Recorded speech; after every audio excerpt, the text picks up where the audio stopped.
Wake Me After the Apocalypse, written by Jordan Rivet, narrated by Kate Marson. Chapter 1. Waking up from cryosleep was Joanna's least favorite activity, and this was only the second time she'd done it. It felt like drowning at first. She was enveloped in a viscous liquid that pressed closer than her own skin. Her body seized as her vital functions reanimated. Heartbeat, blood flow, lung contractions. Awareness returned in a rush, and she felt an overwhelming urge to claw her way to the surface and gasp for air, but she couldn't control her limbs yet.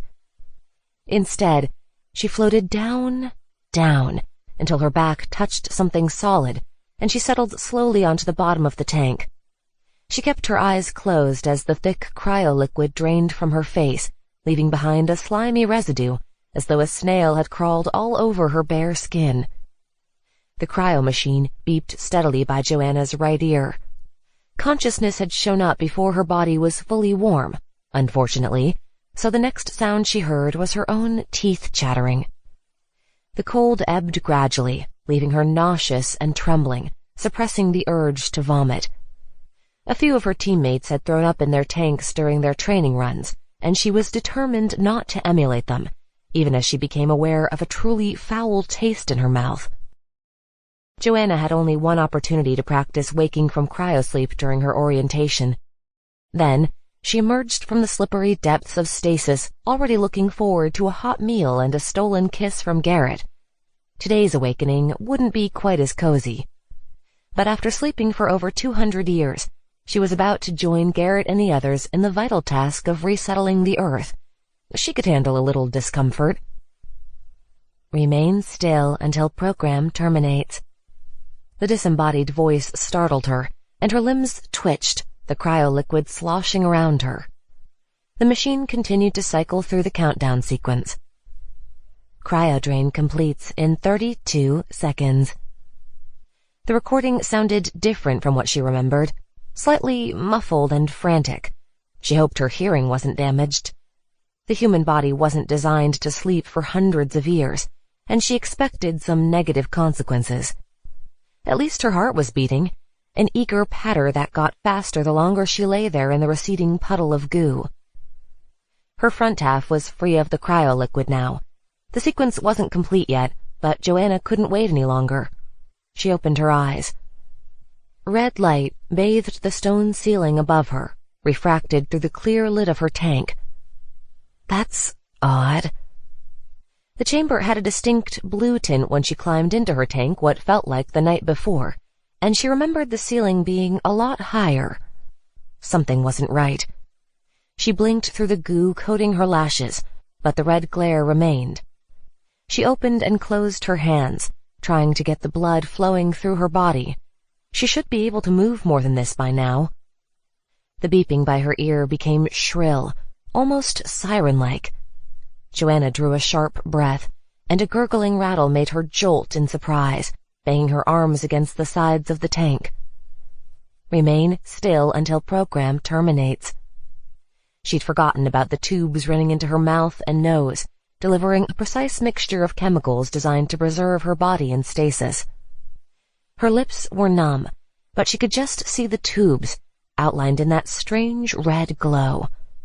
She sucked in another breath, the gurgle echoing in the mostly empty tank. Cryodrain completes in 5 seconds. Almost done. 3, 2, 1. The tank's seal cracked with a dull hiss, and the first brush of air tickled Joanna's skin. She yanked out the tubes, retching as the ends slithered from her throat. She wiped the remaining goo off her face with shaking hands. Her body was warming up, and pins and needles prickled in her arms.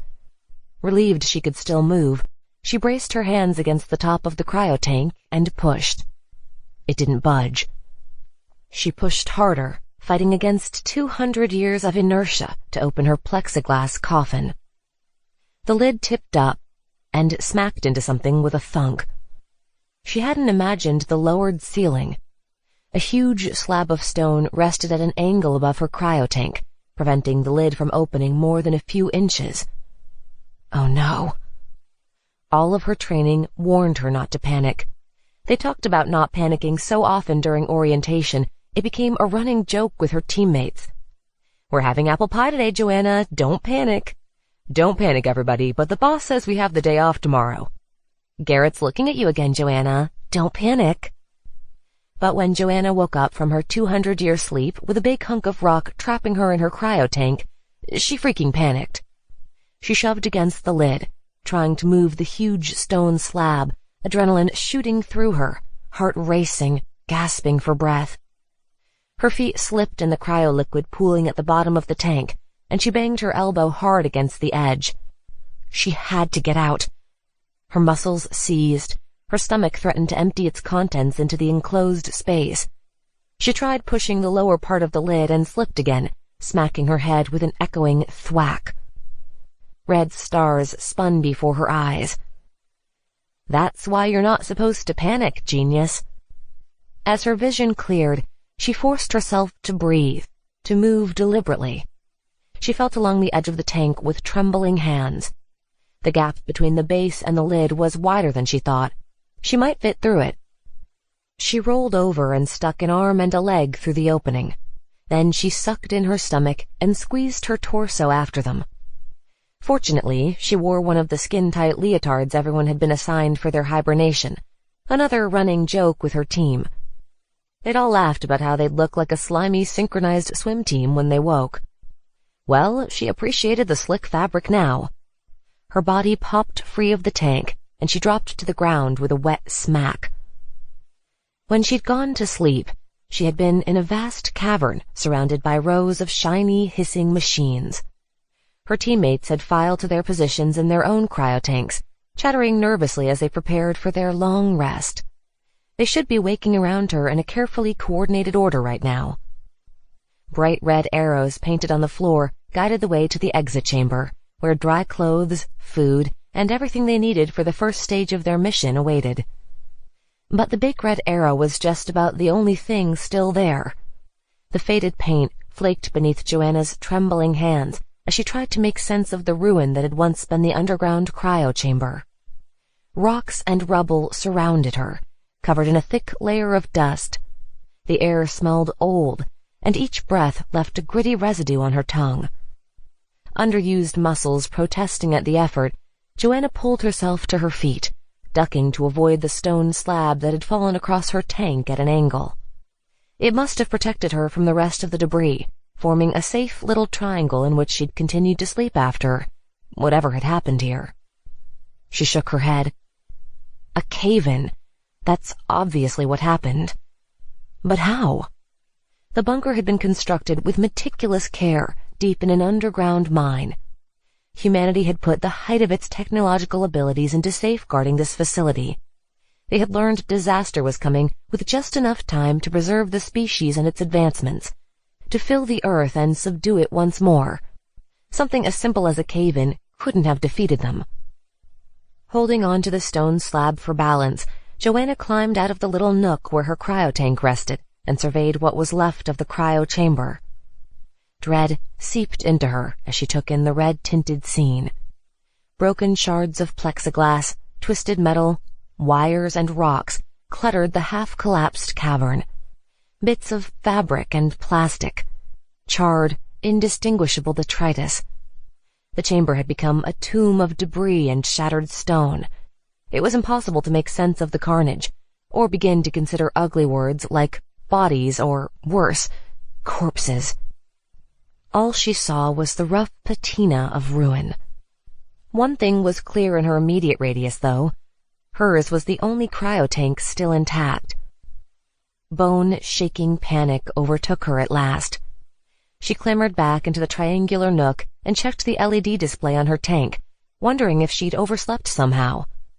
But the date was 200 years after she went under, right on schedule. She was supposed to wake up with her team today. They were supposed to tease one another about their leotards and help each other stagger over to the exit chamber. Garrett was supposed to grin at her with that guileless smile of his. He'd offer his arm and help her stay balanced, even though she'd probably splash him with cryo goo and tell him she could walk fine on her own. They were supposed to leave the underground chamber together to start a new world. Instead, Joanna huddled between her tank and the large chunk of rock that had saved her life, every inch of her body quivering, and frantically pushed buttons on the machine. It was 200 years later, and she was awake all right. Awake and completely alone.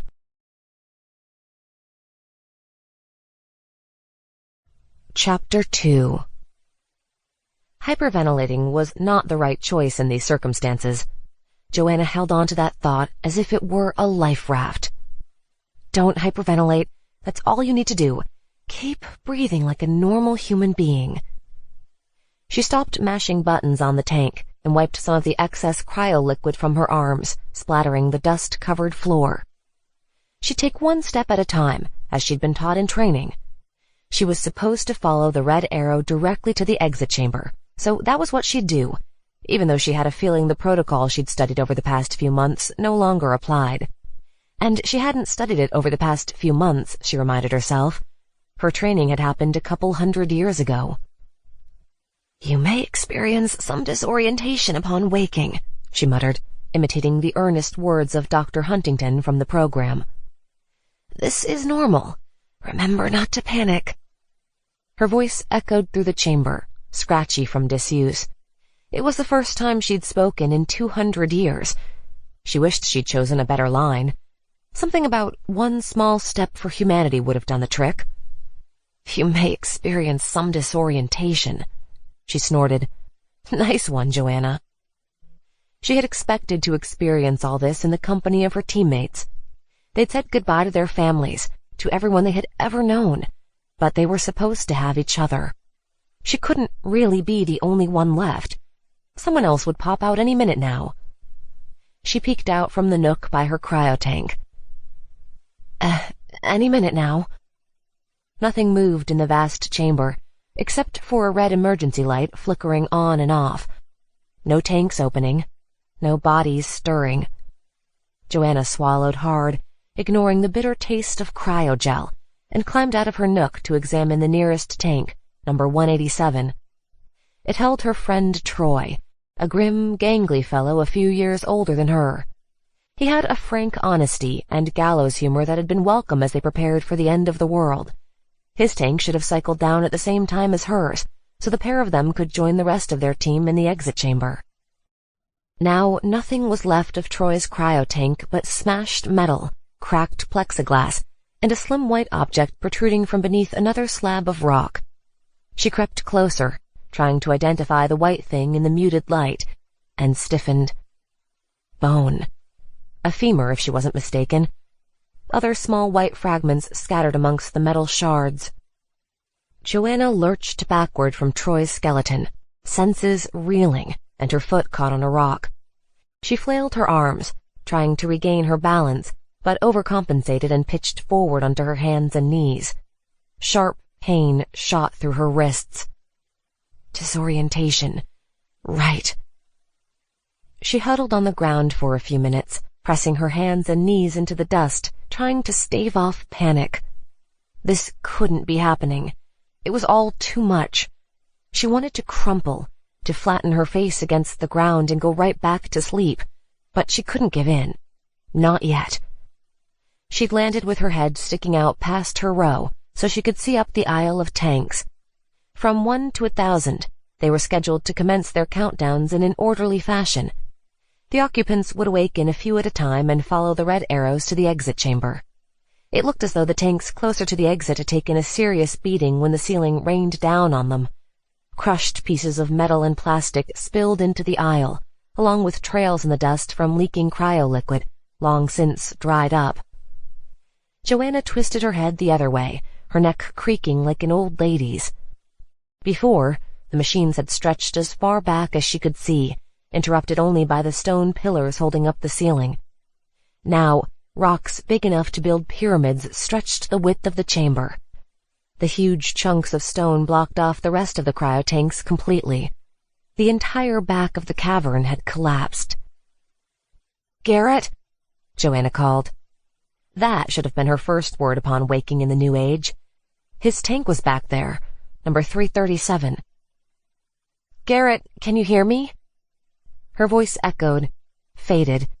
She had thought the smashed machines around hers, number 188, looked bad. They were battered, broken, filled with bones.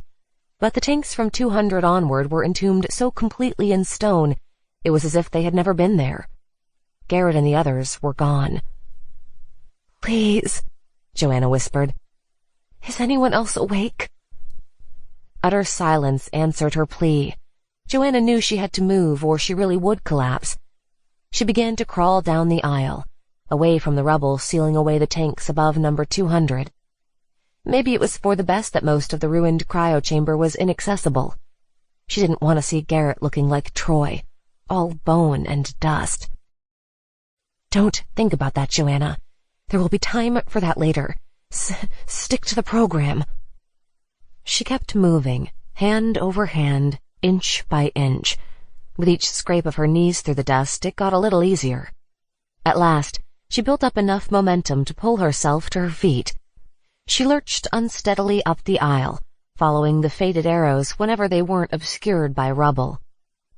Her steps echoed eerily, the red sheen of the emergency lights casting a hellish glow over her surroundings. The occasional beep or faint hiss broke the oppressive silence. Some of the machinery must still be running. The cave-in looked less severe the closer she got to the exit. Hardly daring to hope that someone else was still alive, she pressed onward. After passing dozens of smashed cryo-tanks, she reached a group that was relatively undamaged. Tanks 1 through 50 held the green team. These early risers were supposed to awaken a few hours before everyone else and establish order in the exit chamber. The 50 coffin-sized tanks were dark but unbroken, covered with nothing more than dust and a few pebbles. If they'd had time to emerge and readjust, maybe their tanks would have powered off by now. That could explain why they were already dark. Joanna captured the hopeful thought as if it were a firefly in a jar. Maybe she wasn't alone. She approached the nearest tank on unsteady feet. It would all be fine. The early risers must already be awake. Soon she'd step into the exit chamber and find a cup of hot tea waiting for her. Or better yet, coffee. She stopped mere steps from the nearest early riser tank, realizing something didn't fit with that optimistic scenario. The dust. Of course. The cave-in hadn't hit this part of the chamber, but a layer of dust and stone rested atop the green team's cryo-tanks. They hadn't been opened since the cave-in happened. Joanna took the final step. She reached Teresa's cryo-tank first. She'd been one of Joanna's first contacts in the program, and one of the oldest people scheduled to enter cryosleep. Joanna had always been able to approach her during training to ask questions, or to steal a few minutes of peaceful conversation in the midst of the crazy. Things had been crazy all right at the end of the world. Now, Teresa's body lay in the darkened tank. Cryo-liquid filled it to the brim, and tubes still snaked from her mouth and nose. She looked as though she were sleeping, but the silence of the machine told the rest of the story. With no power running to the tank, the temperature wasn't regulated, and her body wasn't receiving the oxygen and nutrients it needed to stay alive. Teresa was dead. Joanna laid a hand on the tank and squeezed her eyes shut. Her legs trembled, threatening to deposit her on the floor again. This couldn't be real. They weren't supposed to dream in stasis, but she must be having a terrible nightmare. No one had spent this long in cryosleep before. There could be plenty of side effects after the first century. Maybe she should just lie down until everything was all right again. But if she did that, she would never get up. "Not yet," she whispered hoarsely. "Stick with the program. Follow the red arrow to the exit chamber. Don't you dare fall apart yet." She opened her eyes and looked at Teresa's peaceful face one more time. It was slightly distorted by the tank and the liquid, but she wanted to remember it. When she moved on, she left a handprint in the dust above Teresa's heart. The other tanks contained the bodies of the rest of the early risers, the program coordinators, the survival guides, the doctors, the people who were supposed to shepherd them into the new world. Not a single machine had kept its power long enough to allow its occupant to wake. A dull ringing filled Joanna's head, preventing her from grasping the magnitude of what had happened. She moved along the line with a mechanical calm, checking each tank, memorizing each phase. Her legs became steadier beneath her, and she repeated her mantra again and again. You may experience some disorientation. Don't panic. Don't freaking panic. She still struggled to understand what she was seeing. The cryochamber had been at risk of being destroyed during the apocalyptic event that prompted its creation in the first place, of course, but Joanna got the sense that this cave-in had happened later. Maybe it was the state of the bones, or the fact that the bodies in the early riser tanks hadn't decomposed. The cryogel could only preserve them for so long without the temperature control apparatus, and the layer of dust didn't seem thick enough for 200 years. No matter when the cave-in had happened, it was a miracle Joanna's own tank had stayed on, protected by that slab of stone. Unless I'm dead too. She stopped short at the thought. She had never believed in ghosts, but she poked her arm. Her skin looked sallow and unhealthy, but not translucent. The faint sheen on it came from the cryo residue, not an unearthly radiance, and she had left a handprint in the dust. It was just as well. Being a ghost would be pretty pointless if there were no people left to haunt. She checked the final tank, number 1, which contained the body of Colonel Waters, the head of security, and her least favorite program official. By the time she reached him, she had given up hope that anyone else was left. They were dead, just like her parents, just like all the people she'd left behind on the surface. Waters' severe face was as unfriendly in death as it had been in life. His hands, scarred and hairy, were clenched into fists around his nutrient tubes. Joanna turned back to look around the cryochamber once more, numbness beginning to overtake her body. She didn't have the strength to dig through the solid wall of rubble to the tanks above 200 right now, and not just the physical strength. It had been hard enough to see Teresa. She couldn't bear to look at Garrett, body or bone, until she'd had time to prepare. She scraped more cryogel off her leotard, forcing herself to breathe. You may experience some disorientation upon waking. Breathe. Don't panic. Breathe. Follow the red arrows to the exit chamber. She breathed, spluttering and coughing when she inhaled the dust stirred up by her footsteps. She peered through a red haze as the dust billowed around the emergency lights. The broken bones seemed to glow amidst the debris. She had to keep moving before the numbness took over completely, before she lost the will to breathe. She needed water, food, and fresh air. And answers. The cryobunker was supposed to keep Joanna and her team safe. They were supposed to awaken to resettle the Earth 200 years after the apocalypse. They'd been humanity's last hope. So what the hell had happened? You won't get any answers if you just stand here. You spent all that time learning the program for a reason. She turned her back on the wreckage and followed the red arrow to the exit chamber.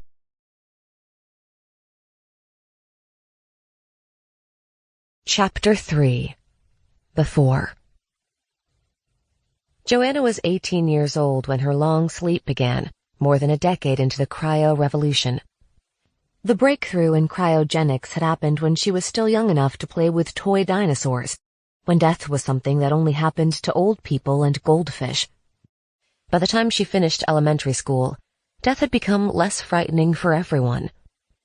People with incurable diseases were the first cryo customers. Cryosleep could preserve even the most fragile lives long enough to save them. Patients would seal themselves up in tanks full of tubes and goo, leaving strict instructions to wake them as soon as their cure materialized. As shorter-term tests proved successful, cryosleep became a safe way to hit the fast-forward button on life. Doctors put themselves away so they could perform more advanced medical procedures. Science fiction fans decided to nap through a century or two in order to live their fantasies of seeing the future. People who just weren't that happy figured they might be better off in another decade. One bizarre case got a lot of attention in Joanna's first year of junior high, the first time she remembered really thinking about the implications of the cryo-revolution. A 26-year-old man announced he was going to put himself to sleep until his 15-year-old neighbor turned 22, so he could date her without being creepy. Naturally, most people thought it was pretty creepy anyway, including the girl, who ended up marrying her college sweetheart on her 20th birthday. The press had salivated with glee at the chance to get an interview with the still 26-year-old guy when he woke up. Joanna couldn't stop reading about the technology after that salacious episode. She began to look forward to every live-streamed awakening and before and after interview. She was considering a career in the rapidly expanding cryo industry by her senior year of high school. She didn't intend to skip any of her own life, but she couldn't help wondering what it would be like to see the future. And then everything changed. Or, more accurately, the comet changed everything. The news broke in January, exactly a week after Joanna's 18th birthday. A comet 20 kilometers wide had been discovered hurtling toward the Earth at 170,000 kilometers per hour. The facts repeated in an endless loop throughout the 24-hour news cycle, the numbers hardly seeming real. 170,000 kilometers per hour might as well have been 170 million as far as Joanna was concerned. The size made more sense the first time a newscaster distilled it. It's twice as wide as the rock that killed the dinosaurs. The news anchor paused, looking directly into the camera, and took a deep breath. Joanna's parents, with whom she watched the incessantly cycling news in the early days, reached out at the same moment to grab her hands. It is going to hit us on the morning of September 20th. The dry certainty of the statement shocked everyone into silence. What could they say in the face of the inevitable? The comet would strike the Earth and send a blast of air, fire, and dust across its surface, rendering it unlivable for at least a century. Anyone who survived the initial blast and likely firestorm would starve in the impact winter to follow, the new ice age. Every human clinging to the crust of this little blue and green planet would perish. A deafening shockwave rippled over the world at the news. Joanna and her parents watched, transfixed, as the talking heads argued over nuances and debated exactly how the disaster would play out, their predictions illustrated with slick graphics and stomach-wrenching simulations.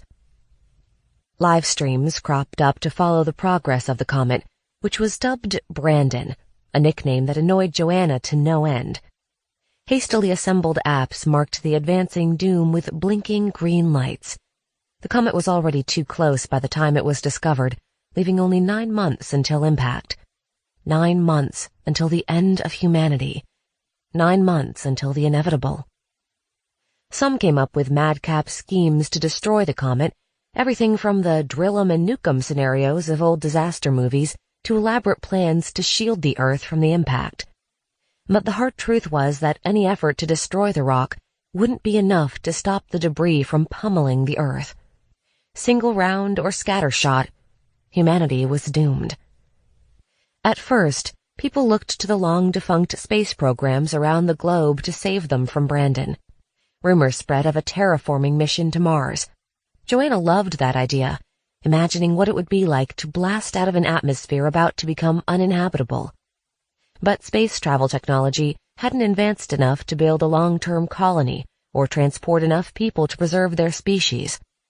Sidelined for decades in favor of more exciting technological developments, the space programs lacked the capability to save mankind. But that other, more exciting technology had already taken a few giant leaps of its own. All of a sudden, the cryo-revolution transformed from an exciting advancement to humanity's salvation. Bunkers filled with cryotanks were the human race's only chance to endure the impact winter after the comet hit. The Earth's atmosphere was expected to stabilize enough for human habitation eventually. All they had to do was freeze a bunch of people with plenty of childbearing years ahead of them and set a timer until it was safe for them to wake up and rebuild. The selection process for the future population of Earth was top secret and purportedly random. The government issued vague statements about computer-generated names, algorithms, health record checks, final screenings. It didn't make much sense, but then what did these days? The important thing repeated over and over in official press releases was that spaces in the bunkers were strictly limited. everyone was advised not to get their hopes up about being chosen. But even though the odds were long, some people were chosen. Joanna would never forget the day she got the call. She had been riding her bike home from high school in Kirkland, the Seattle suburb alongside Lake Washington where she'd lived all her life. The sky had been pure blue and sunny, a rarity in the city of perpetual cloud cover. Her parents hadn't allowed her to go into town since the first round of riots and looting the week the news broke, but their suburb was still relatively safe. The spiral toward despair hadn't begun in earnest yet. The world would experience death by comet in a mere 5 months, but Joanna was thinking about homework. She still had a pile of work left on her senior project, an analysis of the media frenzies surrounding pre-comet disasters and how they differed from the current treatment of the coming apocalypse. Joanna was one of the few members of her senior class bothering to finish out the school year.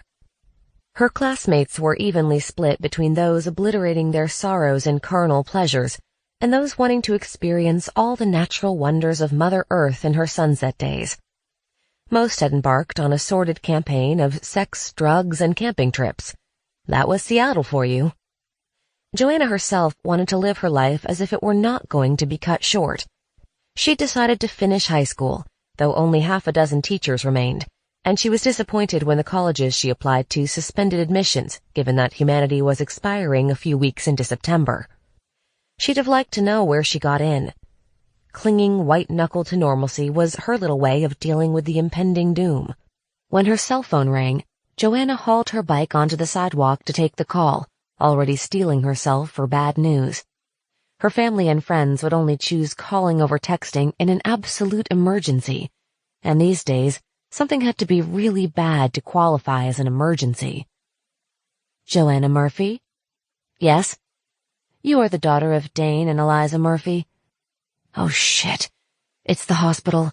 Please tell me they didn't decide to end it early. Too many people had in the past few months. That's me. Joanna swallowed. What's wrong with my parents? Nothing, to my knowledge. The voice on the other side of the line was breezy, feminine. You are currently a senior at West Kirkland High School, is that correct? Yes. And you are still attending classes despite current events? I am. Good, good. That's what we like to hear.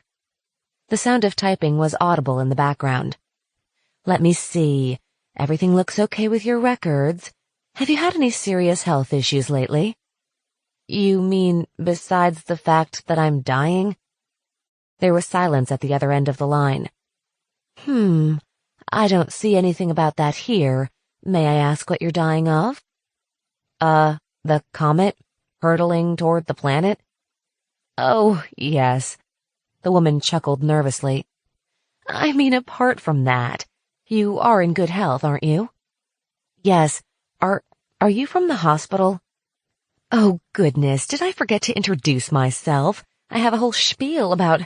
This is the 37th call I've made today. My brain is a bit addled. I'm Teresa Simmons, from the United States Bunker Reservation Project. You've heard of BRP. Joanna couldn't speak for a few seconds. She most certainly had heard of BRP, called BURP by the bitter hopefuls. The odds of being randomly selected were so slim that she had never expected to come in contact with the hastily formed government organization. Bunker hoaxes ran rampant online, but this had to be real. Only the government would do something as archaic as call a stranger on their cell phone. Yes, I've heard of it, she said at last. I am screening candidates for our cryo program to help repopulate the Earth after the comet strike. You've been randomly selected for the shortlist, and our records indicate you'd be a good addition to the future of humanity. Me? Your name has already made it through most of the process. I'm checking that you are still alive and reasonably sane before officially offering you a spot in a cryosleep bunker. Reasonably sane? It occurred to Joanna that she might be hallucinating this whole conversation. A lot of people had gone a bit batty since news of the comet broke. It couldn't be this simple. She waited for Teresa Simmons to say more, but the other line was quiet, except for the tapping of computer keys. So, what do I have to do? Joanna prompted. Oh, "You're in, assuming you want the spot," Teresa said. "You sound like you'll be a pleasant addition to the program, and your record is solid. You seem to have maintained a sense of humor and industry in the midst of everything. That'll be important in the future."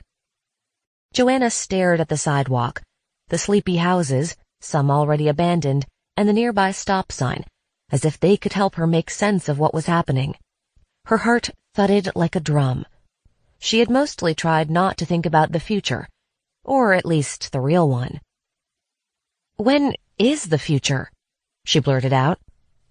"I beg pardon? When will the the BRP participants wake up?" "Oh, we anticipate that the Earth will recover sufficiently for our emergence in 200 years. 200 years? Wow. Yes, I can hardly imagine it myself." Teresa sighed. "Anyway, I have more calls to make today. Shall I put you down for the program, Joanna?" Joanna doubted anyone Teresa called was capable of processing the implications of a question like that. The risks, the potential psychological trauma, the fate of the people they'd leave behind. But she was still a human being with her survival instincts intact. What else was she going to do? "Yes," Joanna said. "I accept." "Great. You will receive the full details about your training by email. You are to report to your orientation camp at the end of May. Please keep this information confidential. It's for your own good. Have a nice day now." The line went dead, leaving Joanna standing on the sidewalk, leaning on her bike for support. Just like that, she joined the tiny percentage of humanity that had been randomly selected to survive the apocalypse.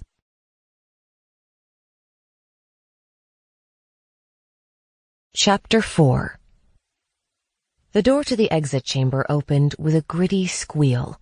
Light flooded out of the opening, spilling onto the dusty floor. Joanna almost cried in relief. By some miracle, the power was on. She entered the spacious room, which looked much as it had when she crossed it on the way to her cryotank 200 years ago. Ratty couches, mismatched tables, assorted cupboards, doors leading to the lockers and showers. The exit chamber hadn't suffered as much damage as the larger cavern during the cave-in. The ceiling sagged ominously, but the walls were still intact. Designed to serve as their base of operations while they established their settlement on the surface, the room had a cozy, ramshackle feeling, like the rec room of a youth center, even after all these years. Joanna and her friends had joked about how this massive government program ran out of money right before buying the furniture. The cupboards lining the walls were sealed shut with duct tape, more evidence that no one else had been here before her. 200 people were supposed to be awake by now. She'd expected to traipse into a chorus of hellos and high fives. Instead, she padded slowly across the linoleum and tore the tape off a cupboard door, the rip echoing like gunfire in the vacant room. Gleaming water tanks filled the cupboard, with plastic cups stacked alongside them. Boxes of protein bars and freeze-dried astronaut food occupied the top shelf, all untouched. Finally, something goes right. Joanna recalled the priority list drilled into her during her first survival skills lesson. Shelter, water, food. Check, check, and check. The exit chamber was meant to provide ease and comfort to the BRP denizens after the trauma of cryosleep. There would be filters and desalination systems and missions to find clean water sources in their future, but the program dictated that they were to spend a full 24 hours eating together, getting reacquainted, and napping on the assorted couches before they ventured outside. Joanna intended to stick to the program for as long as she could, even though this wasn't what she'd pictured. "I'll save you a couch." That was what she'd said to Garrett as she climbed into her cryotank. "I'll be the one in the skin-tight leotard." She'd wanted to lighten the mood, to shy away from the fear that their training would be for naught, that they might never see each other again. She didn't want to think about the comet barreling toward them, and all the people who would die before she woke. She had given a suggestive wink and promised to save him a spot in the future.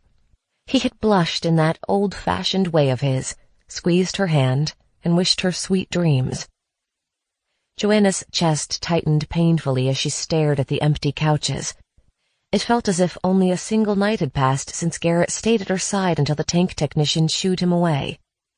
Why couldn't she have said something more meaningful? Why couldn't she have told him how important he had become to her in such a short time? She thought she would have plenty of opportunities for those conversations 200 years in the future. But now he was gone, buried beneath a cascade of rubble and rock. The thought of the destruction in the cryo room made her shudder. Her breathing quickened, panic rising like a tsunami. The grief that waited beneath it was far worse. She couldn't touch that dark cavity. Not yet. Stupid comet. That was really what her first words should have been. She collected water, a blanket, and a fistful of protein bars, and closed the cupboard. As the door slammed shut, a tremor shivered through the chamber, a vibration like a wave traveling from the cupboard through the ceiling. Dust shook loose, specks that had been waiting to fall to the linoleum floor for hundreds of years.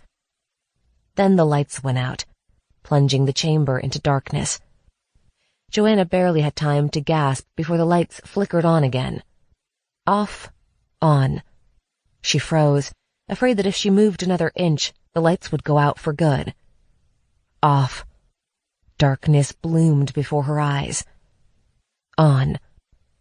She waited for the next flicker, but it didn't come. The fluorescent lights burned, illuminating the slope of the ceiling, which sagged a little lower than before. A long crack spidered across it. Joanna wanted to run for the exit before the lights went out for good, before the ceiling collapsed, but her legs were trembling like a newborn colt's. She staggered over to a couch and fell into it, dust puffing up around her, and ripped open a packet of food. She still felt nauseous, and the protein bars tasted like condensed cardboard, but she forced herself to eat, to cram strength into her body as she tried to work out a plan. 3 doors opened off the exit chamber. One led to the lockers and camp showers, one to the cryo chamber, and one to the control room, where the mine shaft opened and the communication equipment was set up. She needed to contact the other bunkers. Dozens of facilities were tucked into caves and mines across the country. She refused to entertain the idea that none of the others had survived, that she was the only person left. No matter what, she had to keep moving forward, to follow the exit routine, to stay a step ahead of the horror and grief that would surely overwhelm her the moment they caught up. The lights flickered again, as if to remind her she had already strayed too far from the original plan. She had upset whatever delicate balance had left this space mostly intact. She couldn't stay. She ripped open another protein bar, desperate for the energy it would give her to escape. As she swallowed sticky lumps of protein, she struggled to piece together those final months before the disaster, which felt like recent history to her. Everything since the phone call with Teresa Simmons had happened so fast, it was easy to feel as though she'd been kidnapped by an apocalypse cult.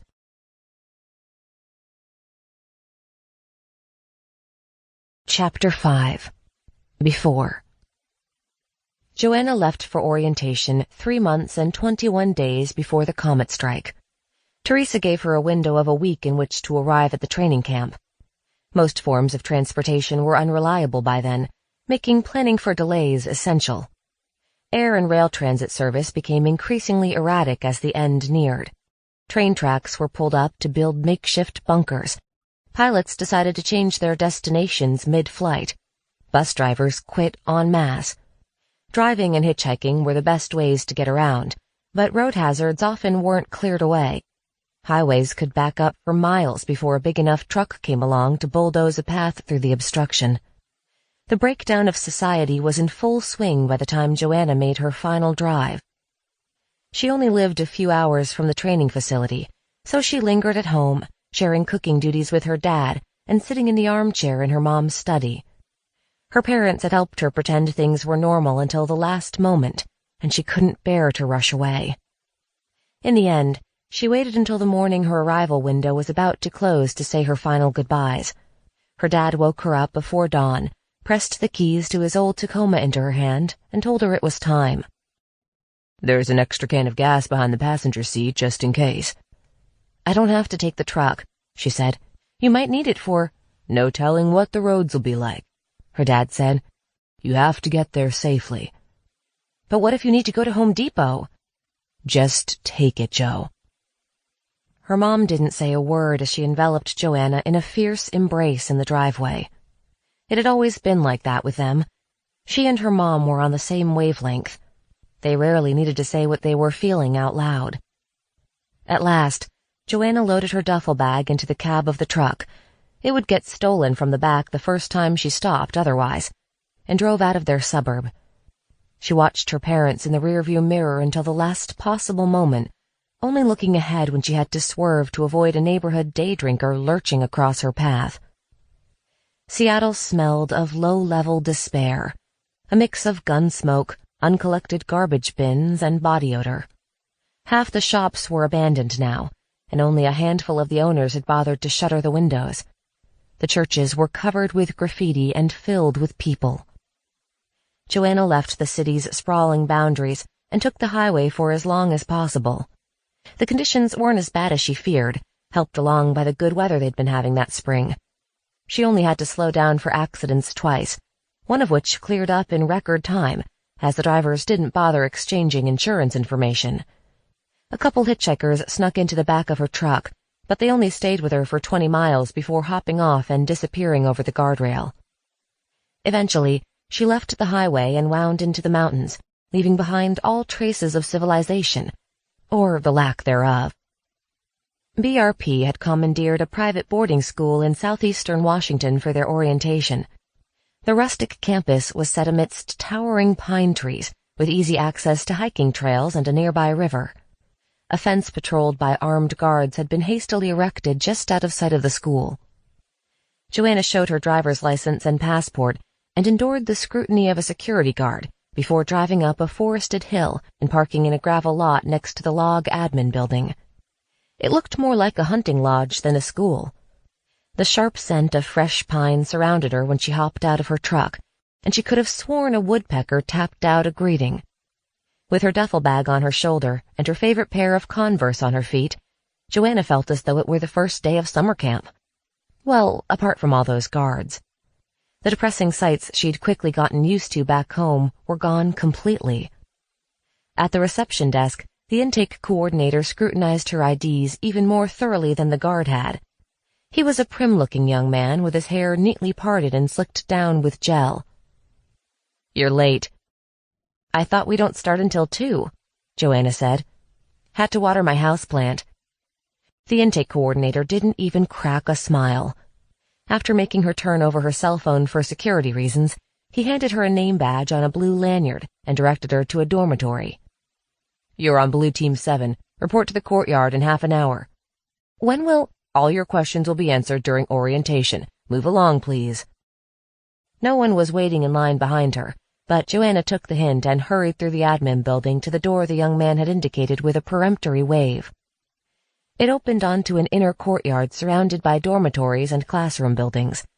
She walked across to her assigned dormitory, whose interior was bedecked with rustic exposed beams and filled with wooden bunk beds. A few people looked up when she came in, all of them young, but no one spoke to her. Some had already been there long enough to accumulate small piles of dirty laundry on their bunks and spread the contents of makeup cases on the dressers. Joanna tossed her duffel bag on an empty bed near a window, then snatched it right back up again. Memories of her parents flooded her out of nowhere. She'd been proud of herself for keeping it together, so she wasn't prepared for the flash of panic, as hot and blinding as a lightning bolt. I could just turn around. She could get back in the truck and be home in time for dinner. That was why she had wanted to drive herself in the first place, so she'd have a way out. She hugged her bag to her chest, racked with indecision. I don't have to do this. But if she left now, there would be no coming back. She couldn't face her parents after giving up her one chance for survival. They had both insisted her selection for BRP made their final days worth living. "You're our legacy," her mom had said once, turning away from her desk where she was busily researching for a paper that would never be published. She had always hated leaving projects unfinished. "I know you'll make us proud." "You have to show the world we Murphys are resilient," her dad had added. "Nothing can keep us down." Joanna drew a deep, shaky breath and began unpacking her duffel bag, making no effort to be tidy. She wasn't sure how long they'd be here before moving to the bunker itself. The location was a strictly guarded secret, but she didn't want to get too comfortable. The window by her bunk looked out on the courtyard, which faced the gravel parking lot on one side. Big trees scattered around the courtyard, their leaves summer bright and rustling in the breeze. People were beginning to gather at a group of picnic tables, where flags marked the color and number of each team. The few who'd been in the dormitory were filing out too. Orientation must be starting soon. "You can do this," Joanna told herself. "We Murphys are resilient." She abandoned her efforts to unpack and went out to take her place at the Blue Team 7 table. The world she left behind was in turmoil, but as she crossed the sunlit courtyard, the first hints of excitement began to buzz in her chest.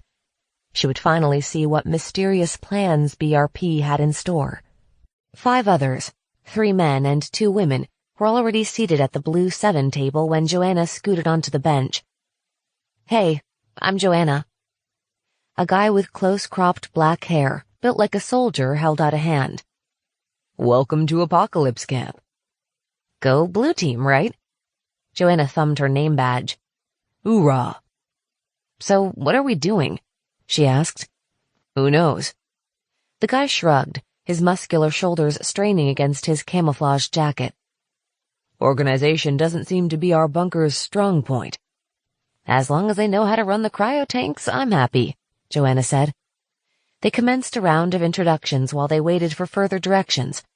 The soldier, Blake, was the oldest of the bunch at 25, and Joanna was pretty sure she was the youngest at 18. Everyone appeared to be in good health, and sane as far as she could tell. The teams were divided evenly by gender, perhaps to encourage people to pair off. BRP had selected young, able-bodied people for the bunker reservations to facilitate the repopulation of the Earth, but they'd made no explicit statements about sexual orientation or whether non-straight couples would have options for childbearing if desired. Joanna eyed the 3 guys, wondering if they'd eventually be assigned breeding partners. One guy, Vincent, informed them he was blind. He was Asian, with a slim build and stylishly unruly hair. Joanna never would have guessed he couldn't see if he hadn't said something, as he seemed to make eye contact when he spoke. "It's not genetic, don't worry," Vincent reassured them. "I got in an accident as a kid." "Weren't they supposed to pick people who could be self-sufficient out there?" said a woman with a rough voice and a severe blonde ponytail edged with red dye. "I don't need anyone to take care of me," Vincent said. "But my parents did have to pay off a few people to get me a spot in the bunker." "Oh," the woman said. "You're one of those." "What's your name again?" Joanna asked. The blonde woman hadn't bothered putting on her name tag. She looked Joanna up and down, as if sizing her up for a fight. "Ruby." "I'm sure you'd do the same for your kid if you could, Ruby," Joanna said. "He took a spot that could have gone to someone else." "So did you," Joanna said. "We're all about as lucky to be randomly selected as he was to be born a millionaire." "Billionaire, actually," Vincent said. "My father is—" "Don't shoot yourself in the foot, dude," Joanna said. "We all got lucky." "Still," Ruby said, "at least we were chosen randomly." "Were we?" the other girl chimed in. Her name was Chloe, and she had an air of eager intelligence that reminded Joanna of her mother. "I've been here a few days, and everyone I've spoken to has things in common. Besides health and age, obviously. I don't think the selection process was as random as they claimed in all those press releases." "What kind of things?" Vincent asked. "Most of us have read a lot about cryogenics, for one," Chloe said. "My guess is BRP used internet browsing histories, among other things, to get their shortlist. They wanted to save time by choosing people who were already informed and likely to consent." "That fits me," said a gangly black guy sitting opposite Joanna. Troy, according to his name tag. "I tried to get my dad into cryosleep when he was diagnosed with a rare bone cancer last year. Thought he might be able to wake for a cure later." "Did he do it?" Vincent asked. "No. "He's still alive, though," Troy said. "Or will be for the next few months." The group fell silent. They'd all left people behind, knowing there was no way they'd survive outside of the bunkers. The 6 of them were still raw from their final goodbyes, the first of many experiences they'd share. Joanna wished she could text her parents. She'd been told in advance that all phones would be confiscated to avoid security breaches, but her fingers twitched with the urge to reconnect with her old life, a life that would not exist from this day forward. Across the table, Chloe took out a spiral-bound notebook and scribbled a few notes, the scratch of her pen filling the painful silence. Joanna leaned back to survey the other tables, trying to estimate how many people there were. BRP hadn't revealed the exact numbers for each bunker, but it looked to be in the hundreds. Some chatted comfortably, seeming to know each other already. They must have been here for a few days, like Chloe. Most were young, strengthening the impression that they were at a camp or a college orientation. Cryosleep wasn't easy on the body, so the youth of the participants made sense, apart from the eventual need to reproduce, of course. Some older people had been selected for the program due to their specific areas of expertise, but not as many as she expected. It was strange to think that these individuals, and their counterparts at other training camps, made up the future human race. The door of the admin building at the north end of the courtyard opened, and a group of people wearing name badges in different colors emerged. The camp counselors had arrived. Clipboards were the only things distinguishing them from the rest, as they appeared to be in a similar 18 to 25 age range. The newcomers quickly dispersed to join their respective teams. Joanna spotted a fluttering blue lanyard as their team leader approached. Perhaps in his early 20s, he wore his brown hair neat, and he had the aura of a young man determined to do a good job at whatever task he'd been assigned, a Boy Scout in search of a merit badge. "Hello, Blue Team 7. My name is Garrett Lewis. I arrived at the beginning of the week, so the BRP officials put me in charge of our group. I don't know much more than you, but I'll be your contact point for the rest of the orientation." The others mumbled greetings, none quite matching Garrett's enthusiasm. Undeterred, he gestured around the courtyard with his clipboard. "The first thing you'll learn about this place is that everyone steps in wherever they're needed. We all have to do that in the future, and it's good to be proactive from the start." The others watched him blankly. He shrugged and squeezed onto the bench next to Joanna, their eyes meeting as she shifted to make room. "Oh," he said brightly. "Hi." "Hi." He grinned at her in a dazed kind of way, and Troy snickered. When Garrett didn't continue his speech, Joanna flashed a cheesy grin at him, and he blushed to his hairline. "Okay, well, let's go around in a circle and introduce ourselves," he said. "We have a few minutes before our activity begins. Why don't you say your name, where you're from, and something interesting about yourself?" "Oh, goody," Ruby muttered. "Are we going to do trust falls next, or maybe a zip line?" "Close," Garrett said, unfazed by her tone. "Would you like to go first?" "Fine. I'm Ruby from Reno. I like running and reading. Am I doing this right?" "Nice to meet you, Ruby," Garrett said. He sounded as if he meant it, too. Ruby snorted softly and looked down at the picnic table. "How about you?" Garrett turned to Chloe, the girl who had been eager to share her theory about the not-so-random selection process. She was black, with long, spindly fingers, and she kept fiddling with the neat bun on top of her head. Chloe was from Northern California, and her interesting fact was that she had been working on a tech startup in her dorm room at Berkeley.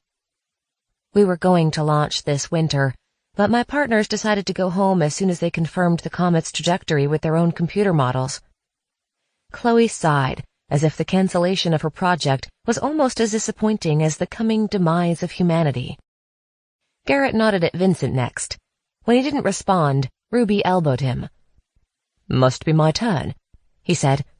"Right, so I'm from Hong Kong originally. I went to boarding school in the UK, and I was on a gap year in the States when the comet was spotted." "You bought your way into the bunker program," said Blake, "and you're not even American?" "I'm a US citizen," Vincent said. "Didn't know you could buy that, too," Ruby muttered. A frisson of tension went through the group, a taut band stretching between them. Most countries had their own bunker programs, but an underground market had cropped up as people traded citizenships for a chance at what they perceived to be their best option for survival, magnifying every pre-existing nationalistic and racial issue. "What was boarding school like?" Joanna said quickly, sensing the fragility of the moment. "Well, it was an all-boys school," Vincent said, "so the dorms smelled pretty bad." Everyone chuckled, the tension loosening a little. "Let's continue with our introductions," Garrett said. "They'll be calling us for the activity soon."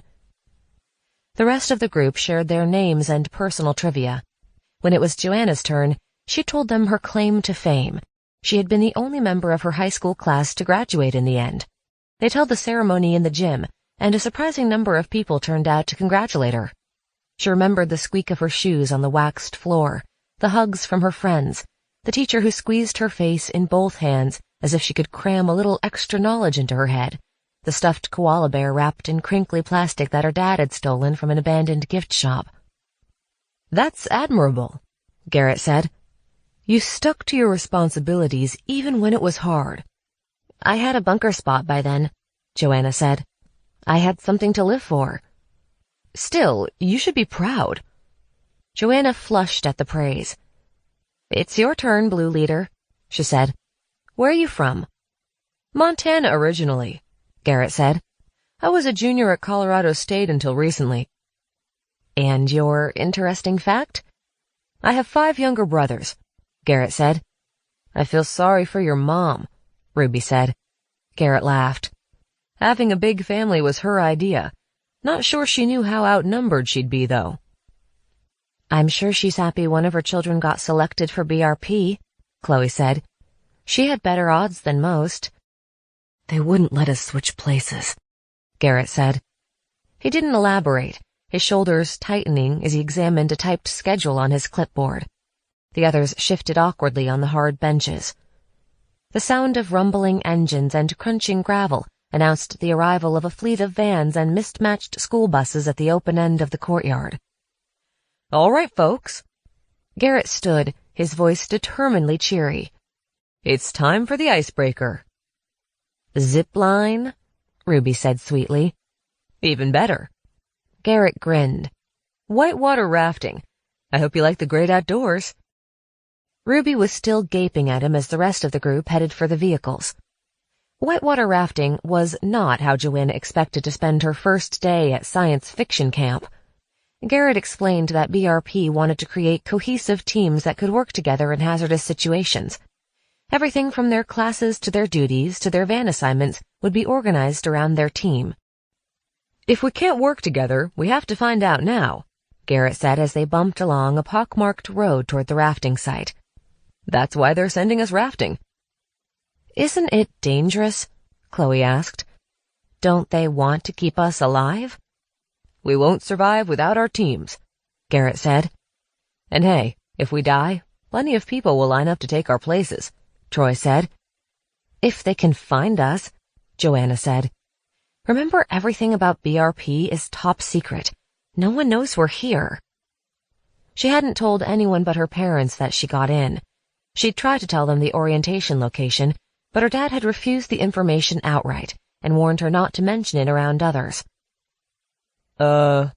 Blake cleared his throat. "Did anyone else figure that was just a guideline?" Garrett frowned. "You told people where you were going?" "That was against the rules," Chloe said. "Think of the repercussions if everyone learned where the training was being held." Blake rolled his shoulders. "I didn't give them an address." "Still, weren't people jealous?" "A lot of folks in my town think the comet is a conspiracy," Blake said. "I reckon they're expecting all the hype to blow over by the winter." "A conspiracy?" Chloe gawped at him. "But the scientific evidence—" The van gave a violent jolt, bouncing Chloe almost to the roof. "Geez, can't someone else drive?" Ruby muttered. "Sorry, y'all," called the driver from the front seat. "The suspension on this baby is shot to hell." "Oh, I forgot to introduce the 8th member of Blue Team 7, Garrett said. "This is Beth. She arrived right after I did, which is how she got driving duty." "Yo," Beth waved without looking back, showing off a lithe woman tattooed on her arm. They turned onto a dirt road, more mud than gravel, and drove through a dense forest of old pine trees. Out here in the wilderness, there was no evidence of the mayhem and melancholy that had spread across the planet. It felt so normal. Garrett turned around in the shotgun seat to address Joanna, who sat directly behind him. "Have you ever been rafting before?" "Nope, but I drive a paddle boat like a champ." Garrett smiled. "Well, don't be nervous. I'll make sure nothing happens to you." Joanna blinked, taken aback by the attention. "I'm not nervous." "Oh, Garrett, will you protect me too?" Ruby said. "Yeah, Garrett, how about me?" Blake flung his hand against his forehead and gave a passable impression of a swooning damsel in distress. "I'm so nervous." "Hey now," Garrett said genially. "No need to tease." A blush spread to his hairline again as he caught Joanna's eye. She grinned back. Abruptly, the van skidded to a stop in a puff of dust. "We're here, kids," Beth said. "Make sure Garrett tells you all about his Eagle Scout project later. It's a swell story." She shot him a toothy grin before hopping down from the van and leading the way toward the rafts lined up along the bank of the river. 10 points to me, Joanna thought as she climbed out of the van. Knew he was a Boy Scout. They exited the vehicle to find half a dozen other teams, Blue 4, 5, and 6, and a bunch of people from Team Yellow, already waiting for their turn on the river. Chloe took Vincent's arm and led him across the rocky riverbank, describing their forested surroundings in rapid detail over the rush of the current. Ruby and Blake converged on Beth and their raft while Garrett asked Joanna and Troy to help him collect life vests, which were piled beside a run-down cabin with a large sign advertising whitewater rafting, kayaking, and wilderness adventures, another facility BRP had commandeered for its own use.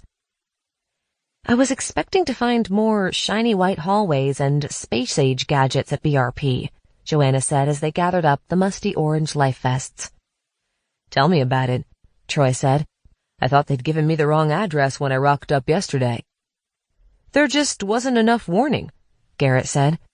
It's a miracle they got the program up and running as quickly as they did.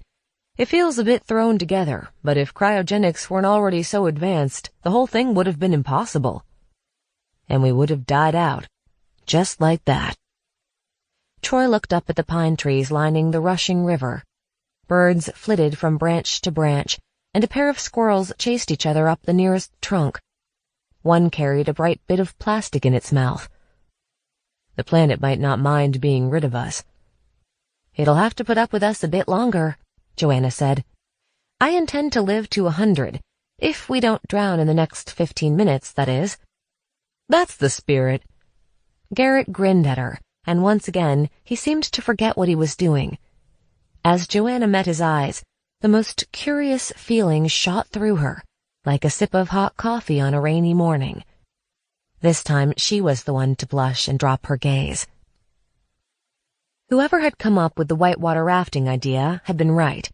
Nothing helped people bond faster than shared danger. They hollered and churned their way down that river, and by the time they clambered out at the other end of the rapids, drenched and shivering and laughing like crazy, they were a team.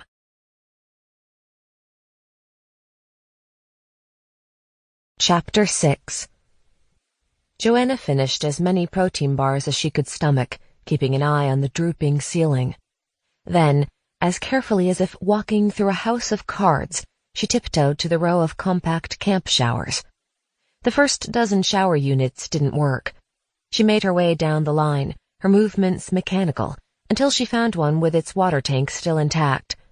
She peeled off her leotard, washed the cryo-liquid out of her hair, and scrubbed her pallid skin until it turned pink, listening for hints that the chamber was unstable. The lights went out twice more during her shower, which she kept to the 5-minute limit dictated by BRP. Just keep moving, she told herself, not daring to contemplate what would happen if the lights didn't come back on next time. She couldn't afford to slow down. Gathering strength bit by bit, she wrapped herself in a papery towel and padded over to the clothing lockers located beside the showers. She stopped short at the sight of the locker numbers. They were so clinical, printed in white on the gunmetal gray boxes. Each number from 1 to 1,000 represented a person, someone she'd worked alongside, someone she'd gotten to know over the course of 3 intense months. Tears flooded her eyes with the suddenness of a summer monsoon, and she slid to the ground, her legs and the calories she'd consumed not enough to sustain her. She wrapped her arms tight around her body, as if inhabiting a smaller space could reduce the magnitude of her grief, and cried into her damp towel. The sound of her sobs kept the terrible silence at bay, at least for a little while. When she'd emptied herself of tears, Joanna picked herself up off the floor and got on with business, still hiccuping occasionally. She dug through the small pile of belongings she'd saved, family photos, the stuffed koala, her diploma, and pulled out a pair of jeans and a soft green sweater. She supposed she could wear someone else's clothes if she wanted. She'd always admired Ruby's fashion sense. But opening any locker except her own, number 188, felt like confirmation that everyone in the bunker was dead. "One step at a time," she told herself. "That's all you can do." She grabbed her Converse from the bottom of her locker and padded back to the exit chamber in bare feet, the linoleum floor cool against her toes. She paused at the empty couches, fighting the urge to sit down and cry again. Remember the routine. What comes after your shower? The exit procedure was supposed to help anchor them in these first bewildering moments. If they had all awakened together, they would have done a group session of light calisthenics to help get the blood flowing in their bodies. They needed to be fully functional as quickly as possible. With a glance at the lights, on for now, Joanna sat down and began to stretch. Their training had included an aggressive fitness regimen, as cryosleep would be hard on them physically even if everything went according to plan. Her body definitely felt weaker after her time in the tank, but her muscles hadn't atrophied as badly as she'd feared. The cryotank had halted the growth of her hair and nails, too. Her reddish-brown hair fell around her face in a damp curtain, still shoulder-length, as she tried to touch her toes. While she stretched, Joanna studied the empty exit chamber, the cracked, sagging ceiling. Worse than before? The cupboards full of supplies, the scuffed floor. A trail of dust led away from the cryo room door from her earlier entrance, and a faint, acrid smell lingered. An oppressive silence hung over everything. She needed to get in touch with another bunker. Every BRP facility in North America was scheduled to wake up at exactly the same time. BRP had instructed each group to spend a year establishing their communities and scouting potential settlement locations before connecting with the others. Smaller groups would be easier to manage, and a year would give them plenty of time to explore their new surroundings. The individual groups could then decide whether they wanted to remain independent or join forces. Joanna definitely couldn't wait a full year to reach out to the other bunkers. The several dozen cohorts spread across the country hadn't had any contact with each other during orientation. How would they react to a lone stranger from a different bunker? She glanced at the cryo room door again, and the image of Troy's bones lying in the dust flashed before her, so clear it almost sent her into a fetal position again. She quickly pulled on her Converse and got to her feet. The exit procedure called for a few hours of relaxation to let her body adjust, but she couldn't afford to sit around. She needed to make sure the elevator in the primary mine shaft still worked. They'd spent a lot of time trundling up and down in the creaky industrial lift during their frantic final weeks. It had made the sheer depth of the bunker feel more real to Joanna.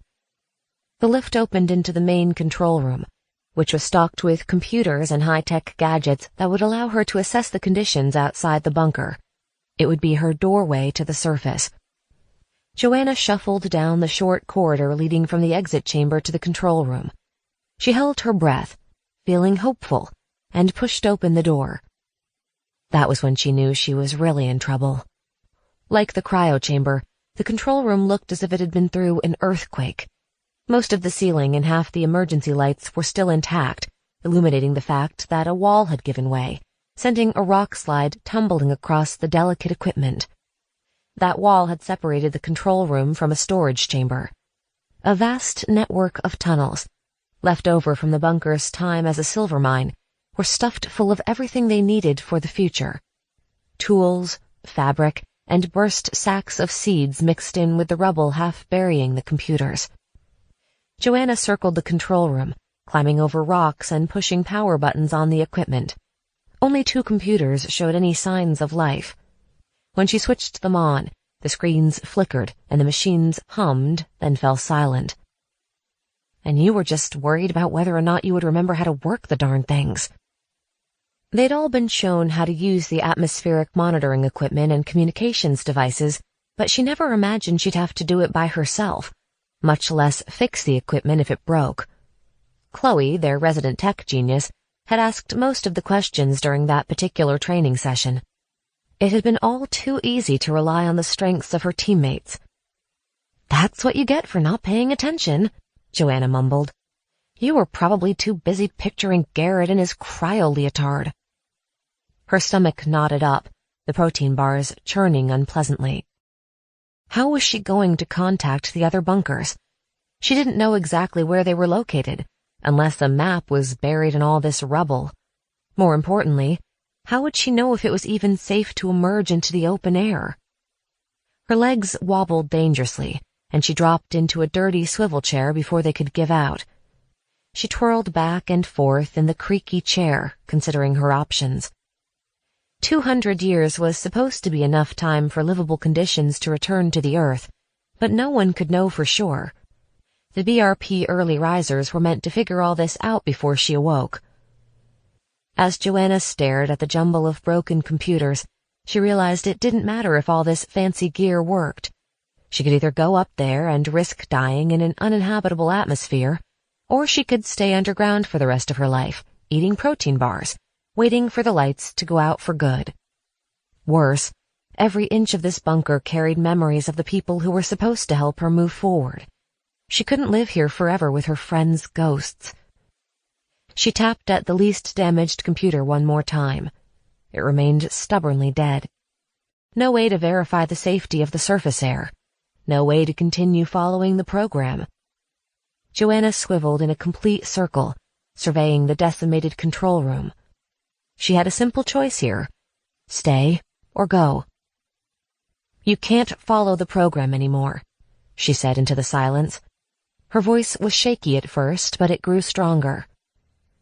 "The situation has changed. You make the decisions now." After all the programming, all the training, at the end of the day, no, at the end of the world, it was up to her to survive. "Okay then," Joanna said to the empty room. "I'm going out there. Now."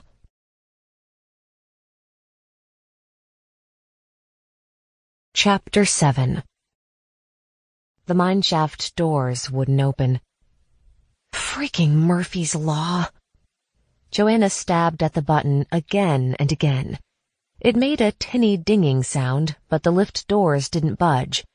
So much for going out there right now. She dug through the rubble where the storage tunnel wall had fallen into the control room and found a rusty crowbar.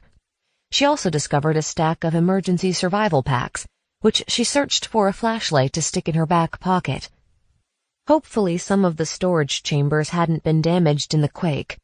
She was still assuming an earthquake had caused the destruction of the cryo-bunker long after the comet strike, though she might never know for sure. She attacked the jammed mineshaft door with her crowbar. It felt good to tackle a simple physical problem. The scream of metal filled the dusty room, and sweat coated her forehead. She wasn't going to let a door defeat her. Freaking Murphy and his freaking law. She remembered mentioning her last name was Murphy during their very first team dinner after the whitewater rafting adventure. The kids made a lot of jokes about it in junior high. Blake popped open a bottle of soda with his teeth. "I don't get it." "Murphy's Law," said Chloe, sitting next to Joanna and setting down a plate piled with salmon, peas, and 2 enormous slices of carrot cake. Everything that can go wrong will go wrong. Ruby snorted. Story of our lives. You don't believe that, do you? Garrett leaned across the table toward Joanna. I think everything happens for a reason, and you need to do your best to work for a positive outcome. Even the comet? Ruby asked. What's the reason for that, Captain America? I'm not saying I have the answers, Garrett said. There's a reason, though. I don't think everything will always go wrong, Joanna said. But I don't expect everything to turn out my way either. We Murphys have never been that lucky. Until now, Garrett said. Joanna had smiled at him across the cafeteria table, but she hadn't felt particularly lucky, despite being chosen for BRP. She'd said goodbye to her family forever and embarked on a difficult new life. The reality turned out to be worse than she expected. At last, she managed to force the mineshaft door open a crack, only to find the cavity behind it filled with rubble. Yep, you're a lucky one, all right. She wedged a rock into the crack to keep the door open and shined her flashlight through to see how bad it was. One side of the lift cage bent inward as if someone had run into the opposite side with a truck, and the ceiling had partially caved in.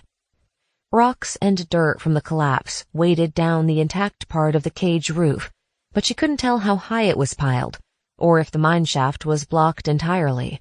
There was a distinct possibility she was trapped. Don't panic. Joanna wrapped her hands tighter around her flashlight, repeating her mantra as quickly as she could. Don't freaking panic. What if she never walked on the surface of the earth again?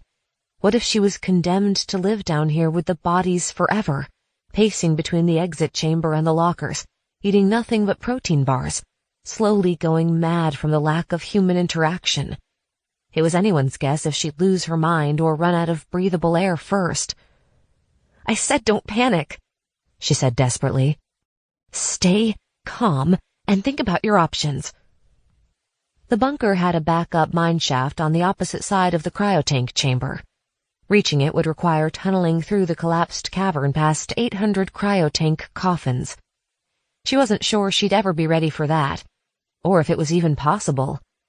The rocks that filled the cavern beyond Tank 200 were a lot bigger than the ones crammed into the space in front of her. She had a better chance of clearing the rubble from this mineshaft than of getting to the other one, at least underground. She refused to accept that she was stuck down here. She might not believe everything happened for a reason, as Garrett did, but Joanna wasn't prepared to go down gracefully with the great ship humanity. She summoned every ounce of strength she had left and wrenched the door open another foot.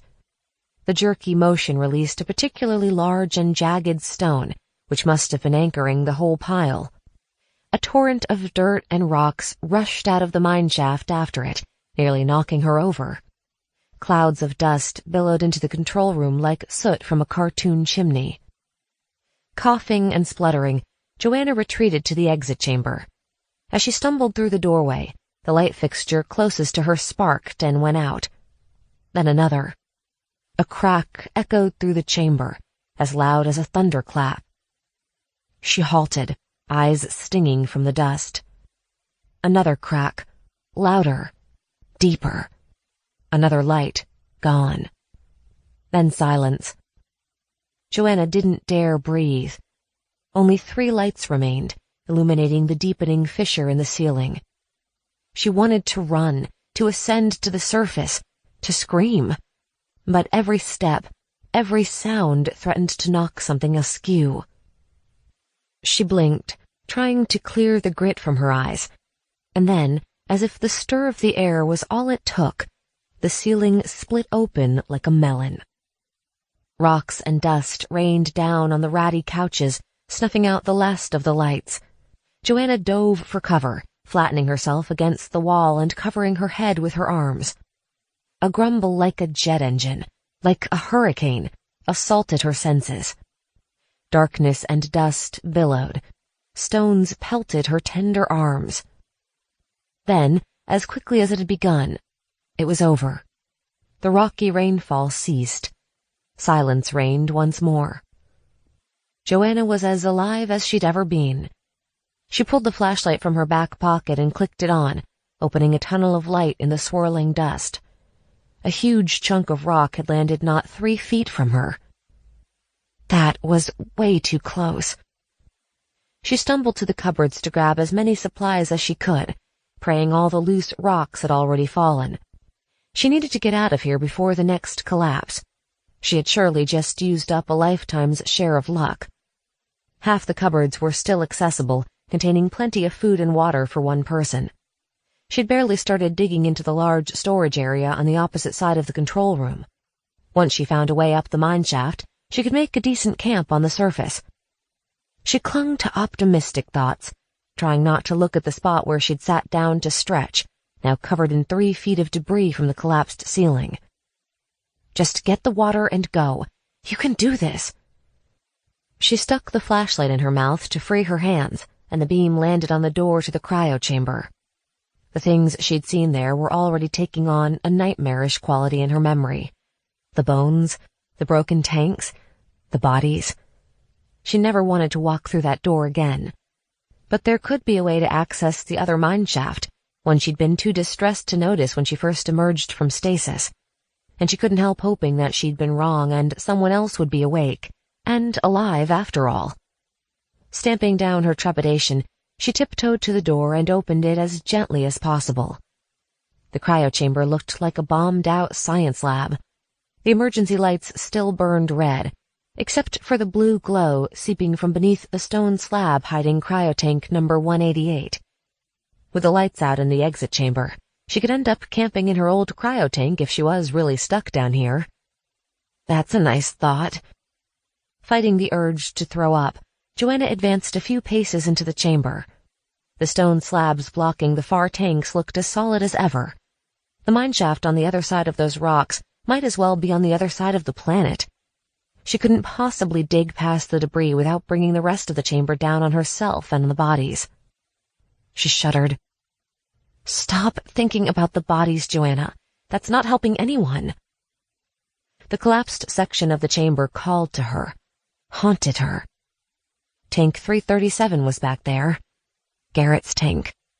Near him would be Ruby, 338, Chloe, 584, Beth, 585, Vincent, 707, and Blake, 708. Troy had been paired with Joanna in the 150 to 200 section.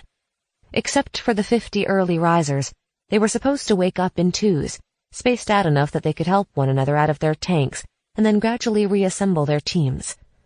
The actual pairs and numbers had been random.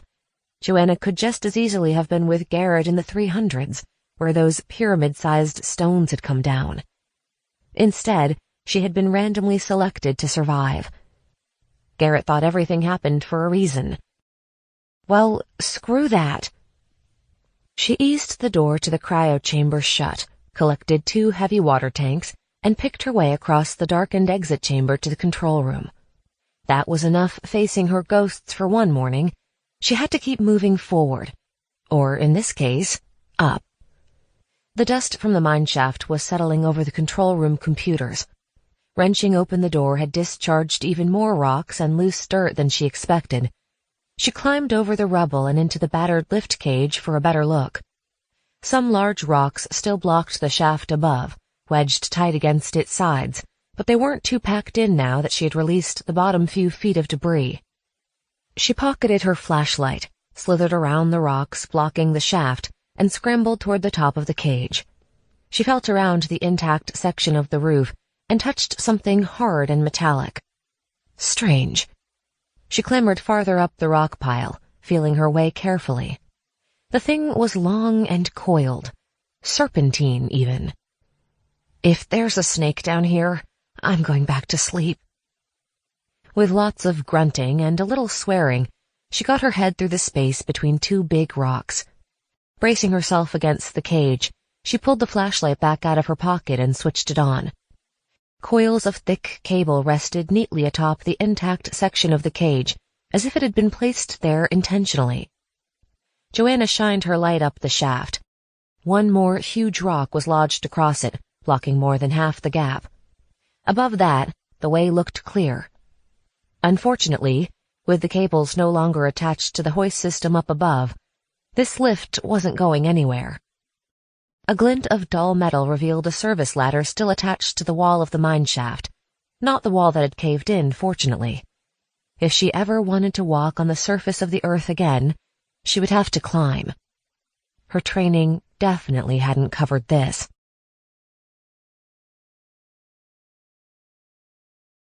Chapter 8. Before. Their orientation, like the rest of BRP, had been fairly slapdash. A small group of government officials and scientists created the training curriculum used at every bunker program across the U.S., relying on concepts drawn from a mix of theoretical papers and hastily scrawled plans. No one knew what the world would be like after the comet strike, but the officials did their best to prepare the bunker denizens before putting them to sleep beneath the ground. The instructional portion of their orientation officially began in a large classroom the day after Joanna arrived at the school in eastern Washington. The rafting activity had proved a welcome distraction after the events of the past months, and the magic combination of fresh air, cold water, and adrenaline left her pleasantly exhausted. She fell asleep the moment she climbed into her bunk in the dormitory, long before worries about the future or thoughts of her parents could interfere. She awoke feeling refreshed and ready for her first day of class. Garrett had arrived in the classroom early to save seats for everyone on Blue Team 7. He smiled at Joanna as she strolled toward the desk he'd secured near the window, where Ruby, Blake, and Vincent were already seated. Joanna grinned back, trying to match Garrett's frank attention.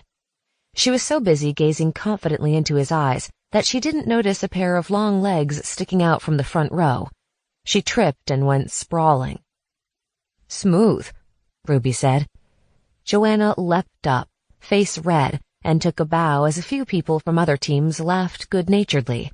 Garrett reached her as she was turning around, and she bumped into him. Garrett held out a hand. "Are you all—" "I'm fine. We'd better sit down before class starts." She dove for the nearest Blue 7 seat, ending up between Ruby and Vincent. Looking vaguely bemused, Garrett returned to his own desk, and Joanna noticed an empty spot next to him. Too late to move now. She shuffled the printout on her desk, trying not to feel disappointed at the missed opportunity, or think about the embarrassing little scene in front of the entirety of BRP. "You're kind of a klutz, aren't you?" Ruby said. "I have no idea what you're talking about," Joanna said. "Anyone want to fill me in on what this paper says?" Vincent waved the printout. "Or are we meant to write about what we did on our summer holidays?" "It's a list of rules." Joanna scanned the page quickly. "We're not allowed to leave the camp, fight, smoke, take recreational drugs, or get pregnant." "Good thing they included that last one," Ruby said. "Procreating is obviously the first thing on our minds right now." "I doubt it would be safe to go into cryosleep while pregnant," Joanna said, choosing to ignore Ruby's sarcastic tone. "We'll have to procreate eventually." "Oh, goody." Joanna turned back to her printout. "We also can't tell anyone where the bunker is." "Where is the bunker?" Vincent asked. "We won't know until we get there."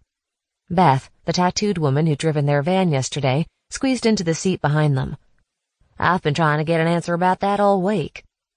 "Don't trust us not to let in a horde of friends, eh?" Vincent said. "Pretty much." Beth took a nail file out of her pocket and began working on her fingers. "There was this crazy guy at the gate the day I arrived. Apparently he'd been trying to argue his way into the program since the night before." "What happened to him?" Joanna asked. "No idea," Beth said. "But I bet he won't be the last person to try breaking in here once word gets out where we are." "It sucks that they can't save everyone," Joanna said. "I mean, are they even trying to build more bunkers?" "Rumor is they'll barely have ours ready in time," Beth said. "Only so many deep caves can be converted to cryo facilities on such short notice." Just then, a lanky man with a trim gray beard and a lab coat entered the classroom. A woman with a blonde bob and sensible pumps followed, carrying a clipboard stacked with papers, an extra-large box of condoms, and a lime green travel mug. She dumped her armload onto a desk at the front of the classroom and began calling roll. When she got to each group leader, she handed over a small stack of schedules to distribute to their charges. The entire cohort was divided into color-coded teams of 50 or 60, the most the classrooms could hold. Joanna studied the other BRP participants as they responded to their names. She was on the younger end of the class. The random selection system was supposed to choose able-bodied people between the ages of 18 and 25, but a man in a navy blazer sitting nearby had to be at least 40, and the woman beside him looked even older. Another woman wearing an elegant silk jumpsuit was missing an arm. Vincent wasn't the only ineligible individual who'd bought his way into the program. Some people still didn't believe the comet strike would wipe out all of humanity as predicted. They were only too happy to take money or survival goods in exchange for favors, including looking the other way when someone clearly didn't fit the program parameters. It made Joanna feel squeamish that anyone with a disability had been summarily excluded from the program. She wasn't sure if she felt better or worse that people with enough money could find their way around that restriction. BRP selection might claim to be random, but it was anything but fair. As she finished scanning the classroom, she turned back around to find Garrett looking over his shoulder. She wasn't sure whether he meant to look at her or the class in general, but he caught her eye and smiled. She smiled back, feeling almost guilty as her heart skipped a beat. They had a lot of horrible stuff to worry about right now. Butterflies were definitely inappropriate. Chloe had ended up taking the desk beside Garrett.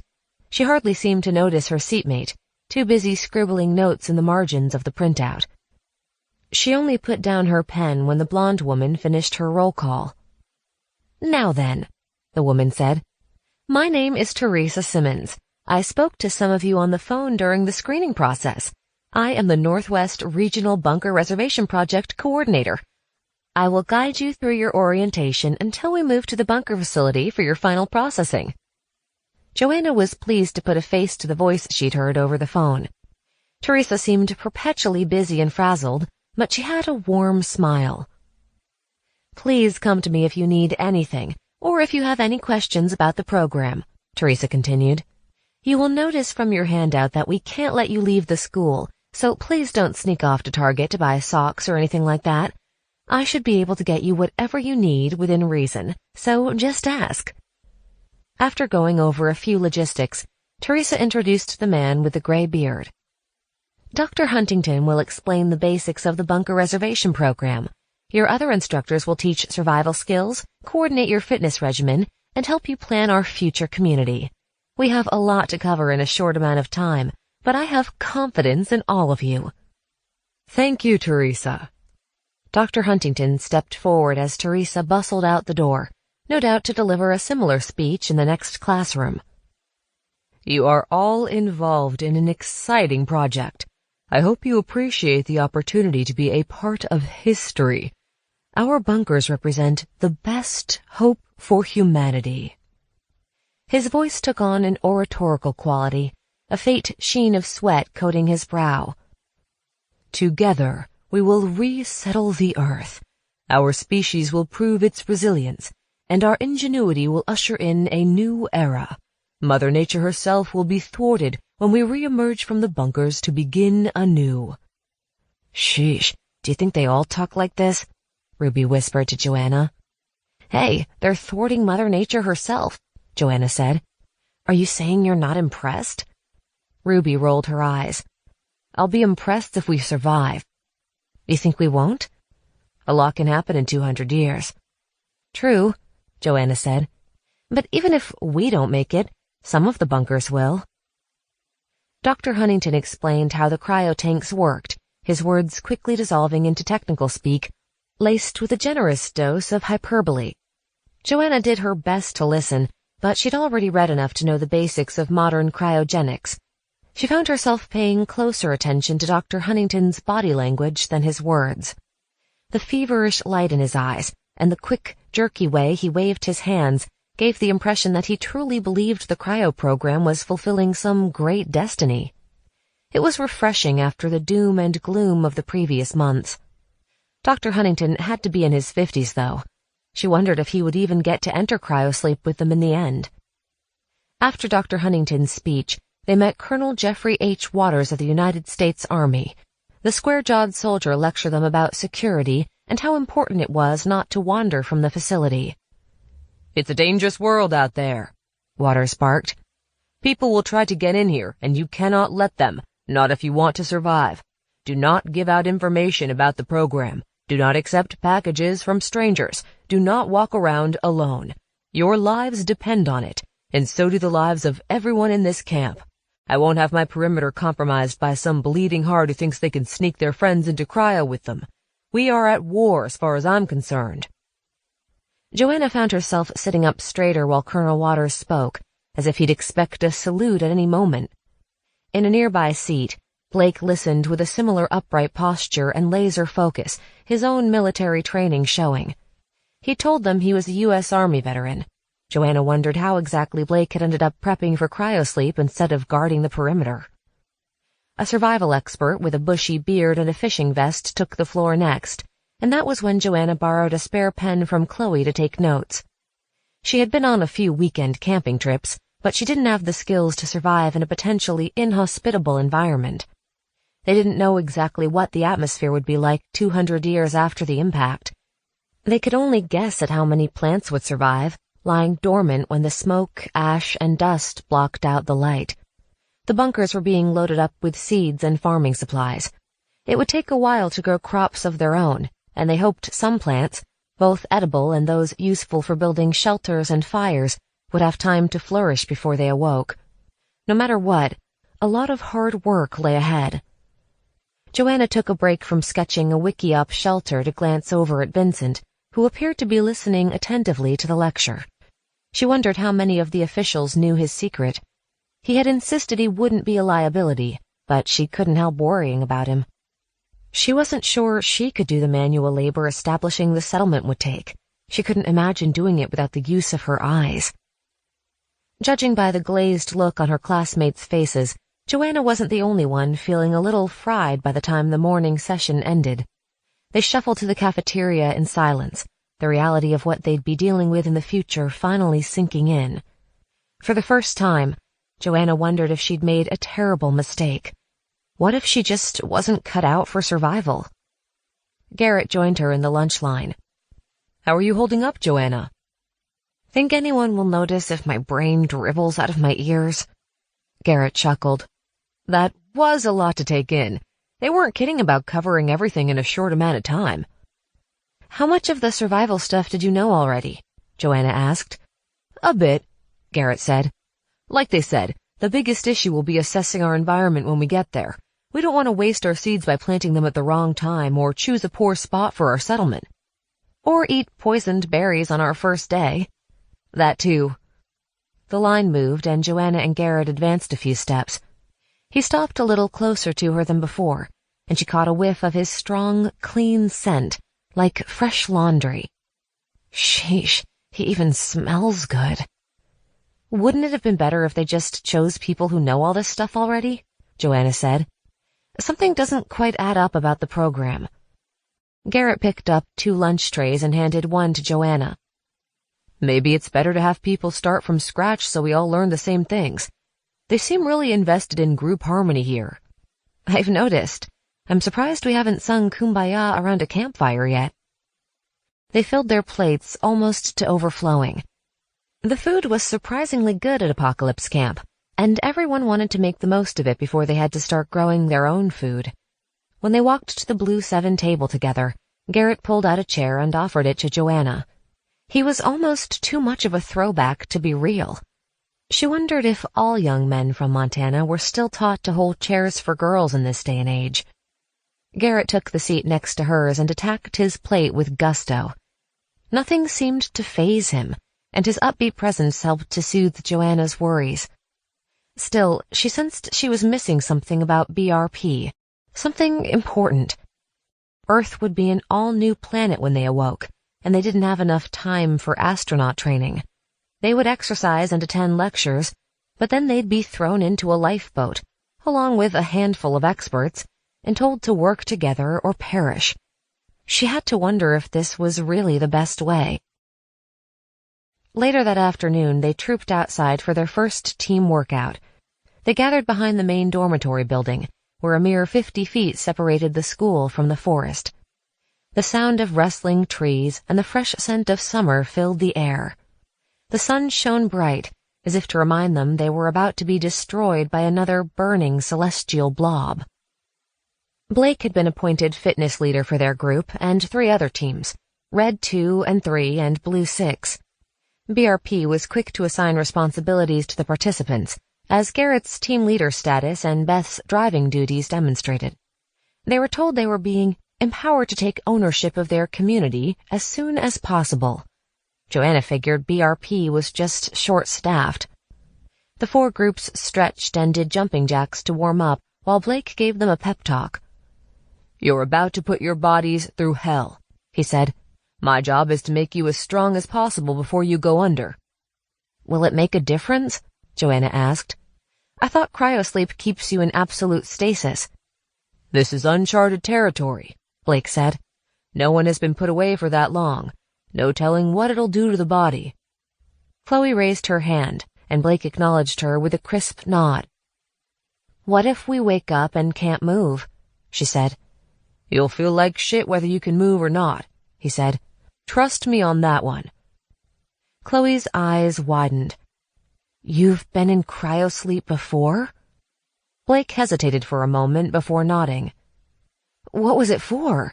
Chloe asked eagerly. She looked ready to sit down in the dirt and add to her notes. "That's classified. Anyway, I wasn't in for very long." Blake frowned and rolled his shoulders, as if worried he'd said too much already. "Enough chatting. We're doing suicide runs. Look sharp." Joanna and Chloe exchanged curious glances. Why had Blake gone into cryosleep before? Some army mission? He might not have been in for long, but that still put him several large steps ahead of the rest of them, unless some of the others had also been in cryosleep before. Joanna didn't have long to wonder about it. The suicide runs revealed how woefully out of shape she was. The soccer team she'd played on in high school had disbanded months ago, and she hadn't done much to keep up with her fitness.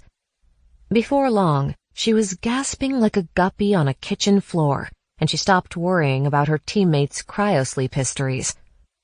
Blake didn't ease up, leading them in a hellish bout of push-ups, sit-ups, and leg lifts after the suicide runs. He marched along the line, shouting at anyone who wasn't going low enough or keeping their bodies straight enough. Next, he made them run all the way around the school, from the forest to the fence lining the main road to the smaller dirt road that led off toward the river and back to the empty forest. While Blake channeled his inner drill sergeant, Garrett offered encouraging words to anyone who was struggling, occasionally dropping back to cheer on the slowest runners. When Blake, Troy, Ruby, and a few other guys decided to race along the straight edge of the woods, Garrett stayed behind, quickly winning over the members of Blue 6 and the 2 red groups who needed the positive reinforcement. He might have been selected as Blue Team 7's group leader because he was the first to arrive and be handed a clipboard, but Joanna suspected he would have ended up in charge anyway. She would have spent more time admiring Garrett's natural leadership skills if she weren't too busy sweating like a sumo wrestler in a sauna. They were all wheezing and swearing by the time Blake finally ended the workout. Garrett didn't swear, of course, but his white t-shirt was soaked through with sweat, and Joanna had to bend down to tie her shoe to avoid staring at his athletic figure, at least directly. Garrett clapped Vincent on the back and offered to guide him toward the showers. "Oh, you could carry me." Vincent had his hands on his knees, and he was gasping in the pine-scented air. "I'd drop you, dude," Garrett said. "Blake doesn't mess around. My arms are shot." "Perhaps I'll just lie down until the comet hits then," Vincent said. "Suit yourself." Garrett twisted to crack his back and grinned at everyone. "See you all at dinner?" "Only if they're serving hamburgers," Joanna said. "Otherwise, we may have to sneak over the fence and find a McDonald's." Beth gave a whimper from where she lay flat on her back, tattooed limbs sprawling. "Nah, you're speaking my language." "You're all wimps," Ruby said. "I could go for another lap." She was smiling for once, only a touch of sweat freshening her face, and she teased the guys who'd been slower than her good-naturedly as they walked back to the dorms. Now there's a girl who can handle the apocalypse, Joanna thought. Surely BRP should have recruited more soldiers and angry biker chicks and Olympic medalists. So why did they choose ordinary people like me? The vetting process had been bare bones. Computer-generated names, a scan of mental and physical health records, a quick phone call. BRP had declared the importance of preserving the human race as it was, flawed and random and full of potential, as if randomness were akin to godliness. If they'd had more warning before the comet, there might have been more debate over this philosophy. Perhaps BRP should keep only the best and brightest in stasis to create a superhuman race in the future. On the other hand, Joanna couldn't imagine how long it would take to define the word best, much less carry out the rest of it. For her part, she wasn't sure she was up for the task ahead.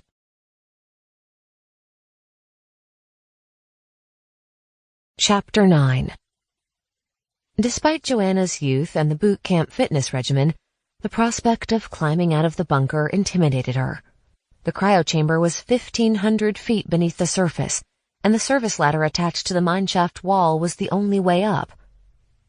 But there is a ladder. Be thankful for small mercies, Joanna told the debris-filled mineshaft. It was something Garrett would have said. She squeezed through the gap beside the large rock wedged into the shaft and climbed a short way up the ladder to test the rungs. They seemed sturdy enough. The smell of rust and damp earth pressed in close as she paused to wipe dust out of her eyes and shine her light farther up the shaft. The beam followed the dull glint of metal until darkness overwhelmed it. So far, so good.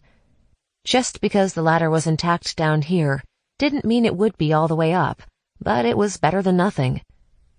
She climbed back down through the lift cage and past the jumble of rocks to exit the mineshaft.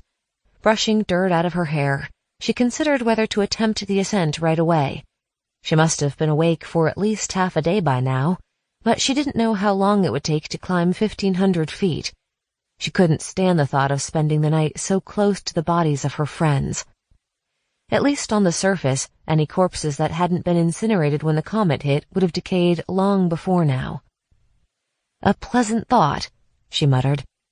She wondered what it would be like up there. What sort of barren, alien land awaited her at the top of the ladder? Would she feel the passage of time in the air?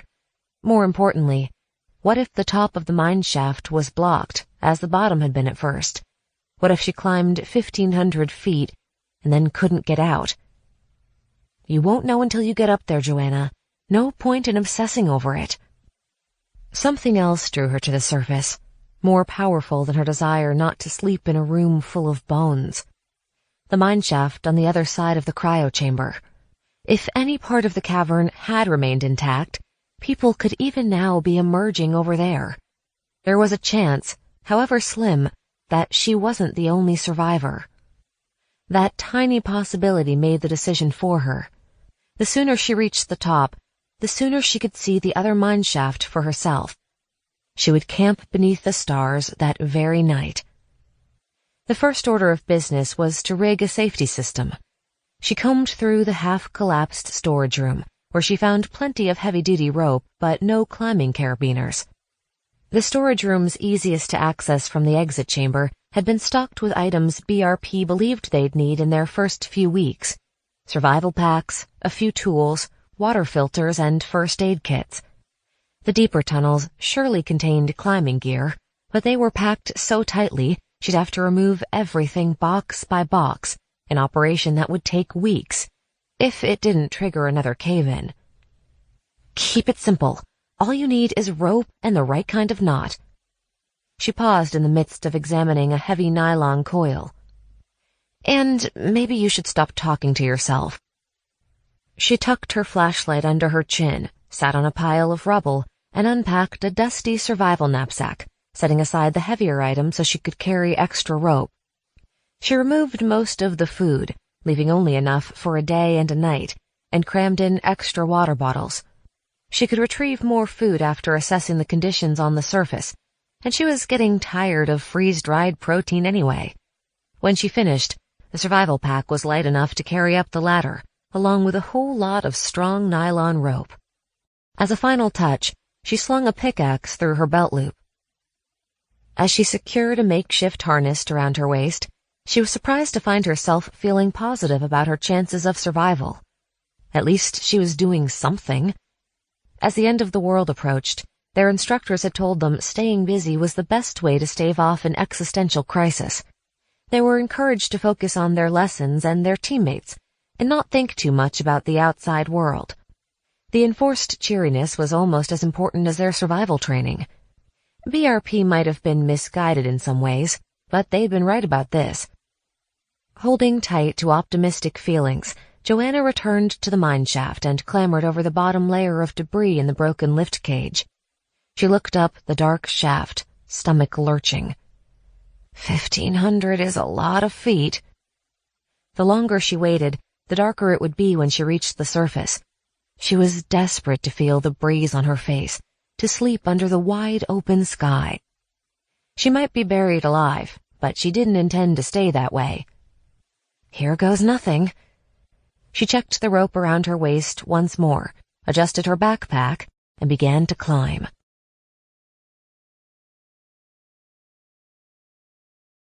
Chapter 10. Before. Joanna and the others were shielded from the worst apocalyptic mayhem in the final months of the old world. They'd seen a bit of chaos before their arrival at the school, of course, but there'd been less looting and disaster movie madness than Joanna expected. The occasional riot broke out, and gun stores sold out their inventories within hours of the comet's discovery, but things were still relatively calm when orientation began. Colonel Waters kept tight control of his perimeter as promised, and they remained protected as the comet tumbled closer. Their busy schedule included instructions on BRP's vision for the bunker communities. The forced isolation and the intensity of their situation made the experience almost like joining a commune, or a cult. The officials were cult-like in their promotion of the program's ideals, too. The most important tenet was community harmony. All of the program participants follow the same curriculum to help promote unity, Dr. Huntington had explained during one such lesson. Everyone will emerge in the future prepared to work together to rebuild our civilization. None of the bunkers will contain weapons, not even for hunting, as we believe no mammals will survive the impact winter. What if they mutate? Someone called from the back of the class. A murmur spread through the room. Yeah, there could be a radiation leak or something. Dr. Huntington's lips thinned, as they did anytime someone suggested their future would be less than utopian. I can assure you we've left a buffer of plenty of time for any radiation to clear. Based on the force with which the comet will strike, you needn't worry about bears, mutated or otherwise, surviving the aftermath. The person in the back spoke up again. But if the predictions are wrong, our state-of-the-art equipment will be able to judge the viability of human life with remarkable accuracy, Dr. Huntington said. Joanna raised her hand. What will we do if it isn't viable? Isn't viable? If we use all that fancy gear and find out it's not safe for us up here. There won't be enough cryo-liquid left to go back under, right? Chloe said, scribbling anxious calculations on her notepad. Dr. Huntington cleared his throat. Technically, that's true. We can't reuse it? Troy asked. I'm afraid not. So no sleeping until it's all better, eh? Vincent said. Dr. Huntington tugged at his collar and shuffled around the printouts detailing the sophisticated equipment being installed above the bunker at that very moment. We are confident that our predictions... We're screwed, Ruby said. Isn't that right? We only have one shot at this, and if we're wrong, we'll either go up and die or live underground until we die. Dr. Huntington sighed. That's correct.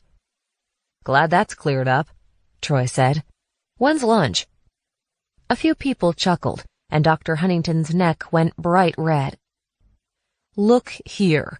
We have carefully constructed our program so that everyone will emerge in safety and transition to an era of cooperation and peace in the future. He stared around the classroom, daring them to question his vision. We will have clean air. We will have no need for guns or any other weapons. The bunkers will operate under shared non-violent principles, both before and after the hibernation period. Despite Dr. Huntington's fervency, the BRP officials weren't always on the same page. Teresa Simmons and Colonel Waters shared, or rather wrestled over, leadership duties for their bunker cohort. Colonel Waters treated the school like a war zone, and he seemed to expect a struggle for resources the moment they emerged from cryosleep. "We'll be tribal at first," Colonel Waters explained once when he and Teresa joined their exercise group on a run around the school. "Like cavemen, survival of the fittest." "Except we'll have the wisdom of modern society behind us," Teresa panted, struggling to keep up with Waters. "We will not be starting from scratch." "Won't matter in the jungle," Waters said. "I doubt we'll awaken into a jungle," Teresa said. "Our bunker will still be in the Pacific Northwest, even after the impact winter." "We'll see." Waters threw a few air punches with his scarred fists as he ran. "Another lap, people, then hit the showers." Joanna was too sweaty and winded to ask Colonel Waters to elaborate on the tribal comment. She had already decided he was her least favorite BRP official anyway. But uneasiness about what awaited them after their hibernation flourished under Waters' paranoia and Dr. Huntington's wild-eyed zeal. Even Teresa grew increasingly frazzled and nervous as the summer progressed. Week by week, cracks began to appear in the program's veneer. The snooty intake coordinator who'd signed Joanna in abandoned the program entirely, disappearing from his post at the front desk. After that, there were no more trips to the river or suggestions that they might be allowed to call their families before the end. The intake coordinator took all 1,000 cell phones with him when he went. They had no contact with the other BRP cohorts during orientation. The bunkers supposedly numbered at least 24 in the continental United States alone, each community run by assorted military and civilian officials.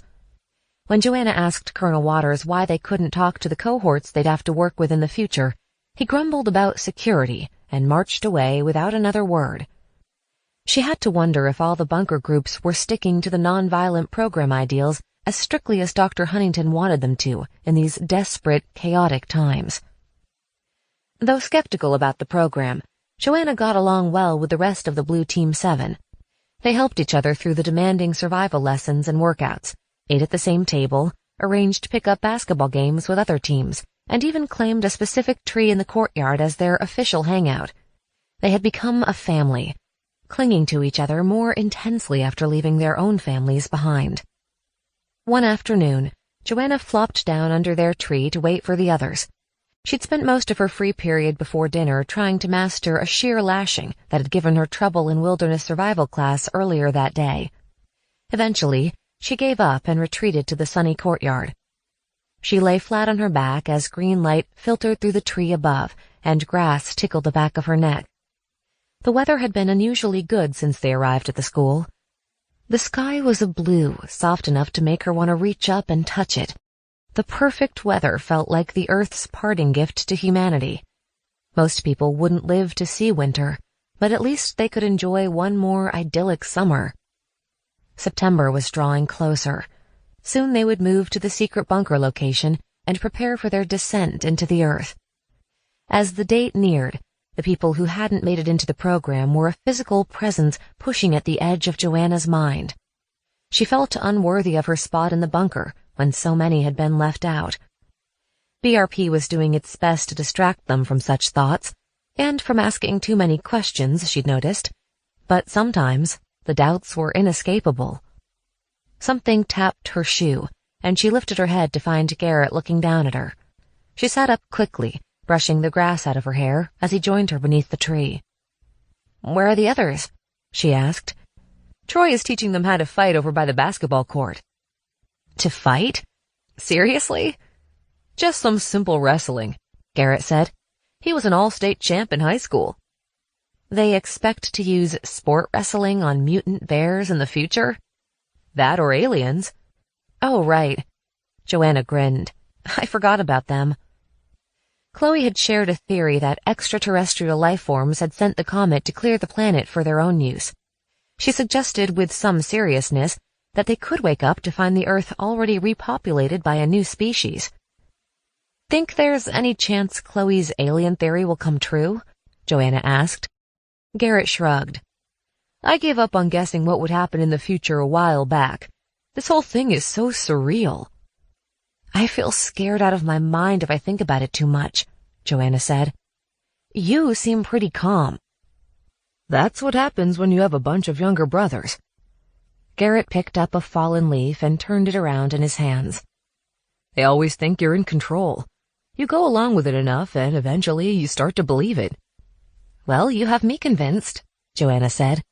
She was sorry to see him grow somber, as he did whenever he mentioned his family. She nudged his arm. "It really does help. Imagine if Ruby were the first to arrive and she got the leader duty." A smile crept back onto Garrett's face. "She'd be tougher on us than Blake and Colonel Waters put together." They both laughed, and Joanna took the opportunity to admire his features. Strong forehead, straight nose, hazel brown eyes. They'd been making flirtatious eye contact for weeks, but nothing more had happened between them. It was driving her crazy. Garrett's maturity might be reassuring, but she did not want him to treat her like a kid sister. For once, the rest of Blue 7 wasn't around, and mere feet separated them. But neither moved to close the gap. "Why aren't you participating in the wrestling lesson?"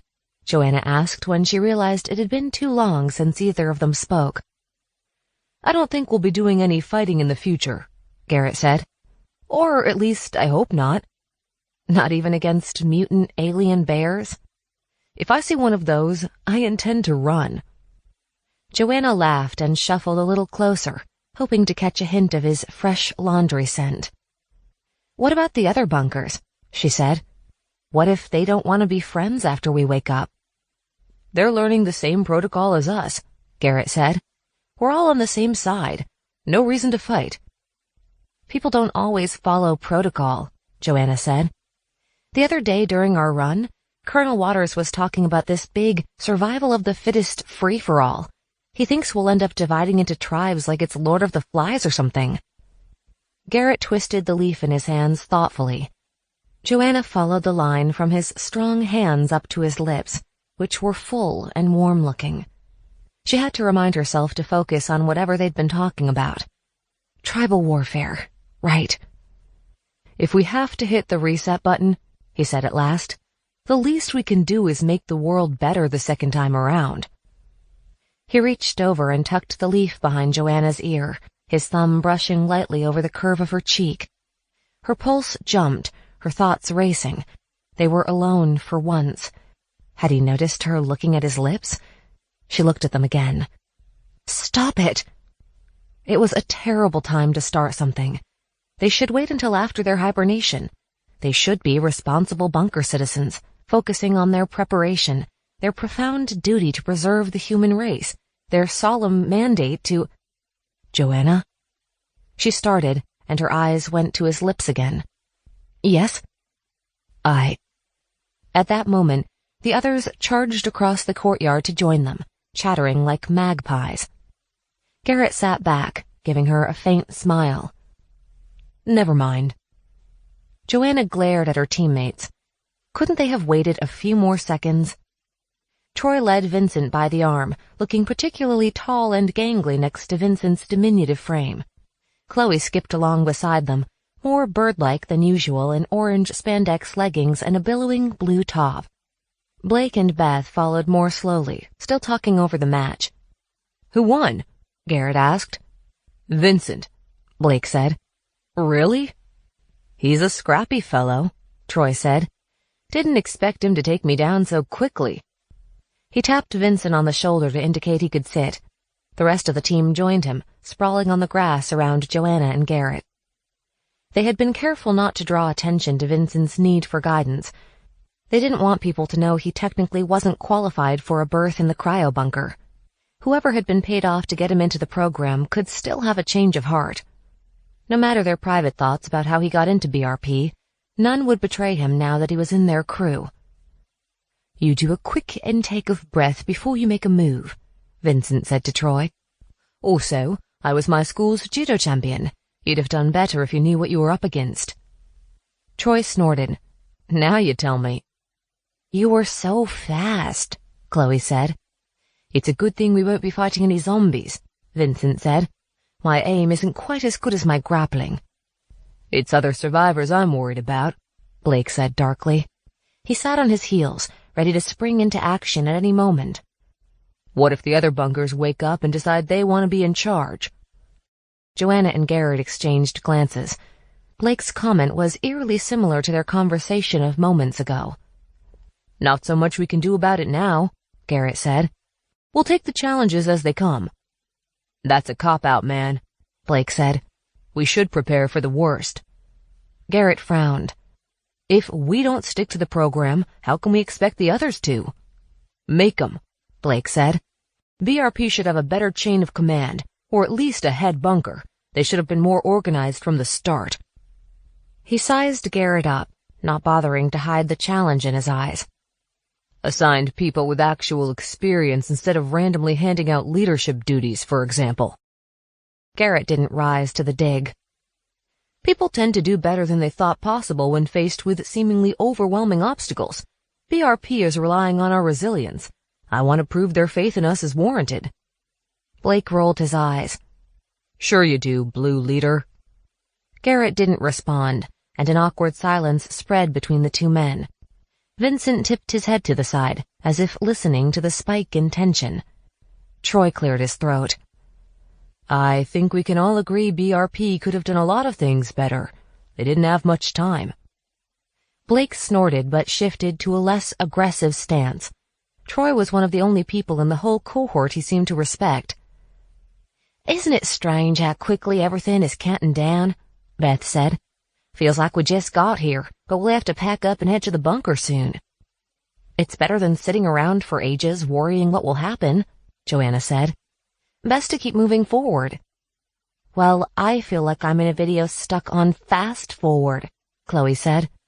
We've had no time to get used to the idea of the comet, much less come up with a solid theory about what the Earth will be like after it strikes. Even BRP is just guessing.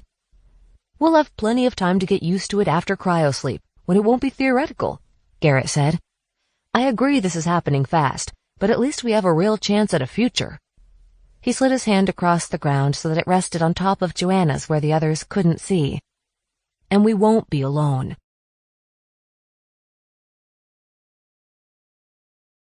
Chapter 11. Joanna climbed the mine shaft steadily, stopping at 20-foot intervals to secure the rope. Multiple ladders had been extended deeper and deeper into the earth as the shaft was built. She didn't trust the centuries-old metal, but the smooth mineshaft wall offered no other anchors. She needed to rest often, which made the journey excruciatingly slow. For hours, she heard only the clunk of her feet on the rungs and the harsh hiss of her breath. The darkness encircled her, overwhelmed her. She carried the flashlight in her pack, switched off to conserve the batteries. She had left the extras behind to lighten her load. Blisters formed on Joanna's fingers as she climbed. Her muscles trembled, protesting each rung. The pickaxe banged steadily against her leg. At one point, she thought about dropping it, but if the exit was blocked at the top of her long climb, she would need the heavy tool. Every time she wanted to give up, she told herself she hadn't survived this long just to fall down an elevator shaft and die. She had to keep going. As Joanna ascended through the darkness, she imagined her teammates following behind her. She pretended she was checking that the mine shaft was clear so they could join her. She pictured Chloe's bright smile, Ruby's sarcastic remarks, Troy's easy laugh. Garrett would already be waiting at the top, of course. He always volunteered to go first, to make sure the way was safe. He's not here now. You have to make your own way. Suddenly, Joanna's foot slipped off the ladder. She seized the nearest rung, banging her elbows against the wall and her hip against the metal frame. She hung there for a moment, waiting for her heart to stop racing. Her arms shook. Sweat trickled down her forehead and dripped into the void. When her pulse finally returned to normal, she took a deep breath and resumed her ascent. Time seemed slower in the mine shaft. She felt as if she were moving through gel, each step against gravity requiring more strength and more willpower than the one before it. She paused to lash her rope to the ladder again, hoping she'd have enough to make it all the way up. She had a second rope in her pack for the pulley system she planned to create to lower herself down again. Her fingers trembled as she tied the knot. Garrett had taught her this one, yet another thing he'd learned as a Boy Scout.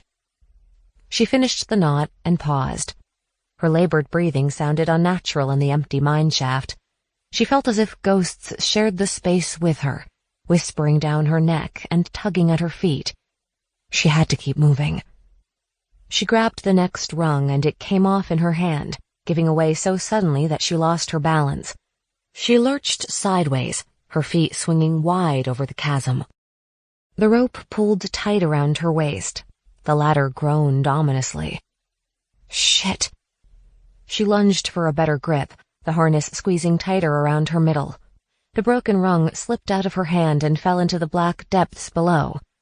It was a long time before it hit the bottom. Oh shit! I'm going to die. She hung there in the darkness, clinging to the ladder, blind terror stealing her strength. The ladder creaked. If it collapsed, it would pull her down into the chasm, tethered by the very rope she'd used for her safety. Panic tore at her chest. Her fingers were sweaty, slipping. They wouldn't hold. Panic was a bat in the darkness, a crack in the ceiling, a cyclone in... Get it together, Joanna! Forcing herself to calm down, she looped her excess rope around the ladder again.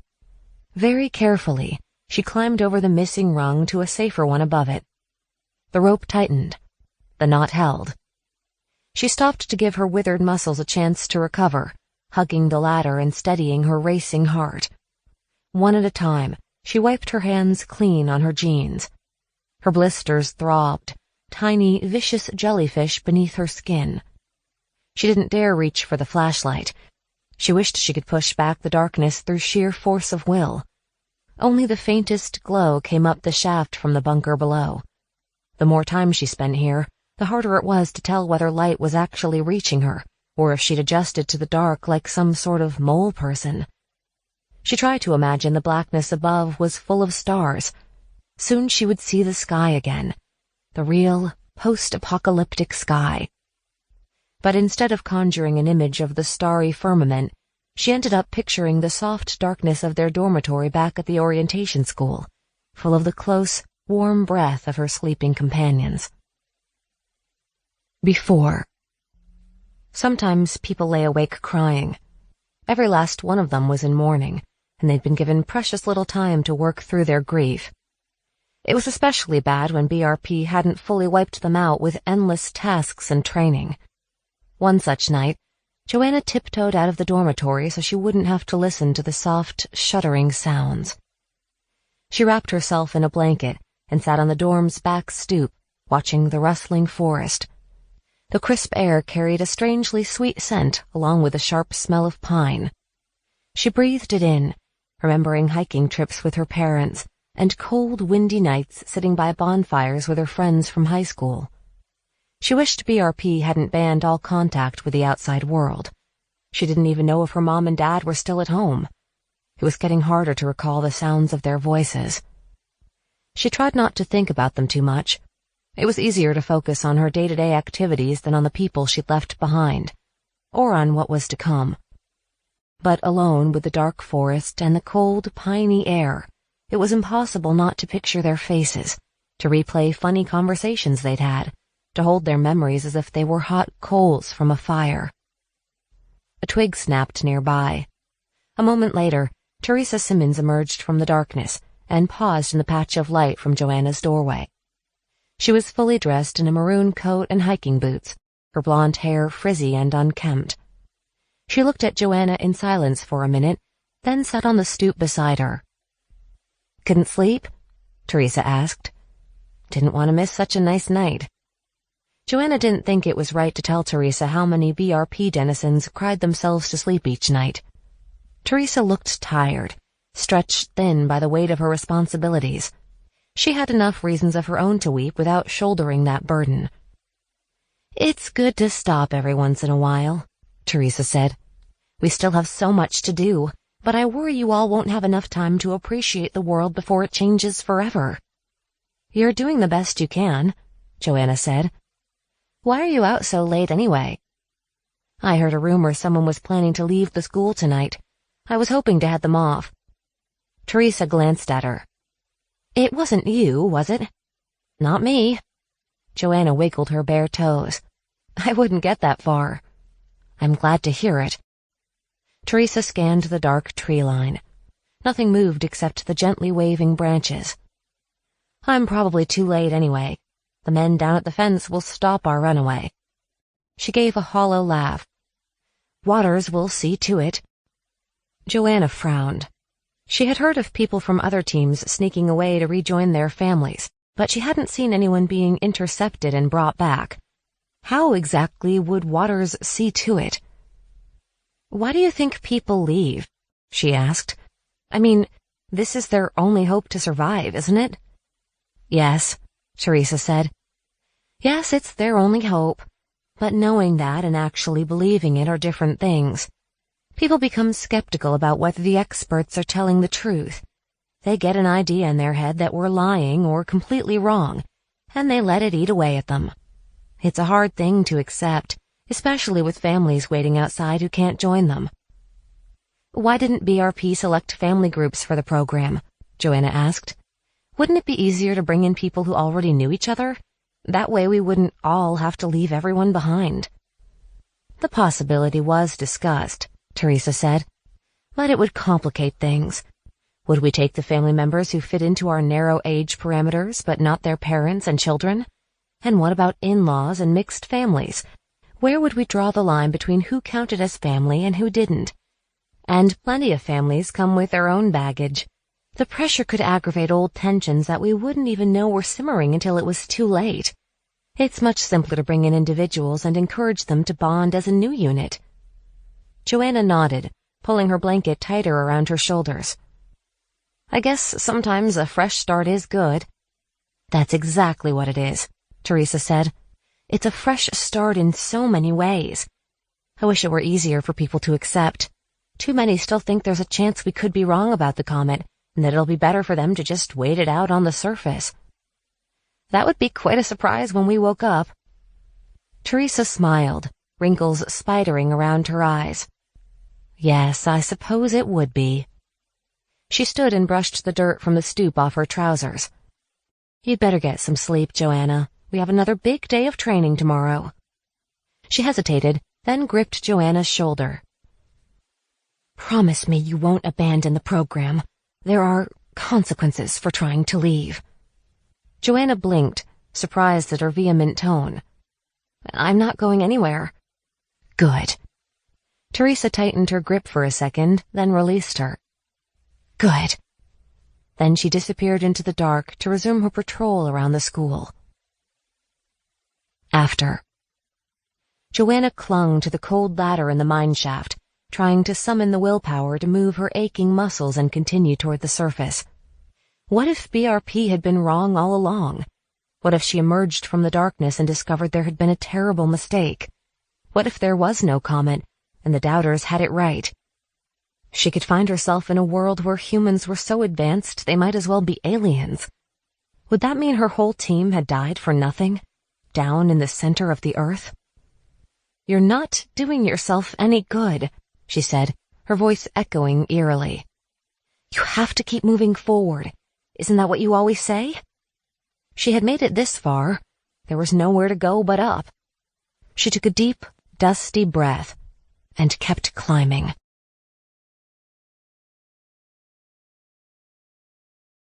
Chapter 12. Before. They left for the bunker facility in the last week of August, almost 3 months after arriving at the school. Secluded in the forest and forbidden from contacting anyone, they'd enjoyed a sense of normalcy far removed from the rest of the country. All that changed as the comet tumbled nearer. They had no idea how bad it had gotten outside until they made their final drive. The entire cohort would travel in a convoy of vans and repurposed school buses, guarded by whatever personnel Colonel Waters still had under his control. They were warned several days in advance that they'd be awoken at a moment's notice to make the drive. They couldn't plan the exact departure time, lest someone outside the camp learn about the move. Colonel Waters had become increasingly paranoid about leaks in the final weeks at the school. Their caravan would attract enough attention without drawing additional hangers-on in their wake. When the day came, Beth picked them up before dawn in the Blue Team 7 van. Garrett sat shotgun, his clipboard now holding a map to the bunker given to him that morning. Joanna dawdled outside the van until everyone piled on board so she could claim the seat directly behind his. As she buckled herself in, he looked back and winked at her. They weren't exactly dating, she didn't think, but since that day under the tree, he had taken to holding her hand under the table at meals and walking her home to the dormitory at night. "Have you guys even done it yet?" Ruby had asked at dinner the previous evening, taking a seat beside Joanna that Garrett had just vacated. "Done what?" "Cute. Come on, I want details." "I have no idea what you're talking about." Ruby snorted. "You may be the youngest, Joe, but you're not that young." "What have we done?" Joanna said. "Figured out the water filter? We were working on that last week." "It, Joanna. Have you done it?" Joanna looked back at her, eyes wide. "What's it, Ruby? Do you mean the fire? Sex? Geez, I know he's Mr. Traditional, but if you haven't even—" Joanna burst out laughing. Ruby narrowed her eyes. "You knew exactly what I was talking about. Like you said, I'm not that young. And no, we haven't. Teresa will give you protection if you're worried about pregnancy." "That's not it," Joanna said. "He hasn't even kissed me." Ruby raised an eyebrow. "Seriously? After all the hand-holding and googly eyes?" "Googly eyes? And all the times you gaze off into space, then perk up like a bunny rabbit the moment he comes around? You've noticed?" "Everyone has noticed." Joanna didn't answer. Garrett obviously liked her, maybe even as much as she liked him, but he hadn't tried especially hard to get her alone. There were plenty of nooks and crannies around the school, private spaces that had gotten vigorous use by all these young, healthy people thrown together in fraught times. Teresa had needed to make extra forays to the outside world to replenish the condom supply. Joanna wasn't in any rush to have sex. She just wished Garrett would kiss her already. She suspected the reckless enthusiasm with which some people were hooking up around them had something to do with Garrett's restraint. They all had to live together for the rest of their days, and it would be unwise to bring relationship baggage into the future. But their connection already felt more significant than that to Joanna. Garrett's presence was profoundly comforting, and she had never expected to find such sanctuary in the form of a kind-hearted young man. That was more precious than canned food in times like these. Joanna didn't want to explain all that to Ruby, who remained stubbornly cynical. She was saved from having to reply when Garrett returned to the table, bringing a dessert for him and one for Joanna. "No need to get up, Ruby," Garrett said. He set down a bowl of orange jello for Joanna before strolling off to sit in Ruby's seat beside Troy. "I wasn't going to give him his chair back anyway," Ruby muttered. "Damn Boy Scout." "What's your problem with him anyway?" Joanna asked. "You're always ribbing him." "He's such a goody two-shoes," Ruby said. "We're not 12. I know, it's just, he still believes everything is all noble and wonderful. He's a good guy, but I kind of want to smack some reality into him." "I don't think the world is such a terrible place either," Joanna said, taking a huge bite of jello. "I mean, what's about to happen is bad, but it's just nature doing its thing. I might feel differently if humanity were about to destroy itself in a nuclear holocaust. This, I don't take so personally." "Just because the comet is an act of God or Mother Nature or whoever doesn't mean people aren't terrible," Ruby said. "You don't still believe all BRP's bullshit about starting a new world, do you?" Joanna licked her spoon. "That's what we're doing, isn't it?" Ruby sighed and actually patted her on the head. "And that, Joanna, is why I get frustrated with you and Mr. Chivalry is Not Dead. You don't even see it." Ruby left the table before Joanna could ask what she was talking about. Did she know something about BRP? How bad could it actually be? Sure, Teresa and Dr. Huntington were a little secretive and disorganized, and Colonel Waters grew stricter by the day, but they were saving as many people as possible. Garrett thought everything would turn out all right in the end, and frankly, Joanna wanted to believe him. But when they finally piled into the van and drove out of the gravel parking lot that late August morning, Joanna had to question whether her optimism had been foolhardy after all. A roadblock had been set up beyond the school, far out of sight of the main campus. Apart from stray crazies sneaking over the perimeter fence that first week, they hadn't interacted with the world much, and no one had tried too hard to bother them. But as the roadblock opened up to admit their convoy of mismatched vans and school buses, they discovered that the peaceful nature of their training was an illusion. People had tried to reach them. A lot of people. And BRP had gunned them down. Bodies piled on either side of the road. Some leaned against the fence as if they'd only stopped to rest, stiff fingers still clutching the chain link. Others had rushed the facility in groups, and they'd been left to lie where they fell. The stench seeped into the van through the vents, putrid, cloying, strangely sweet. The first bodies must have been here for weeks. The team stared as they passed the heaps of bodies. It was like driving through the set of a zombie movie, except these people had been very human when they died. They had been desperate, traveling here on the off chance that they could sneak into a cryo-bunker. And instead of simply turning them away, BRP had killed them, ripping away their chance to live out their final months on Earth. Beth swore steadily under her breath as she shifted gears, creeping after the school bus ahead of them in the convoy. Joanna wished they would drive faster. She didn't want to see this. The comet would enact immediate and absolute destruction, a fact that had allowed her to think of the coming apocalypse as a sudden, clean end to humanity. But the scene outside the school was anything but clean. Chloe was crying quietly in the seat beside Joanna. Why did they do this? Why didn't they just send them away? It's for us, Joanna said, stunned by sudden clarity. They're doing all this for us, so that we can survive and start things over. Here was the cost for those left behind. She'd known from the beginning that she had been chosen to live while others died, but it was different to see the debt paid in blood and flesh. Though she wanted to hide her eyes, she forced herself to study the carnage, noting details about the people by the roadside who'd wanted her spot in the bunker. A spill of lustrous red hair, a pair of feet missing one green shoe, a couple holding hands, a woman spread-eagled as if hung on a cross, a man in camouflage fatigues with, "That's my father." The voice coming from the back seat was so empty, so alien, that Joanna had to turn around to see who had spoken. Blake was staring out the window, his face as pale as sand. He began moving robotically toward the front of the van. He clambered over Vincent, who hadn't asked anyone to describe the scene outside, and reached for the door. "What are you doing?" "Hold on, man. You can't go out there." Blake pushed away the hands trying to hold him back, ignoring the voices speaking over each other. "I have to get to him." "He's dead," Ruby said.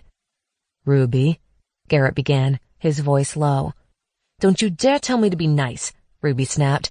"Blake, listen to me." She grabbed his face, turning his vacant eyes toward her. "He's dead. Sit back down." "Let the man pay his final respects," Troy said. "We can't get out of the van," Garrett said. "Don't tell me what to do." Blake wrenched out of Ruby's grasp and seized the door handle. "I'm team leader," Garrett said. "You have to—" "I don't have to do shit," Blake said. "Team leader doesn't mean anything. I'm going out there." "Whatever you do, don't stop driving," Garrett said to Beth, who had a white-knuckled grip on the steering wheel. Then he unbuckled his seatbelt and climbed into the back, almost landing on Joanna's lap as he crawled over to the van door. Blake was still struggling with the handle. "Stop, Blake," Garrett said. "You can't get out of the van." Blake swung his fist. Garrett ducked the punch and caught his arm. He forced Blake's shoulder back against the window, kneeling awkwardly on the seat. He gained control of Blake's other arm just before he opened the door. "Listen to me." Garrett strained to keep Blake from twisting loose, cramming him against the door. "BRP will shoot anyone who gets out of the vans. They warned me this morning." "I don't care," Blake hissed. "He deserves better than to lie out there like roadkill." "Everyone deserves better than this," Garrett said. "But if you go out there, you will die." Blake and Garrett stared each other down, Garrett keeping a firm grip on Blake's arms. Chloe's soft gasps and the hum of the engine were the only sounds. Joanna dug her fingernails into her palms, afraid to move lest she break the tenuous equilibrium between the two men. Suddenly, the van hit a pothole, and everyone lurched off balance. Garrett lost his hold on Blake. Chloe screamed as Blake launched himself forward, swinging his fist at Garrett's face. This time the punch connected with a nasty smack. Blake grabbed the handle again. The door popped open, swinging wide over the asphalt, and Blake tried to leap from the moving vehicle. Garrett grabbed the doorframe and threw himself halfway out of the van, catching hold of Blake's belt before his feet hit the ground. Joanna's heart clenched like a fist as they hung suspended out the doorway. Then Garrett hauled Blake back, just as a shot rang out. The two men toppled backward into the vehicle. Garrett landed hard on Joanna's lap, making her grunt. Troy lunged forward to pull Blake into the back seat. Ruby slammed the van door with a bang that echoed like a second gunshot. For a moment, no one moved. Fearing the worst, Joanna looked down at Garrett, whose shoulders rested on her legs. Are you hurt?" she said. "No, just a warning shot." Garrett's eye was already swelling from Blake's punch, but there was no sign of blood. She touched his cheek, and he gripped her hand tightly before pulling himself back into a sitting position. Joanna and Chloe squeezed sideways to make room for Garrett on their bench. The van lurched onward, Beth still cursing under her breath in the driver's seat. Garrett turned around to address the others. "I'm truly sorry about your father," Garrett said to Blake. "The BRP officials warned me not to let anyone out of the van no matter what." "They'd really kill us after going to the trouble of training us?" Joanna said. Garrett grimaced. "I think they'll do whatever it takes to make sure we don't cause trouble for the program." Joanna caught Ruby's eye. Maybe Garrett really was skeptical of BRP's good intentions. She remembered Teresa's insistence the other night that she make no attempt to leave. They all understood the risks now.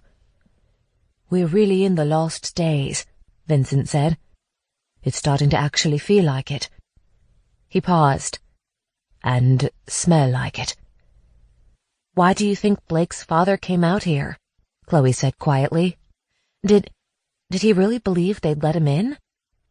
No one answered. Speculating was pointless. Blake's father must have known he was going to die. Perhaps he wanted to spend his last days in his son's company.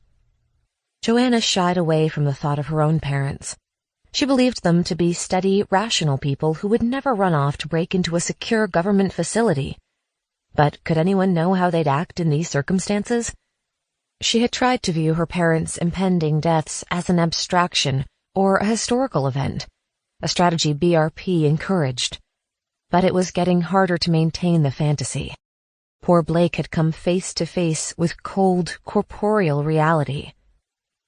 Joanna twisted in her seat to look back.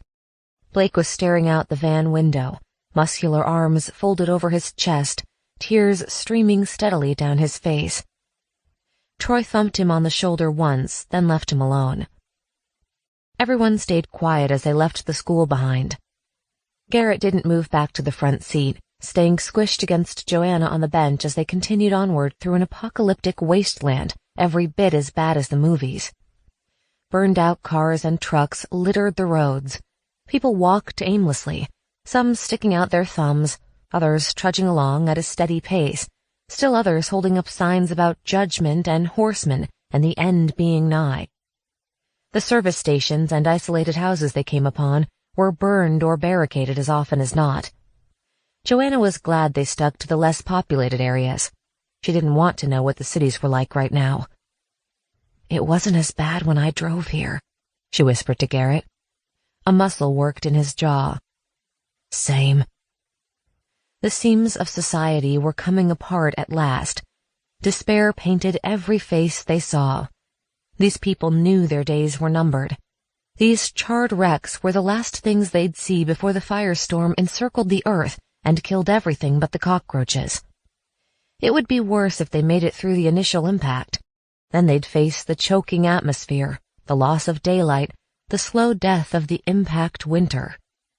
They must know the truth, and still they trudged across the land in search of solace. Joanna felt stripped bare as they drove slowly through the end of the world. She couldn't prove herself worthy of her spot in the bunker. She couldn't change what was to come.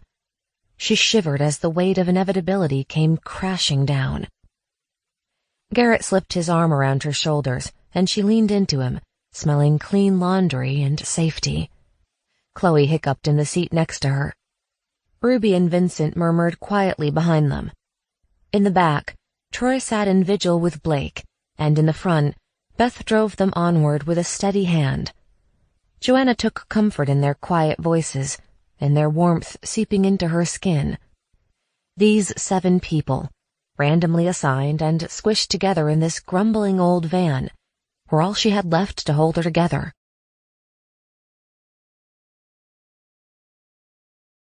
Chapter 13. Joanna felt as though all she had ever done was climb.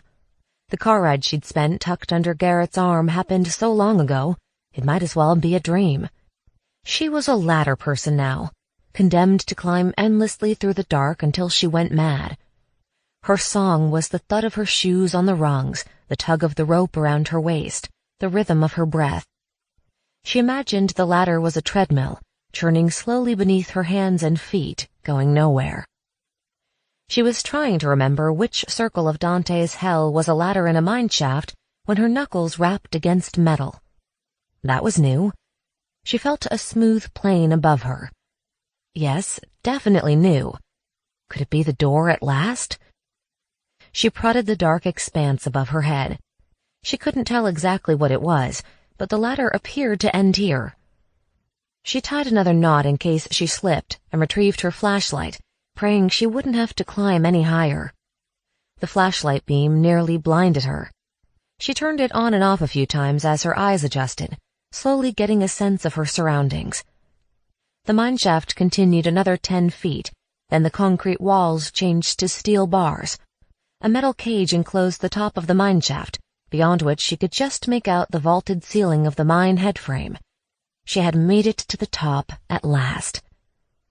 "Well, that was easy," Joanna announced, needing a little bravado. No one was around to contradict her anyway. She studied the metal enclosure rising above the concrete, where the lift cage would nestle whenever it rose to the surface. The flat object she felt above the ladder turned out to be a large metal box set into the wall, perhaps for electrical circuits. She'd hoped it was a door, but ground level was still 10 feet up. And there was another problem. Joanna shined her flashlight around the top of the mineshaft. The doors glittered wickedly when the beam drifted over them. They were more like gates than elevator doors, porous with a double line down the middle indicating where they opened. But they were on the opposite side of the mineshaft. It was far too wide for her to jump across to reach the doors, even if they had been open. "I can't catch a break, can I?" The beam of light shivered like a strobe as Joanna surveyed the mineshaft, looking for a way across the abyss. Sweat soaked her clothes, and her limbs trembled worse than ever. She was too tired to feel scared. The ladder had to be on this side for a reason, she told herself. She'd find a way across. She didn't have a lot to work with. A few pipes and wires ran around the shaft from the circuit box to the doors, none of which looked particularly sturdy. The cage enclosing the top of the mineshaft was too far overhead to reach. Shouldn't there be a catwalk or something? Perhaps the miners used to extend a gangway across the gap to this ladder in the past, or maybe the final ladder segment had fallen long ago. She noticed a heavy cord hanging overhead, a bit of the lift cable still suspended from the hoist. She had a brief vision of grabbing the cable and swinging across the gap like some sort of post-apocalyptic Tarzan. Probably not the smartest idea she'd ever had.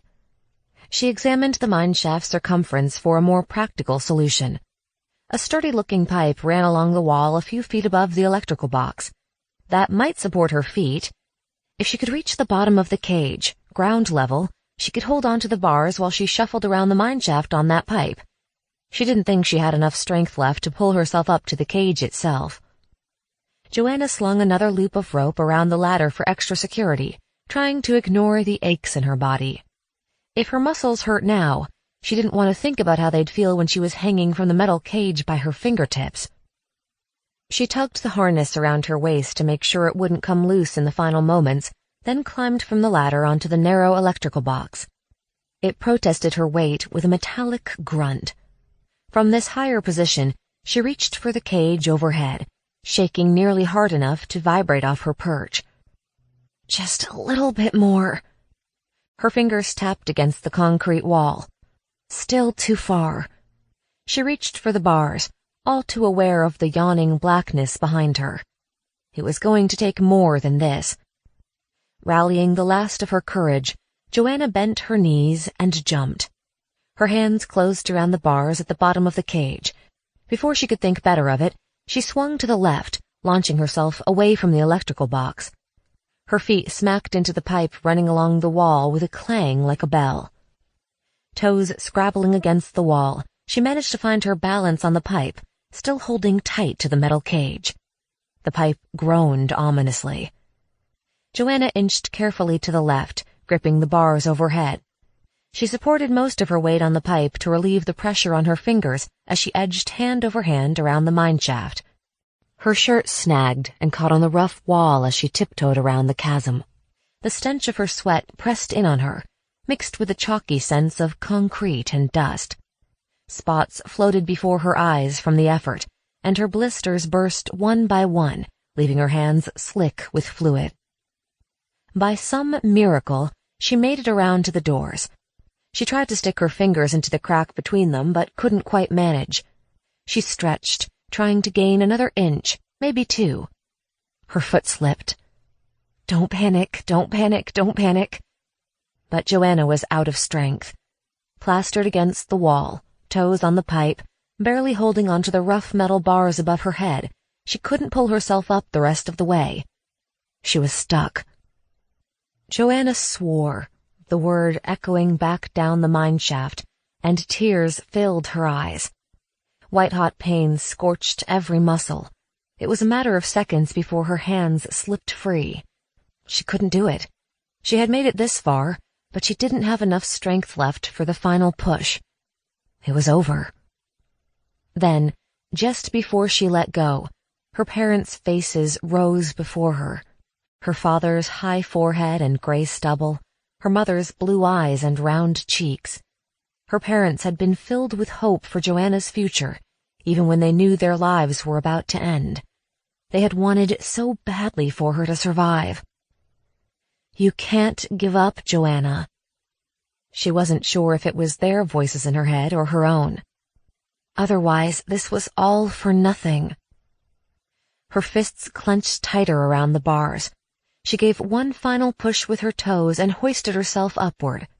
She moved one hand to the next crossbar, gaining a few inches, then a few more. Bracing her feet against the wall, she climbed up the cage doors, clinging to them like a bat. Muscles straining dangerously, she squeezed her fingers into the crack between the doors and forced the metal gate open an inch. 2 inches. 3. She kept expecting her muscles to snap. Any moment she'd topple back into the shaft. The rope around her waist was the only thing that might save her from the death she'd avoided for the past 218 years. But at last, with what felt like a superhuman effort, she forced the gates apart enough to stick her head through. Her shoulders followed, and she hoisted herself out of the mineshaft. Joanna collapsed onto a cold concrete floor, purple spots dancing before her eyes. She had made it.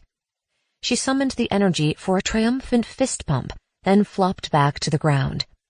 Sweat dripped off her, disappearing in the thick layer of dust atop the concrete.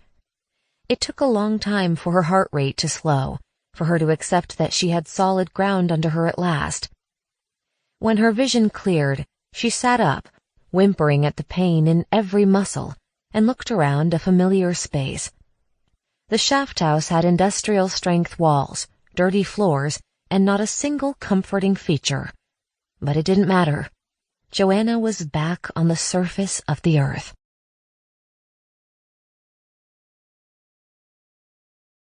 Chapter 14. Before. It took the whole day and well into the night to drive to the bunker, located deep in Idaho silver country. The drive would only have taken 4 hours in better circumstances, but roadblocks and wrecked vehicles impeded their progress, forcing long detours. Garrett drove when Beth needed a rest as they crept slowly through the shattered world. They stopped at prearranged times to refuel. They didn't see a single functioning gas station all day, but every vehicle in the convoy carried its own fuel. Their stopovers took place on the side of the road as often as not. During one such pause, Joanna walked a few yards away from the van to stretch her legs. They were in a remote pass where the road wound back and forth along a mountainside, forcing the convoy to stretch out over several miles. Every vehicle had pulled over wherever they found a safe turning-out area or passing lane. The curve of the road gave the illusion that their team was alone as they refueled the van and relieved themselves in the privacy of the trees. As her teammates discussed how the van tires were holding up, Joanna had a sudden, overwhelming desire for a moment to herself. People had surrounded her constantly since her arrival at training, and she'd barely had a chance to process anything without continuous input from her teammates. She muttered something about using the facilities and strode into the trees. She didn't have far to go to escape the murmur of their voices. A river meandered below the roadway here, a branch of the one on which they'd gone rafting at the beginning of the summer. She picked her way over boulders and fallen branches, following the sound of rushing water. As she scooted down a steep slope, Joanna noted the types of vegetation she saw and practiced assessing which parts were edible or otherwise useful. Those berries were safe. The fibers of that tree's bark were strong enough to use for ties. Those leaves often sheltered a grub that would be a good source of protein in a pinch. All of this wood was too wet for a campfire. The bunker would contain plenty of reference material, but their survival trainers had tried to cram as much practical knowledge as possible into their heads. It was still anyone's guess how many of these plants would regenerate on their own after the firestorm swept the globe and dust blocked out the sun. The blast was expected to knock down 90% of the region's trees, but BRP scientists hoped that at least some varieties would recover before the 200 years were up. Joanna tried to silence the litany of facts she'd been told about plant dormancy, thermal radiation, and ejecta deposits. BRP had assaulted them with a constant barrage of information, and she just wanted a little quiet. Abruptly, she broke through the tree line, and the rush of the river became a roar. She paused in the shadow of a stately old hemlock, still several dozen feet above the water. Multicolored pebbles covered the wide riverbank below her. The water sparkled with crystalline droplets of sunlight. On the opposite side, a steep cliff rose directly from the water, the rocks glistening with trickles of silver. Overhanging trees cast shadows on the river and cut patterns in the sky. A group of children was playing in the shallows, splashing and screeching as their chubby legs churned through the gentle current. One little girl toppled over when a larger boy charged past her. She wailed until another girl, probably her sister, picked her up and kissed her cheek. She said something that made the little girl giggle, and soon they were tossing pebbles into the water together, squealing and giggling at every splash. The sounds were so normal that Joanna felt as if she had pushed through a wardrobe into another world, a world full of life and hope, a world with a future. A handful of adults watched over the children, several with hunting rifles slung over their shoulders. Joanna didn't venture any closer than the edge of the trees, but one man sensed her presence. He whirled around and leveled his gun directly at her. Joanna raised her hands at the unambiguous warning and held the stranger's gaze as she stepped slowly back into the woods. He made no move to pursue her. The children's laughter seemed to overtake every other noise as Joanna climbed back toward the road. She barely heard the crunch of her footsteps or felt the branches scratching her arms. This would all be gone in a few weeks. The trees, the crisp, clear river, the children. Those families were waiting for the end, and they knew it. That man with the rifle would defend his family to the last, knowing that none of them would grow any older than they were now. These were the last days of a dying people, and for the first time in the history of this planet, a species knew its fate down to the moment. They weren't like the dinosaurs. They hadn't all died when their own catastrophic comet struck, but they must have sensed something wasn't right, must have felt the dread as temperatures changed and it became more difficult to find food. But the exact date and time of their doomsday hadn't been broadcast across the globe. They couldn't have been aware the way the man with the rifle was aware, knowing in their bones, in their souls, that this was the end. Joanna had been surrounded by survivors all summer. They grappled with grief and loss, but not with their own looming deaths. BRP had succeeded in shielding them from the worst. The rest of the world might well have found a way to make peace with their mortality, but it was hidden from those who'd been selected to carry on. Joanna rubbed her eyes and plastered on a smile before she rejoined the others at the roadside. Garrett rushed to meet her, smelling faintly of fuel. He looked angry. "You shouldn't wander off like that. There are no BRP guards nearby. No one's going to shoot me." Joanna neglected to mention the man who'd pointed a gun at her moments ago, in no mood to defend her actions. "Something could have happened to you. We have to get back on the road." Joanna put her hands on her hips. "What were you going to do? Leave without me?" Garrett grimaced, not catching her playful meaning. Her tone hadn't been quite as light as she intended. "I wouldn't leave you," he said hoarsely. "You're my family now." His hand tightened into a fist at his side. "I'll never leave my family again." Joanna winced. Garrett clearly still felt guilty for leaving his brothers and parents to join BRP.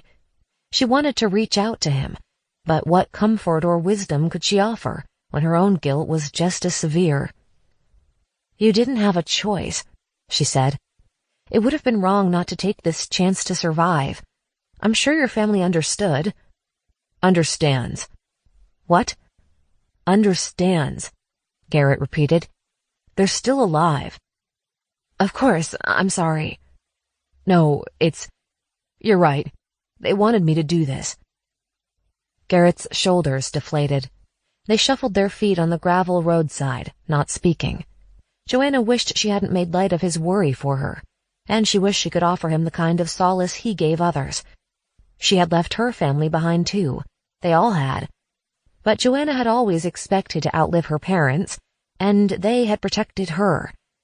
She had never felt responsible for anyone the way Garrett did as the oldest of so many siblings.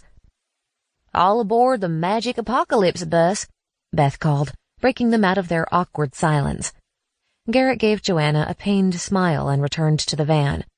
Beth tossed him the keys, and soon they were winding on down the road once more. They left the mountains behind as the sun set. The golden light faded to purple as they drove through rolling highlands. The taillights of the school bus in front guided them onward through the deepening darkness. Before long, the lights could no longer mute the riot of stars outside. Suddenly, Chloe gasped and almost dove over the driver's seat, pointing at the front windscreen. "Look, that's it!" Beth started awake in the shotgun seat. "The bunker?" "No, Brandon." "The Brandon?" Troy called. "Yes, look at that extra bright star on the horizon line. It's the comet." Chloe bounced up and down from excitement. The others shifted to get a better look. "It has been visible to the naked eye for weeks," Chloe explained, "but the mountains blocked our view. The Earth's position in relation to the angle of approach means Brandon is only visible at the horizon for a few minutes in this part of the world." The comet appeared as little more than a ball of light dancing above the rolling hills. If Chloe hadn't pointed it out, Joanna might have thought it was a distant farmhouse or a firefly buzzing beyond the window. So that was the bastard that would kill almost everyone above ground in hours, and wipe out the rest in a period of sustained cold and starvation. Neat. "Why the hell do they call it Brandon?" Blake asked. It was the first time he'd spoken since leaving his father's body outside the training school. The others turned to look at him. He glared back defiantly, as if daring them to ask if he was okay. "Wolf Biederman was taken?" Troy said at last. "If I never hear another Deep Impact reference for the rest of my life," Ruby muttered. "Brandon is such a lame name, isn't it?" Joanna said. "They could have called it Wormwood or Jurassic Strike 2 or something." "Jurassic Strike 2, Troy said. "God, Joanna, I had no idea what was missing from my life. That would make a badass video game." "Wasn't it discovered by a Brandon?" Beth asked. "That's how it works, right?" "Actually, they don't name comets after the people who discovered them anymore," Chloe said. "That was the practice until so many started being discovered by instruments or teams of people. In the 90s, they switched to a number and letter system based on when the comet was first discovered." "So, Brandon isn't its official name?" Beth asked. "That's correct. I read an article about it." Joanna remembered the senior project she'd completed a lifetime ago. The media insisted on assigning this one an actual name because it would sound better than a stream of numbers. Bingo. Chloe leaned forward to look at the comet again, practically climbing into Beth's lap. The official system doesn't leave much room for creativity. That astronomer, Harvey Brandon, was the first person to calculate the comet's trajectory, so they used his name. "Harvey Brandon should have had the decency to change his name to something epic before telling everyone," Troy said. "Whatever happened to him?" Vincent said. He didn't ask anyone to describe what the comet looked like, meaning he genuinely didn't want to know. Joanna had learned not to offer. "I read he was building his own bunker," Chloe said. "Lots of people have been doing that." "A cryosleep bunker?" Joanna asked. "No, just one with canned food and stuff." Chloe sat back in her seat, her voice taking on that professorial tone that reminded Joanna so much of her mother. "Some people think the Earth will be inhabitable a lot sooner than scientists say. It's strange that Harvey Brandon is doing it, being a scientist himself, but people do weird things when they're scared." Ruby spoke up from the middle seat. "So they could pop up in, say, 5 years and get a head start on the whole Earth repopulation thing?" "That's what they think, but it won't work," Chloe said. "If they come up any time in the next 50 years, they won't make it. And can you imagine being underground and conscious for 50 years? No, cryosleep is the only sane option." "Sane might be giving Burb too much credit," Blake muttered. They fell silent as the comet made its slow progress along the horizon and set behind the mountains, leaving nothing but stars in its wake. 3 hours after Brandon set, they reached the mine complex turned bunker facility. Floodlights illuminated a pair of massive gates topped with barbed wire and armed men standing guard. A wicked-looking fence curved away from them, encompassing several low hills. More soldiers patrolled the entrance than they'd seen during all of orientation, making it look more like a prison camp than a mine. They joined a line of BRP vans and buses waiting their turn to pass through the gates. Armed guards walked up and down the line of vehicles, some with vicious dogs growling at their sides. It was so much like a scene out of a World War II movie that Joanna wondered if she'd fallen asleep on the drive and started dreaming. When the Blue 7 van reached the front, 2 soldiers shined their lights inside, scouring every inch for unauthorized passengers. A third scrutinized everyone's identification, ticking off their names on a list one by one. They all held their breaths when he got to Vincent. The soldier, who looked no older than Joanna, studied the crisp blue passport for a long time. Then he shined the light in Vincent's face. Ruby moved beside him, giving a subtle signal, and Vincent squinted as though the light bothered him. The soldier narrowed his eyes. "Is there a problem, sir?" Garrett said. The young soldier started, seeming to realize he'd been staring. Then he glanced around the van with what Joanna was quite certain was jealousy. "You're all cleared. Move along." He held out the passport, and Garrett took it before Vincent had a chance to reveal himself by not reacting. The soldier waved the van through the gates. The old silver mine was located at the bottom of a small valley. Sparse yellow grass covered the hills around it, and there wasn't a tree or river in sight. Harsh spotlights illuminated tire tracks and piles of extra dirt and rock as they drove closer to the facility. "This is where we're spending the next 200 years?" Ruby said. "Maybe I should have stayed home." The wasted environment was such a marked contrast to the tranquil forest where they'd trained that Joanna wondered whether they could even settle here when they re-emerged. But BRP had a limited number of deep earth facilities large enough to house the cryo-chambers and their power sources. They'd make do. They bumped down a dusty road toward the mine complex, whose dominant structure was the headframe. A large concrete box topped with steel beams and a massive pulley, the headframe looked like one half of a drawbridge, or maybe a rocket launch platform, minus the rocket. Sprawling offices, storage buildings, and a processing plant made up the rest of the complex. A handful of prefabricated buildings had been put in for the workers, but for the most part, BRP hadn't bothered to build anything new on the surface. The important construction was happening deep underground. A somewhat ordered sense of bedlam prevailed as they climbed out of their van and crossed an asphalt lot. Commands were shouted through bullhorns, and spotlights swept across the crowd of bewildered youths. The convoy had been expected much earlier, and the officials hadn't anticipated having to unload everyone in the sleepy confusion of the middle of the night. They marched on stiff legs toward a cluster of prefabricated buildings under the watchful eyes of more armed guards. Nervous faces surrounded them, the BRP denizens appearing younger than usual. The too bright lights and smell of petroleum jarred and confused. Someone shouted something about reporting for cryo-training after breakfast. Coupled with the appearance of the comet in the night sky, it finally felt as if this apocalypse nonsense was really happening. It was the end of the world, and they were going to be canned and stored in less than a month. Teresa met them in front of the prefabricated dormitories.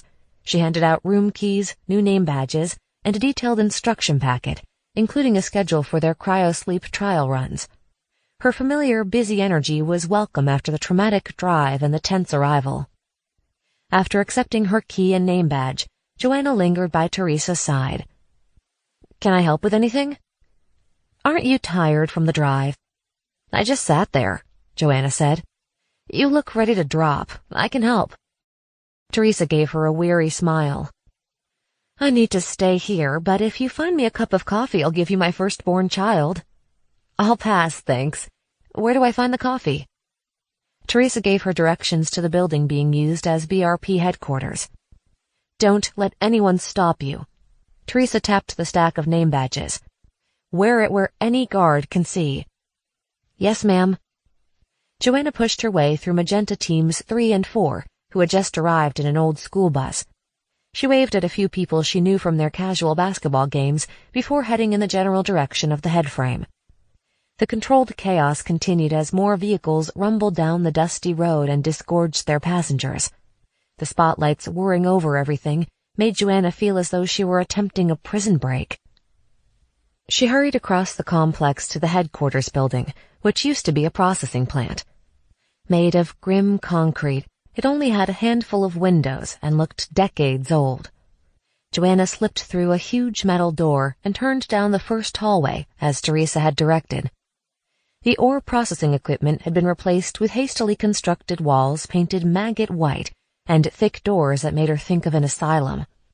She was busy counting doorways to find the correct one when a scarred hand closed around her upper arm. "What are you doing in here?" Colonel Waters stood over her, wearing army fatigues and a scowl.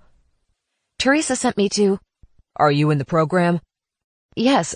Oh, here's my name badge." She held it up in the fluorescent light. Colonel Waters still didn't release her. She had spoken to him more than once, but he didn't seem to recognize her face or name. "You can't be in this building." "Teresa sent me to find coffee." Joanna's heart raced as the colonel's face darkened, his grip tightening painfully. "You shouldn't wander around where—" "Colonel!" A uniformed soldier jogged up the hallway and skidded to a halt, snapping off a salute. "We need you to inspect the head—" "Silence!" Colonel Waters snapped. The soldier paled. Colonel Waters glared down at Joanna, perhaps assessing how much she had heard. "Teresa can fetch her own coffee," he growled at last. You and your teammates are to stay in your designated areas for the duration of your time here. Is that clear? Yes, sir. Good. Now get out. Joanna ran all the way back to her quarters, feeling shaken. Teresa was busy with a new group of arrivals, so Joanna didn't stop to explain why she'd failed to bring the coffee. She hurried straight to the room she'd share with Beth, Chloe, and Ruby, resolving to visit Teresa in the morning and see if she could learn what Colonel Waters was hiding. Right now, she wanted to burrow into her sleeping bag and pretend she was back at the school, or, better yet, at home. Two things were certain. Colonel Waters was up to something, and the idyllic days of BRP were over.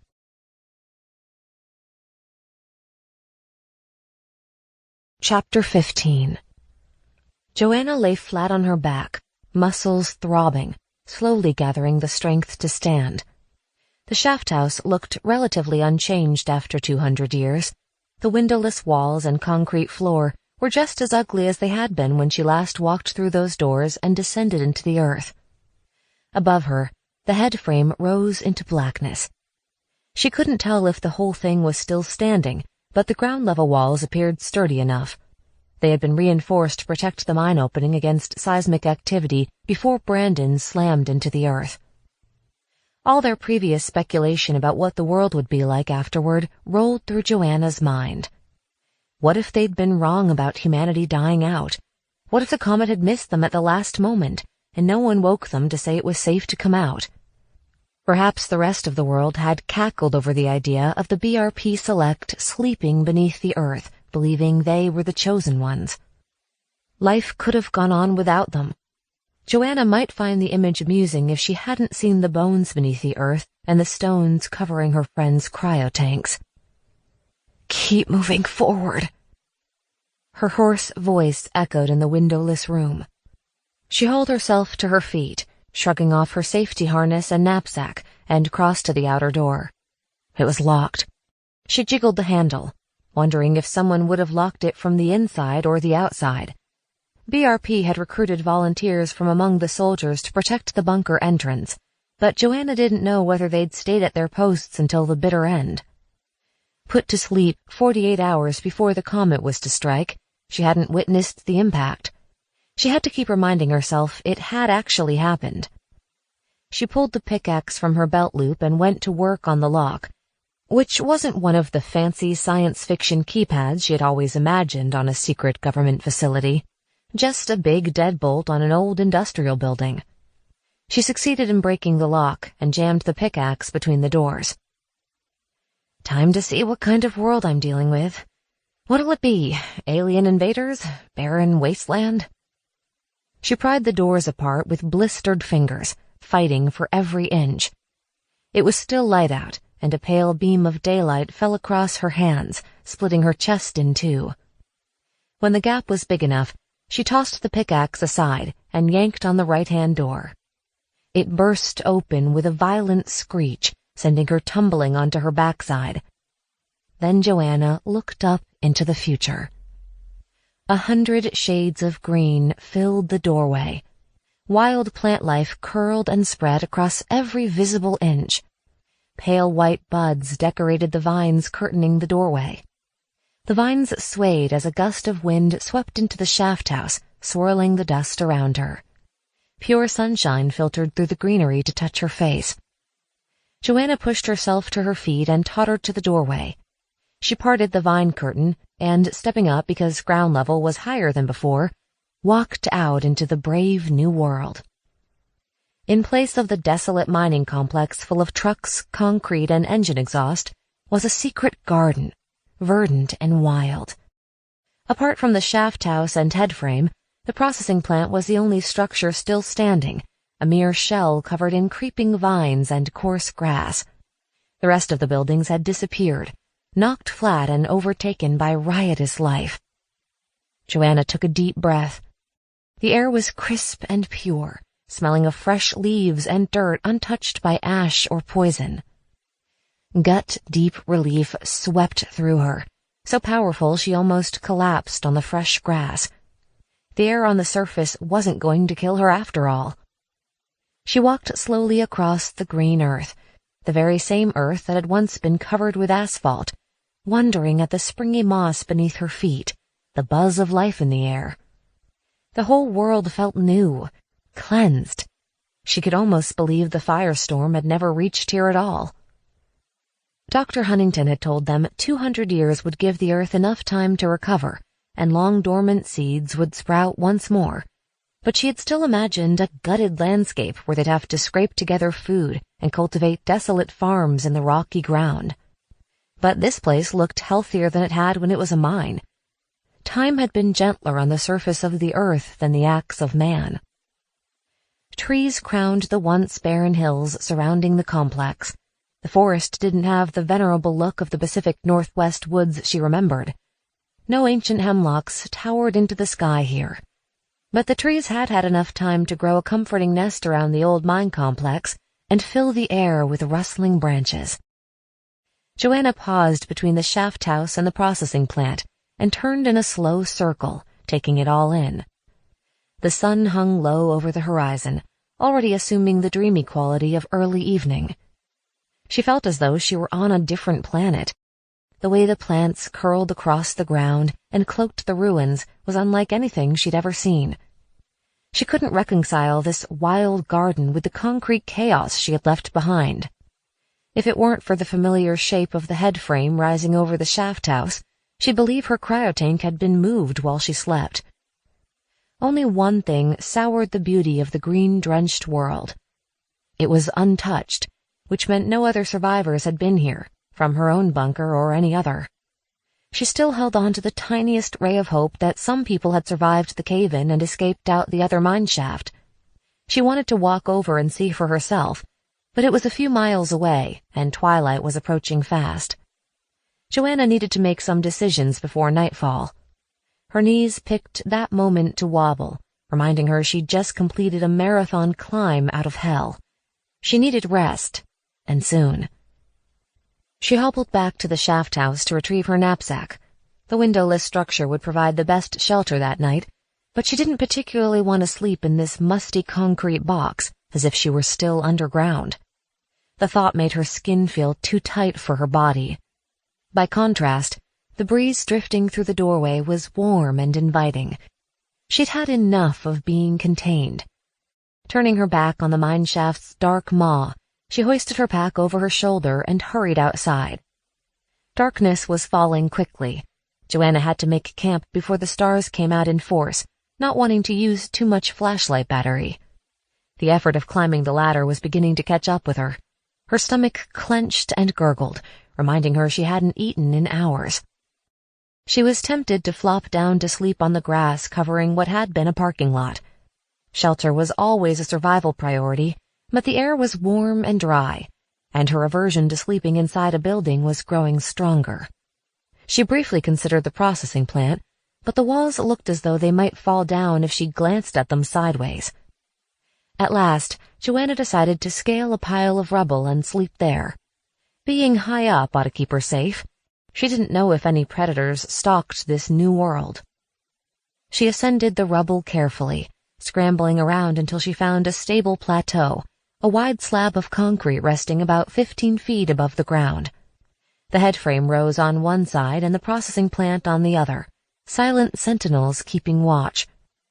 She fought her exhaustion just long enough to swallow some water and protein bars, and then she stretched out on the springy moss coating the slab and rested her head on her pack. The sky rolled like an endless ocean above her. It was so big and close that she felt as if she were being absorbed into it. The sky could swallow her, finishing the work Brandon started, consuming her in its malevolent darkness. She shook off the image. It was just a sky. They were just stars. They'd already thrown their worst at the earth. It had recovered from the blow, and so had she. A light breeze blew over the tree-covered hills, whispering like a companion. For a moment, Joanna imagined she heard voices on the wind, people calling out to each other. She bolted upright, reaching for her pickaxe. She wasn't sure if she'd use it to defend herself or bang it against something to attract attention. But no movement disturbed the dark. Joanna held her breath, thinking of secret bunker builders and cave-in survivors and alien invaders and bears. Okay, maybe not bears. No one would have to worry about those for a few million years. But the others... She waited, listened, didn't dare move. Nothing. Had she truly heard voices? But the earth was empty of anything but wind and shadows and stars. She was alone. Joanna lay back, allowing the night sky to blanket her once more, and drifted to sleep.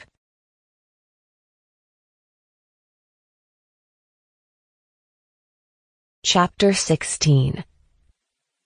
When Joanna woke up the next morning, she sincerely wished she were dead.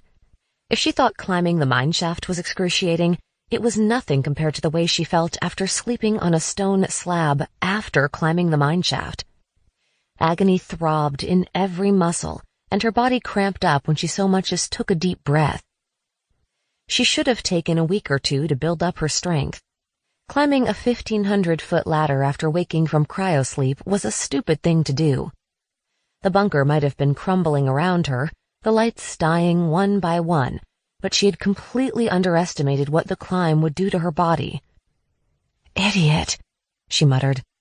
"Why couldn't you have been patient?" She tried to move, and pain burned through her muscles so intensely she felt nauseous.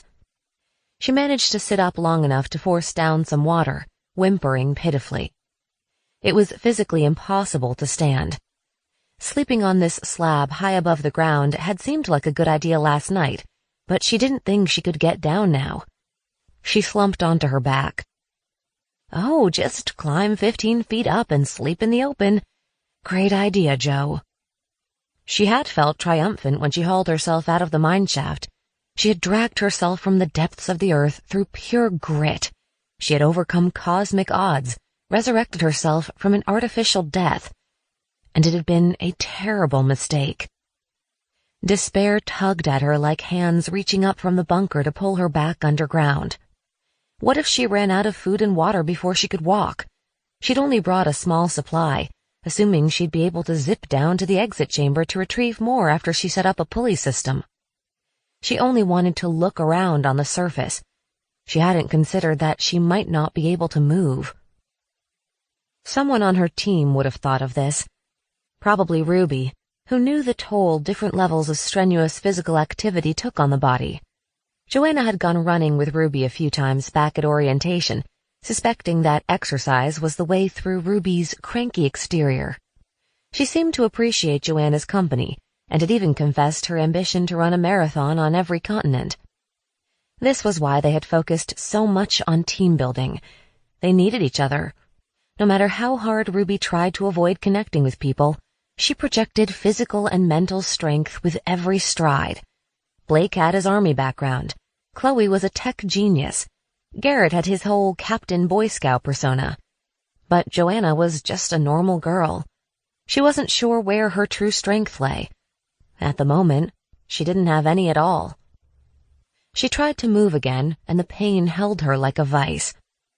What had she really offered the team? Sure, she was an optimist. She prided herself on always moving forward.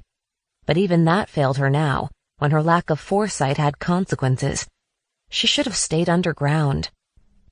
Joanna had no choice but to begin the agonizing process of stretching out her muscles. Gritting her teeth and digging her fingernails into the mossy stone, she forced herself into a sitting position again. Each movement made her want to vomit.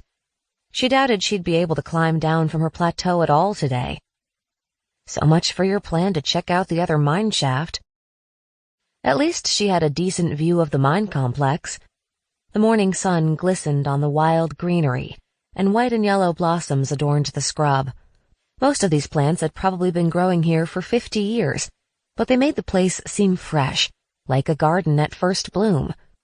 Lumps of concrete beneath the vegetation sketched only the faintest outlines of the old buildings.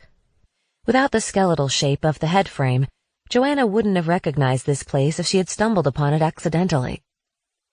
As she stretched, she searched for familiar features.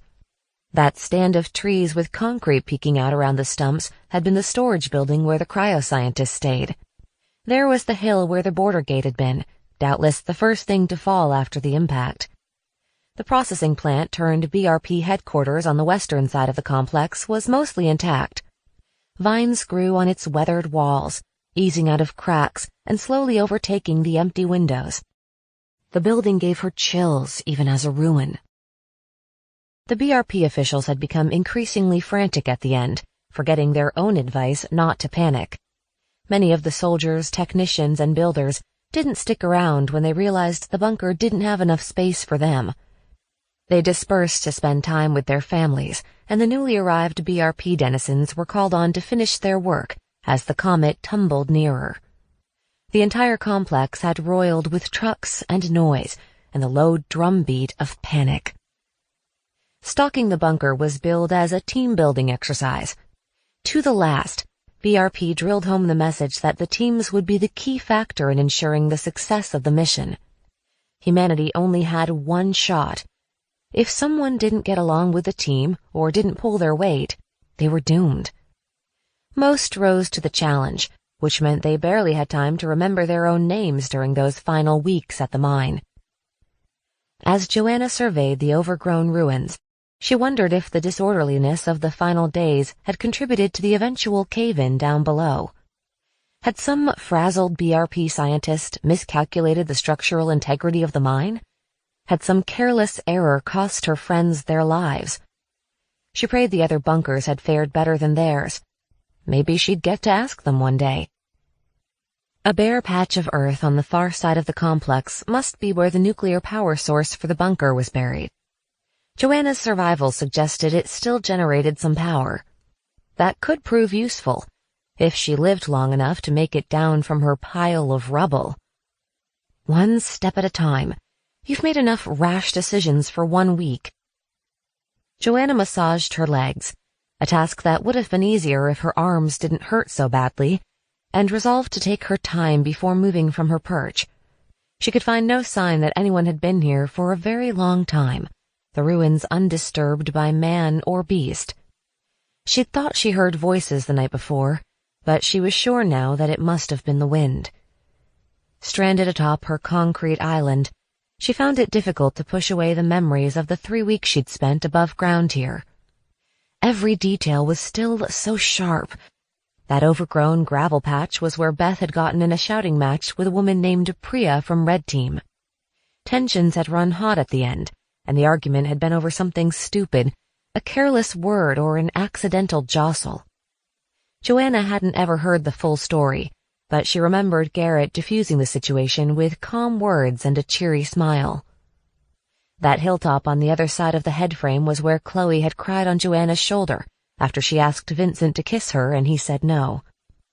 And that spot, where the corner of the processing plant rose out of a bramble patch, was where Garrett had, finally, pulled Joanna aside to talk.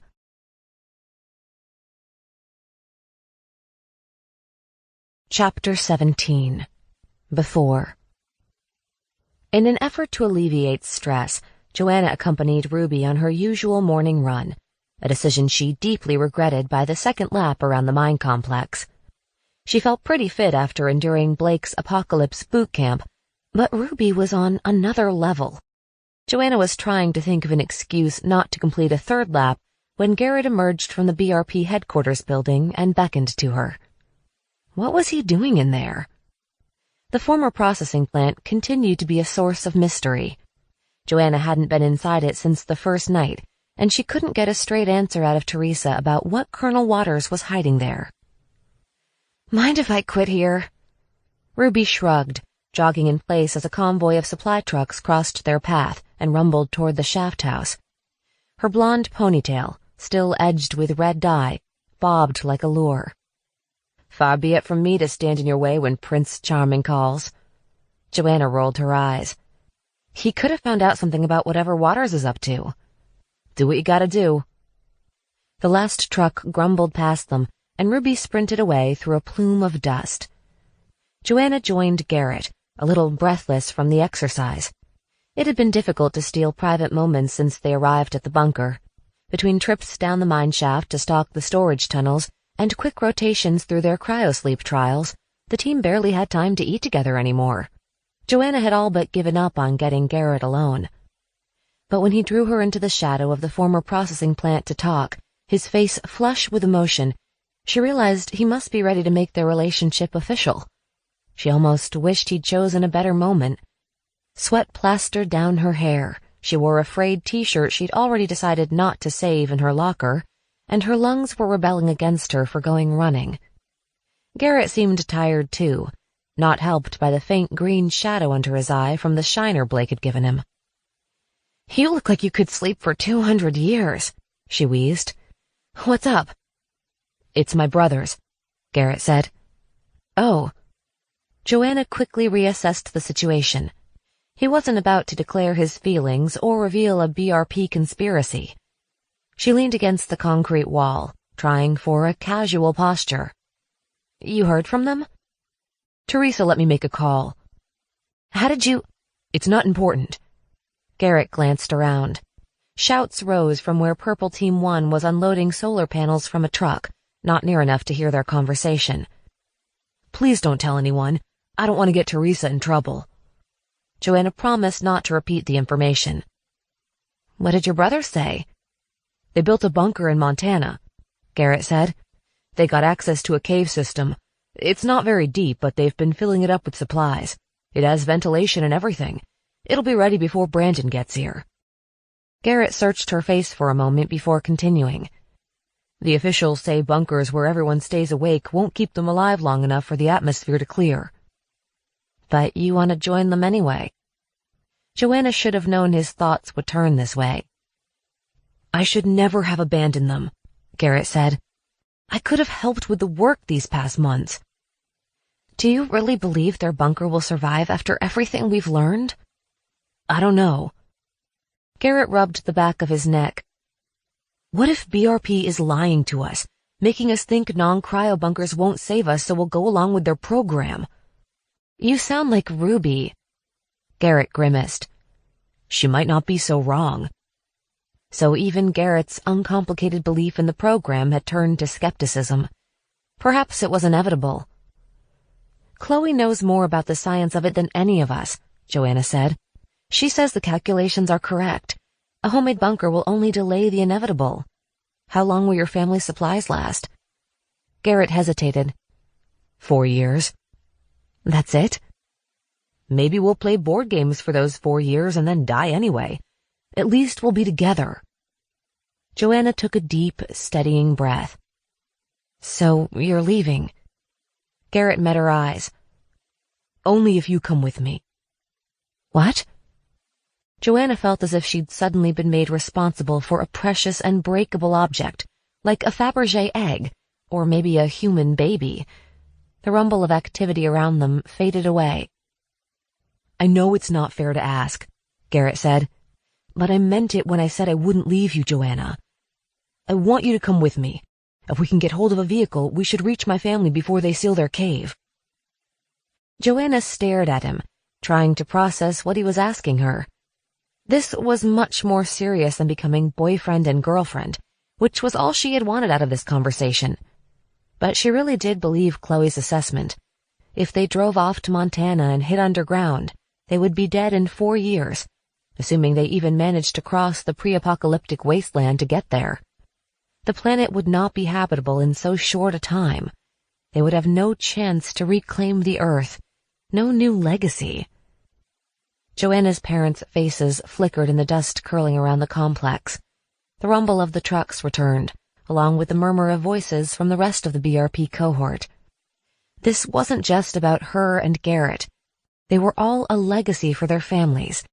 Joanna owed it to her parents, and to everyone else who hadn't been chosen, not to waste this chance. "We can't," she said. "You know this won't work." Garrett took a small step away from her, confusion flitting across his face. "I'm so sorry, Joanna. I must have misread. If you don't want me, I'll—" "I didn't say we won't work," Joanna snapped. "Of course I want you, dumbass." Garrett gaped at her. "You mean the Montana bunker won't work?" "You know it as well as I do." Joanna leaned forward. She had to make him stay, for his sake and for hers. BRP is our only chance. We can't throw it away. Garrett scrubbed a hand through his hair. Joanna knew he wanted to live in a simple world where he could do the right thing and everything would turn out well in the end. He wanted to dash off at the last moment to save his family, bringing his girl with him. But Joanna lived in a complicated, desperate reality. I'm not going to Montana. She folded her arms. And I don't want you to either. Joanna. In fact, she continued, you're staying right here.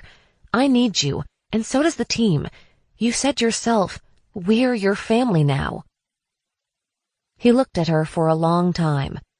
Joanna was prepared to stare at him for the rest of eternity if it meant he wouldn't run off and get himself killed. I want to do the right thing, he said softly. Then don't go. He moved closer to her, their bodies almost touching.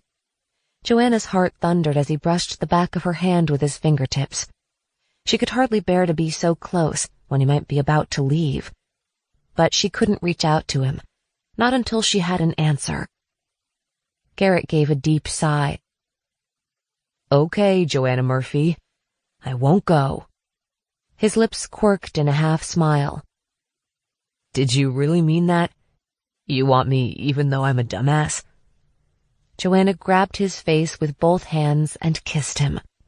She'd only intended to make it a quick kiss, a seal and a promise, but he wrapped his arms around her waist and kissed her back. It was even better than she'd hoped it would be all the time she'd imagined kissing him over the past few months. Her fingers tightened in his hair, a sort of gleeful panic filling her to the brim. Before she knew it, her back was against the wall, and Garrett was kissing her more deeply and thoroughly than she'd ever been kissed before. He started to release her, muttering something about how long he'd been waiting for this, etc., etc., but Joanna barely listened, pulling him closer. She wouldn't have noticed if the comet hit then and there. Garrett never mentioned the bunker in Montana again.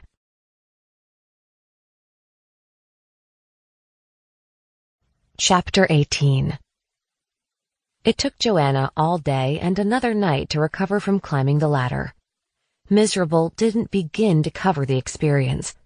The sun was out for most of the first morning, then heavy clouds rolled in and a wild rainstorm drenched her to the bone. She collected enough rain to replenish her water supply, but she would almost trade that to be dry again. The smell of the damp, pungent earth replaced the stench of sweat, and the chill aggravated the pain in her muscles. She berated herself for not making better use of her survival strategies. Shelter, water, food, remember? 2 out of 3 isn't good enough. She'd sought safety high above ground, but her pile of rubble offered no protection from the elements. Their instructors had warned them how easy it could be for common sense to fall by the wayside when in an unfamiliar or stressful situation. That was the whole point of training so hard, she croaked as she tried to wring rainwater out of her clothes and into her water bottle. You get a D- in wilderness survival for today. Resolving not to make any more impulsive decisions, she spent her waking hours studying the complex and scouring the landscape for signs of other humans. The world remained stubbornly deserted. As night fell for the second time, her hopes that someone else had survived faded. Halfway through the third day, she managed to scramble down from the rubble at last. She staggered around the overgrown complex, looking for a safe water source. The scummy puddles and muddy trickles didn't inspire much confidence. She'd have to rely on the water stores in the bunker until she could venture out in search of the river that was supposed to be a few miles away. She added that to her list of things to do when her muscles stopped scolding her for overusing them too soon. Fortunately, getting back down into the bunker wasn't as difficult as she had feared. In a gloomy corner of the shaft house, she found several sturdy ore skips, metal tubes that could be secured to a cable and hoisted up and down the mine shaft with a big steel crank. She took apart the rusty devices and rearranged the pieces until she had enough working parts to make a single skip and crank system, which she could operate by herself. She took frequent breaks, and before she knew it, the sun was sinking low over the hills once more. She tested her system as the light faded from the sky, thinking wistfully of the couches down in the exit chamber, but she decided to wait until the following morning to lower herself back into the bunker. She would get another night's rest before she attempted the descent. You might survive this mess after all. She slept in the shaft house with the door open, the wind in the vines singing her to sleep. In the morning, she sipped dew from the widest leaves and drank the last of the water she had captured during the rainstorm. Her muscles still hurt, but she felt less like a 200-year-old lady. She was ready to return to the bunker. She engaged the safety, climbed into the skip, and swung out over the mine shaft. The hoist creaked ominously as she descended into the darkness. She hummed to drown out the creaking of the rope and the squeaking of the pulley. The tune echoed into the abyss, making her feel as if she weren't alone. She hoped humming to herself wasn't a sign she was going mad already. She hadn't even been awake a week. Soon she was thudding onto the large rock wedged into the bottom of the mine shaft and slipping past it into the capsized lift cage. A jolt of elation went through her as she crawled back into the control room, but the true test would come when she tried to return to the surface. Not a single light in the exit chamber worked now, making it difficult to tell whether more of the ceiling had come down in her absence. Moving as carefully as a mouse in a lion's den, she drank long and deep from the water tanks and limped around collecting supplies, resolutely ignoring the door to the cryo chamber. Then she showered, washing away the sweat from her climb and soothing her aching muscles. She knew she ought to conserve her water, but the exit chamber had been stocked for everyone to have one shower, and no one else needed theirs. After her shower, Joanna made 2 trips up the mine shaft, bringing as many supplies as her skip could safely hold. The pulley system worked well, and she planned to rig a second one eventually. She forced herself to space out her work, all too aware how dangerous it would be to wind up incapacitated again. She had acted impulsively, falling badly at the first hurdle, but she didn't intend to make the same mistake twice. After her ill-fated time on top of the stone slab, she searched for a spot for her permanent camp carefully. The recent rain allowed her to check potential hideouts for dampness and see whether they'd shelter her during future rainstorms. She tramped through the thick bushes where the prefabricated dormitories had been with no success, and eventually hobbled toward the old processing plant. Ivy covered the walls now, the soft green texture turning the industrial structure into a living tree stump. Trepidation buzzed through her as she approached the heavy metal door. Even full of the constant bustle of BRP officials, scientists, and soldiers, it had given Joanna the creeps ever since her encounter with Colonel Waters. BRP is gone, she told herself. Colonel Waters isn't in there, and neither is anyone else. Keep it together. The door shrieked like a banshee when she pushed it open. She moved gingerly, preparing to run if the roof caved in. It would be just her luck for the whole thing to finally collapse the day she entered. She tiptoed down the dank hallway, opening doors and peering into gaping holes where the doors had long since crumbled away. No furniture remained in the building, as if someone had taken a hose and washed all its contents out the front door. That's odd. Could looters have come upon the complex in the final days before the comet hit, or even in the early days afterward? She crept deeper into the building, wary of disturbing the silence with her labored footsteps. She had expected leftover construction materials, electronics, and maybe even the skeletons of people who had waited for the end here. Instead, she found nothing but dust and a sprinkling of insect droppings. At least the cockroaches were alive and well. There wasn't even any paper left in the offices, no discarded files she could use for kindling on cold nights. Perhaps someone had destroyed the program files before the catastrophe, or stored them away in a hidden location. The officials could have been involved in a scandalous cover-up. "Slow down, Murphy," Joanna said, her voice echoing through the vacant building. "Now you're just being paranoid." She had seen the bodies of the BRP officials with her own eyes. Teresa, Colonel Waters. The cave-in had taken officials and civilians alike long ago. Yet it still felt like just last week that Joanna and the others were entertaining conspiracy theories about all the things BRP wouldn't tell them. Getting her head around the passage of time was proving more difficult than she expected.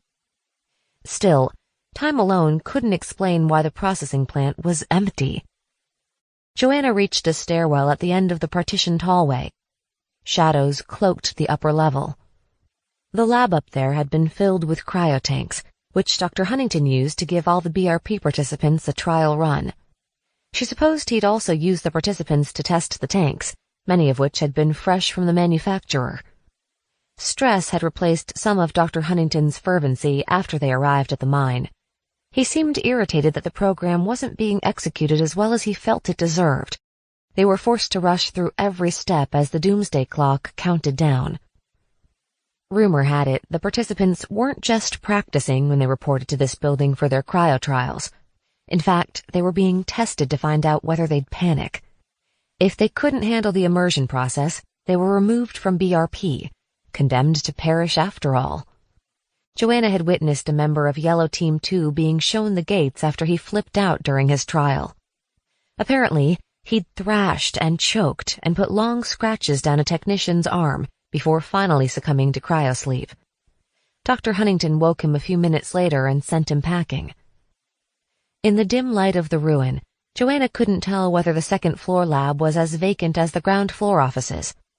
She wondered if it, too, had been mysteriously cleared out.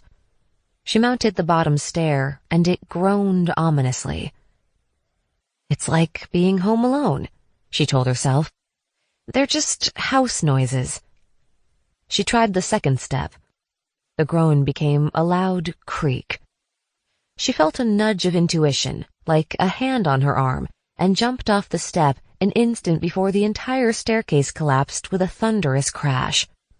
Dust ballooned around her, stinging her eyes and obscuring her view. When it cleared, the stairs had been reduced to a pile of rubble. Joanna backed away from the wreckage, eyeing the gaping hole in the ceiling.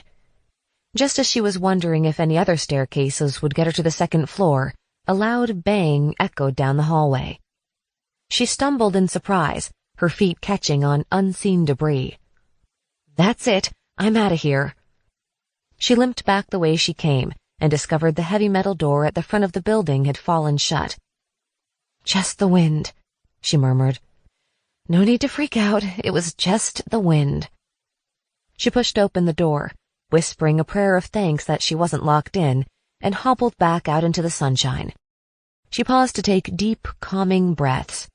The processing plant watched her sullenly. "Okay, I'll leave you alone. Message received." The vines draping the wall swayed in response. Regardless of the shelter the structure might provide, she was not going back in there, not if she wanted to be sane by the time she finally got in touch with another bunker. If she got in touch with another bunker. The longer she spent in this Garden of Eden, the more she felt like the only person on the planet. She couldn't let it get to her, or talking to inanimate objects would be the least of her problems. She staggered a few steps farther from the building, toward a small green hillock she hadn't paid much attention to before. Suddenly, the ground gave way beneath her. She screamed as her foot plunged into a deep depression. "You're fine," she squeaked. Regaining her balance, she examined the spot where the earth had given way. Her foot had broken through a dried-up bush, revealing a dark cavity. She cleared away the crinkling branches, yanking the bush up by the long-dead roots to reveal a doorway sunken halfway into the ground. She had assumed the hillock was just another rubble heap, but it was, in fact, a small building.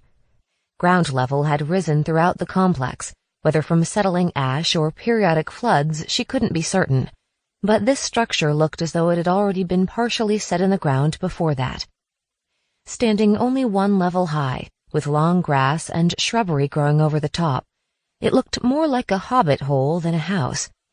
A few inches above ground level, the square shapes of windows were visible, their glass replaced with a thin veil of vines.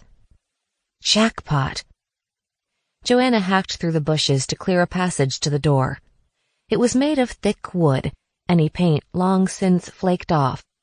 She forced it open and found herself inside a small office made of hefty concrete blocks. The squat building must have been ordinary, even ugly before the plants transformed it. Joanna wouldn't have looked twice at it. Despite its ordinariness, it was still here after most of the other buildings had collapsed. "Maybe we should be friends," she muttered as she ventured across the dusty linoleum floor. The office looked as if its occupant had just stepped out for a moment. It was still furnished, with 2 desks and 2 rusty chairs, scattered papers and pens, a grimy electric kettle, and a heavy plastic bin containing assorted hard hats.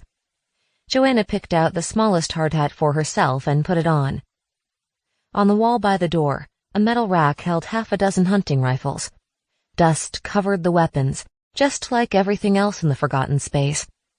Joanna wondered if they belonged to some long-ago foreman who hadn't had a chance to retrieve them from his office before BRP commandeered the mine. She left the rifles where they were. She wouldn't be going hunting any time soon. Besides, she was focused on the best part of the room, an overstuffed couch along the back wall.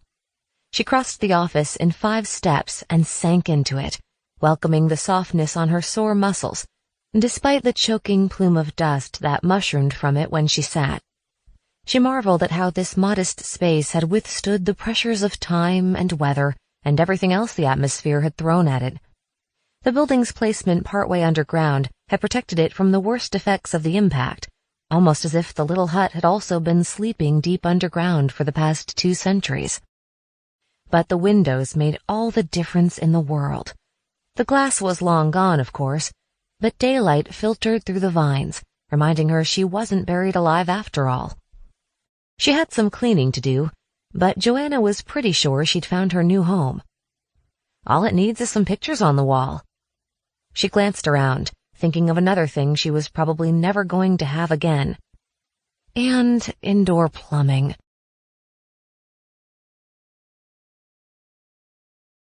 Chapter 19. Joanna began to feel better after establishing a base of operations on the surface. She set about turning the overgrown mining complex into a proper survival camp. There was plenty to do, and thanks to her ore skip, she'd never have to climb that accursed ladder again. That made her feel positively cheerful. She stuck to easy tasks near the bunker for the next few days, sorting through her supplies, cleaning out her new home, and studying the vegetation that grew wild around her. They'd learned how to identify useful and edible plants, though she couldn't assume every species would look exactly the same after so many years and so many rapid changes to the environment. Despite the abundance of flora, she intended to take her time before turning to nature as her primary food source. She brought up essentials from the exit chamber: water, freeze-dried astronaut food, blankets, and piled most of it in the shaft house, which made an excellent above-ground storage facility. The rest she brought over to her little hobbit house a short walk across the complex. She worked slowly, giving her body time to adjust, as she should have done when she first came out of cryosleep. She spent most of her time thinking about the day when she would feel well enough to seek out the entrance to the other mine shaft, which came up miles away from the main complex. She couldn't walk out to it after pulling every muscle she possessed, but in a few more days, she should be able to limp over and see for herself whether the entire cavern truly had collapsed. She knew better than to get her hopes up. No food or water had been stored by the redundant mine shaft, which was supposed to serve as an emergency exit only. Any survivors who emerged from the bunker would surely come straight here. But Joanna saw none. No human seemed to have walked within shouting distance of her position in 200 years. Still, as the days passed, she found herself looking up when the wind stirred the trees on the surrounding hills, half expecting to see her companions cresting the ridge and strolling down to join her. She couldn't help it. As her strength returned, she explored the area more thoroughly, learning which piles of debris were likely to collapse and which patches of earth hid cavities she could fall into if she wasn't careful. She began imagining what the little office would look like after she built a kitchen, an outhouse, a porch, maybe even a swimming pool. Having the entire mine complex to herself and knowing she could do whatever she wanted with it was kind of exciting. Freeing, even. She had been conditioned to rely on her BRP cohort, but now she was forced to stand alone. Utterly alone. And it wasn't so bad. Or at least, sometimes it wasn't so bad. When the sun was shining and she was organizing her supplies or clearing the brush from around her windows, she felt like a regular Robinson Crusoe. She chatted to the insects and imagined they answered her with a chorus of buzzes. She debated about what to name her little house. The burrow was her first choice, closely followed by Wilson. Other times, bone-shaking fear gripped her when she contemplated what would happen if all the bunkers had malfunctioned as hers had. What if she spent the rest of her life alone? She didn't even have a pet. She'd heard a rumor that some BRP bunkers were preserving smaller mammals, but the main priority had been saving as many humans as possible. The insects crawling over the grass and creeping down her walls couldn't ease Joanna's solitude. Loneliness tended to strike like a viper, usually with little warning. She hadn't managed to repair any of the communication equipment in the control room yet. By all accounts, the closest BRP bunker was in Oregon, and she wanted to make sure they were alive before setting out. Even if their entire cohort had survived, they might be in no better condition than she was. With so many people, they'd have to work quickly to find water and resources in their vicinity. They would carefully ration the supplies from their own bunker for their larger populations. She doubted they'd be ready for visitors, and she could live on her bunker supplies for a while yet. Besides, she couldn't bear the thought of leaving her friend's silent tomb so soon. She owed them a vigil before she left the bunker behind for good. Joanna had been awake for a week and a day when she finally started to feel healthy. She had so far focused on bringing up as many supplies and food items as possible. She had a recurring nightmare in which she'd return to the shaft house one morning and discover the mine shaft was blocked. The rest of the bunker cavern could collapse any time, trapping the supplies in the storage tunnels forever. It had taken nearly a week to empty all the exit chamber cupboards. The supplies meant to get the entire cohort through their first few days would keep Joanna sustained for years, but she hoped to expand her diet eventually. She began to delve into the most accessible storage tunnels on the 8th day. They were densely packed at the front after the mad rush to fill them up, making it difficult to clear a path through the boxes. But they contained all kinds of gear to make homesteading and resettlement easier: farm equipment, solar panels, water filters, medicine, seeds, and a treasure trove of survival manuals. Joanna had been working for a few hours when her mind strayed yet again to the second mine shaft. She set down a box of candles to give her hands a rest. The blisters on her fingers and feet had healed, and she was feeling reasonably fit. Could she handle the walk? The irrational hope that someone else had survived the cave-in returned in a rush. What if some other cryotanks had opened on schedule, and her teammates were even now acclimatizing themselves to the new world? Yes, she had seen no sign of them on the surface, but she could go down the other mine shaft to find Garrett waiting for her. Her hands began shaking, her stomach knotting up. The hope was excruciating. She forced herself to breathe steadily and remember the facts. She had been awake for 8 days. She had seen no sign of other people above ground. She had seen the collapsed cavern below. Realistic thoughts, Joanna. Stick with realistic thoughts. At least one major power line had been severed, causing the deaths of all the BRP early risers. It was a flat-out miracle that the line to Joanna's cryotank had survived. The far side of the bunker couldn't possibly have retained power, even if it hadn't fully caved in. And surely the others would have found her by now if they had survived. Don't get your hopes up. Don't get your hopes up. Unless they were stuck. They could need help, far from the comforts of the exit chamber. Anything was possible. Images swirled before her of what she might find. The mine shaft completely blocked, bones ground to dust, stiff bodies in cold tanks. Or Garrett, alive and well, waiting for her to find him. Joanna abandoned her work in the storage tunnel and marched back to the mine shaft. She had been careful long enough. Her legs might still be a bit shaky, but she couldn't delay another minute. She had to know for sure what had happened on the other side of the bunker. Don't you dare get your hopes up, Joanna Murphy. She hauled herself to the surface in record time. She wanted to run full speed to the other mine shaft, but she had learned her lesson after her ladder climb. She packed a knapsack from the supplies in the shaft house and charted her route. She'd bring extra bottles in case she spotted a water source while she was out. The countryside had turned green and lovely, and she might find a clean stream closer than she expected. When she finished packing, she crossed the complex to her little house to retrieve her rain jacket. It was midday. She should have enough daylight left to make it to the other mine shaft and back before darkness fell. A painful buzz of emotion filled her at the thought that she might see her team soon, that she might see Garrett. Some of her friends couldn't possibly have survived the cave-in. Troy definitely hadn't, but she pictured them all in a group anyway, waiting for her to join them. She knew it was wishful thinking. She knew all the evidence was against it.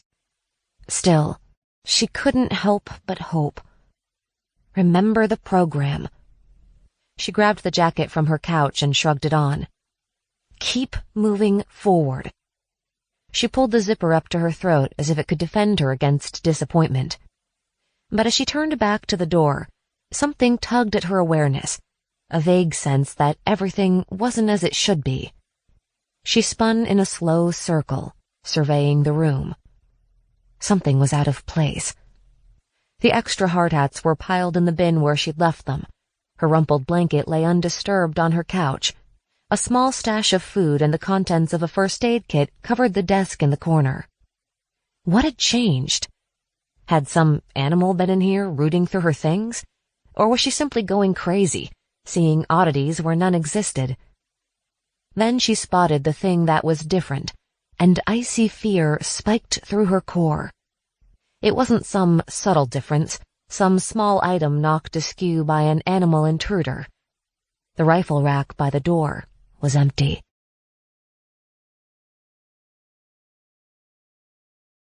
Chapter 20. Joanna was out the door in a flash. She stared wildly around the mining complex. Someone had been here. While she was down in the bunker or busy organizing supplies in the shaft house, someone had walked into her lair and stolen the weapons.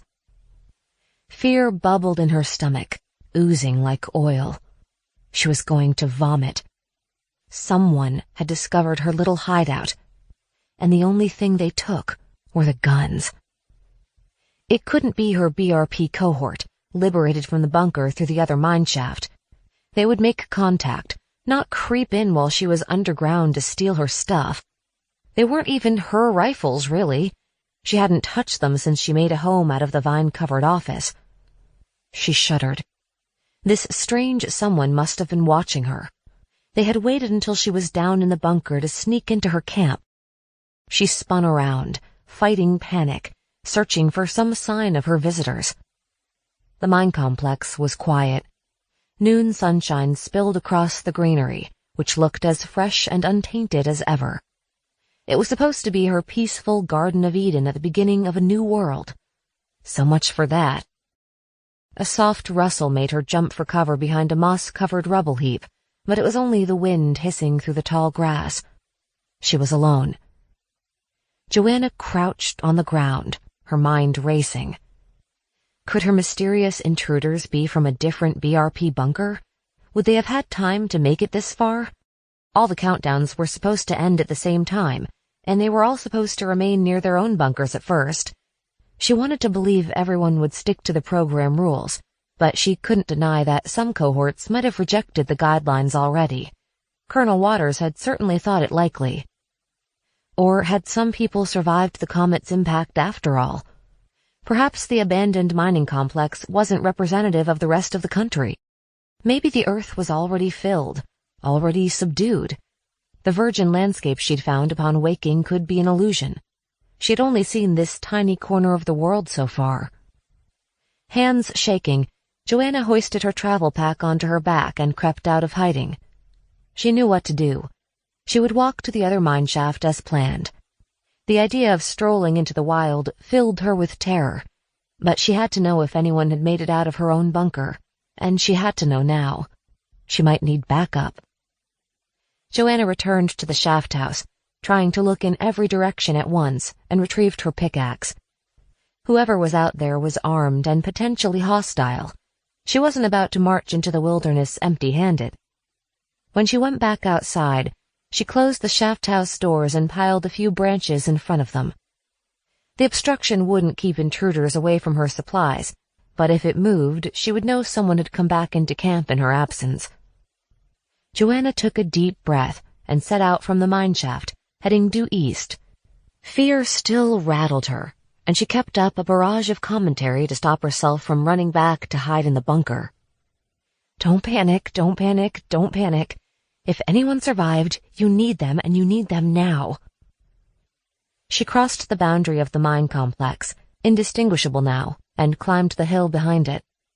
She gritted her teeth against the lingering soreness in her calves and thighs as she reached the top of the ridge and got her first good look at the surrounding landscape. Lush green life rioted across the countryside. Nothing remained of the road they had taken to reach the complex so long ago. The trees were plentiful, though shorter and stubbier than before.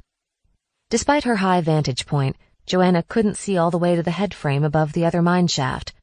She would have to push through dense vegetation to find it. Please, oh please let someone be alive over there. There was no sign of the intruders who stole the rifles, no tracks or movement or whisper of voices. She hunched her shoulders against the invisible thread and set off. Despite her fear, Joanna couldn't help noticing how much bigger and wilder the world seemed. Moss grew unhindered across rocks and tree trunks.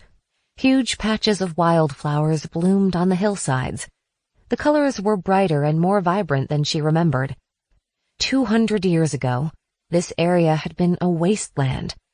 Decades of mine workers had come and gone on well-worn roads. Then BRP arrived, caring little for the grasses and shrubs as they worked feverishly to convert the underground caverns into the cryochamber. The land had been ruined by the time Joanna's long sleep began. The blast from the comet and the impact winter had surely destroyed the remaining plant life. The land must have been barren for years, as smoke and debris cut off the sun, plunging the planet into darkness. But the skies had cleared eventually, leaving a fresh layer of ash and dust across the land. The seeds that survived had struggled through to reach the sun once more. As Joanna marched through this explosion of new life, she kept expecting a bullet to rip through her and end her little expedition. What a legacy that would be for the new world. She remembered how hopeful Garrett had been that they could make the world a better place. He thought they could shun the violence that had characterized so much of human history. Blake and Ruby had been skeptical, and Colonel Waters downright dismissive, but Garrett had truly believed in the peace they could make in the future. Clearly, whoever was out there didn't feel the same way. They had taken the guns first. Typical humans. Joanna tightened her grip on her pickaxe and trudged on. She fell into a steady rhythm, feet thudding, inhaling, exhaling, heart keeping time. Branches and dead leaves crinkled underfoot. The heady aroma of summer flowers and damp earth drifted around her. She kept to a straight line, only altering her course to avoid thickets and bushes full of thorns. Maybe you moved the rifles, she thought as she got farther from the mine. It has been a busy week. You've been rearranging things left and right. Did you even look to see if you'd put them somewhere else? They could be in that pile of tools by the mine shaft. Or did you stick them under the couch to get them out of your sight? The inner monologue helped to distract her, but Joanna knew she hadn't touched the weapons. Someone out there wanted her unarmed. She began to lose the light. It was difficult to judge distances in this wild space. She must have walked the length of the cryochamber by now. She worried she had overshot her mark. She couldn't get caught out here after dark, strangers or no. Where was the other mine shaft? A branch snapped behind her. Joanna whirled around, raising her pickaxe in a trembling fist. Hazy light sifted through the trees. No one there. She continued on, shoulder blades itching, becoming less sure of her location with each passing minute. She had never actually been to the other mine shaft before. Was she walking in the wrong direction? She kept hoping she'd come upon survivors from her cohort, perhaps still sticky with cryogel because they didn't have access to the exit chamber showers. But her hopes, unlikely to begin with, faded with every step. Had she seen that stand of trees before? That fallen log, its roots twisted like an ancient fist, looked remarkably familiar. She could have made a mistake, perhaps taken an unintended turn.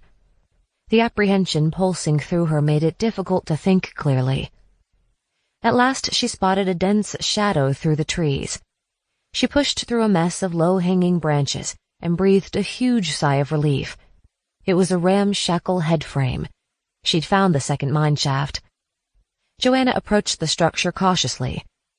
The bluff shape sat lower in the earth than the main head frame back at the complex, as if floods had piled extra silt and dirt around it over the centuries.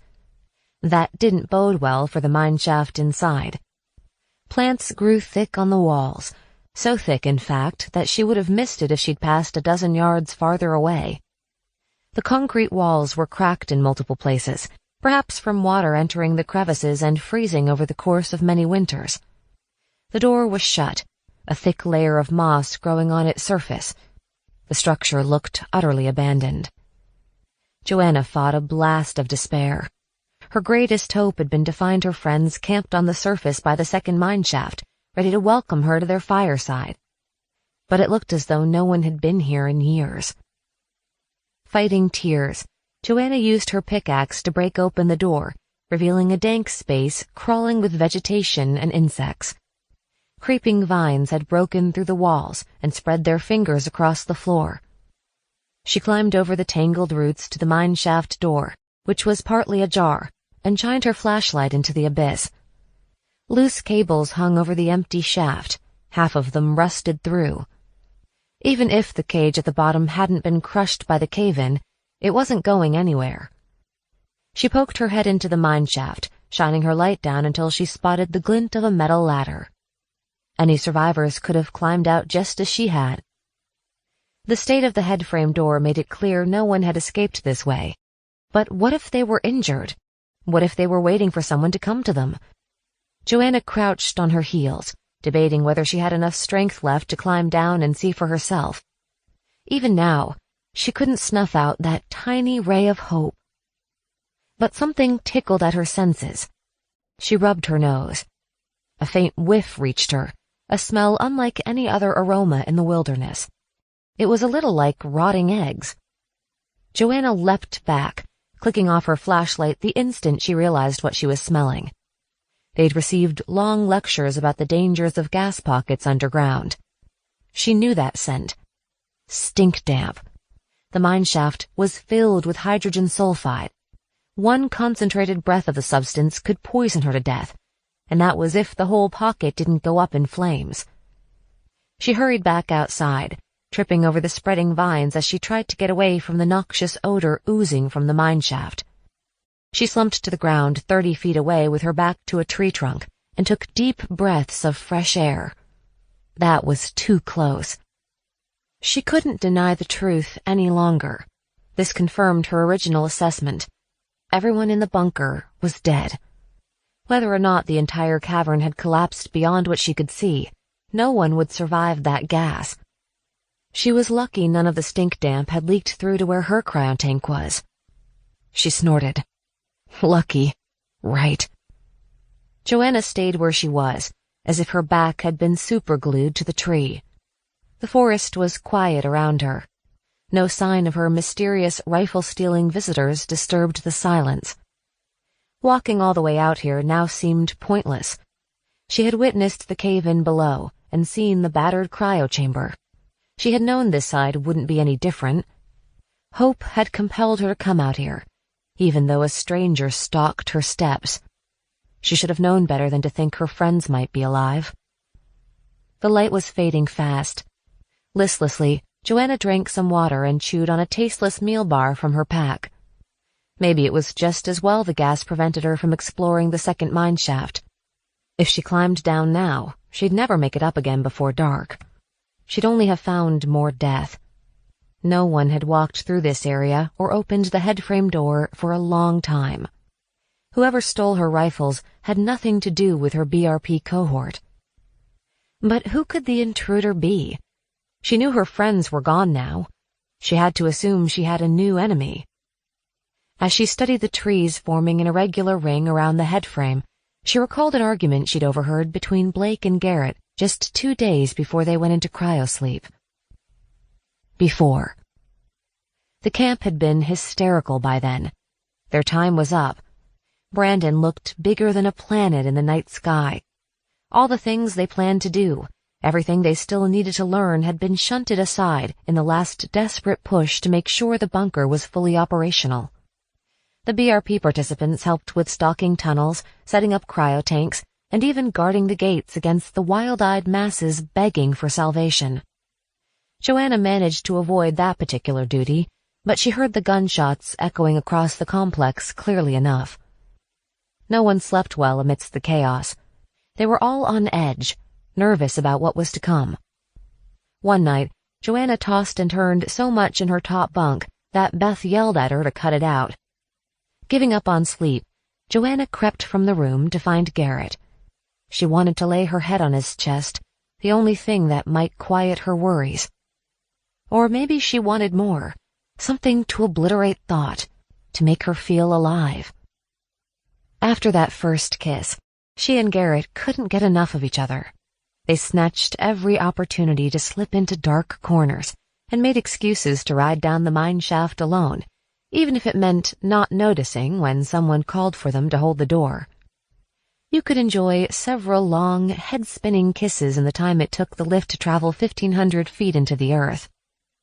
They didn't hide that they were a couple, caught up in their own private bubble as the world crumpled around them. No one on Blue Team 7 was surprised. They'd all stuck closer together than ever after arriving at the mine. Teresa had singled them out as an exceptionally strong example of team unity, and the other groups sometimes came to Garrett to settle their differences. He was known for his encouraging manner and his impartial voice, so when Joanna sought him out in the middle of one of their last nights, she was unnerved to hear him arguing with Blake through the thin door of their shared room. "Being paranoid," Garrett was saying. He sounded frustrated and tired. "I've seen things you haven't," Blake growled. "Don't pull that again. You haven't been in the service. It doesn't matter now that—" "It does matter," Blake said. "There's more going on than they told us in our little classes. The other bunkers have probably figured it out too. We need to prepare for—" Footsteps sounded nearby, and Joanna flattened herself against the wall. She wasn't supposed to be out after dark. Colonel Waters no longer tolerated rule-breaking, and he was quick to expel recalcitrant BRC participants and replace them with the few soldiers still guarding the gates. The chance at a last-minute cryo-birth was the only thing keeping them at their posts. But whoever was up and about didn't come her way. She put her ear to the door again. "Can't risk it." Garrett's voice again. "Keep your head down until after we're out." "And if I'm right," Blake said, "Dr. Huntington will stop Colonel Waters from doing anything stupid." "Huntington is gone." "What?" "He split yesterday," Blake said. "Stole an old bus and drove right out the front gate. I reckon he realized what was happening." Garrett fell silent. Joanna didn't understand. They were days away from going into cryosleep. What was happening? Why would Dr. Huntington leave now? "How do you know about that?" Garrett said at last. "And about all of this?" "I have my ways." "We don't keep secrets from the team," Garrett said. "You know that." Blake coughed. "That's rich coming from you. What's that supposed to mean?" Joanna pressed closer to the door, but she couldn't hear the answer. Then Blake spoke again, sounding much nearer than before. "I'm just saying, we have to be ready to deal with threats. I don't know if they'll come from other bunkers or our own, but they're coming. Just watch." Joanna retreated, managing to dive back into her own room before Blake emerged in the hall. He stomped past the door, the thud of his footsteps making Beth grumble curses into her pillow. Joanna considered going back to ask Garrett what was happening, but something held her back. Maybe it was the threats looming in the upper echelons of BRP, or the suggestion that other bunker groups could turn hostile. Maybe it was the undercurrent of fear she'd heard in both Garrett's and Blake's voices. Those two were supposed to be the bravest of them all, but they sounded lost, uncertain whether the peaceful future Dr. Huntington had extolled would ever come to pass. But now even Dr. Huntington had abandoned them. What did it all mean? After. "I don't know if they'll come from other bunkers or our own," Blake had said, "but they're coming." Joanna peeled herself away from the tree trunk and lurched to her feet as the words came back to her. She wished she'd asked Garrett about the argument after all. It was yet another thing she thought they could discuss after their long sleep. But whatever had threatened BRP before the comet might not have died in the impact. She hefted her backpack and pickaxe, studying the shadows sifting through the greenery around her. She couldn't stay here. Someone was out there, and she had to face the threats on her own. She hurried back the way she'd come, following the faint impression of her own footsteps. She raced the sun, losing visibility with every yard. Once, she thought she heard someone behind her, but it could have been the echo of her own feet on the earth. Joanna's world narrowed to a single concern: self-preservation. As it grew darker, fallen logs became men in camouflage. Waving branches became enemies dropping from the trees. The patterns of dying light became the ghosts of her friends. Joanna ran faster. Even though the mineshaft had been filled with gas and whoever stalked her in the night had stolen her weapons, she still couldn't kill the persistent hope that it might be Garrett, that she'd been wrong about the cave-in, that her friends had found her.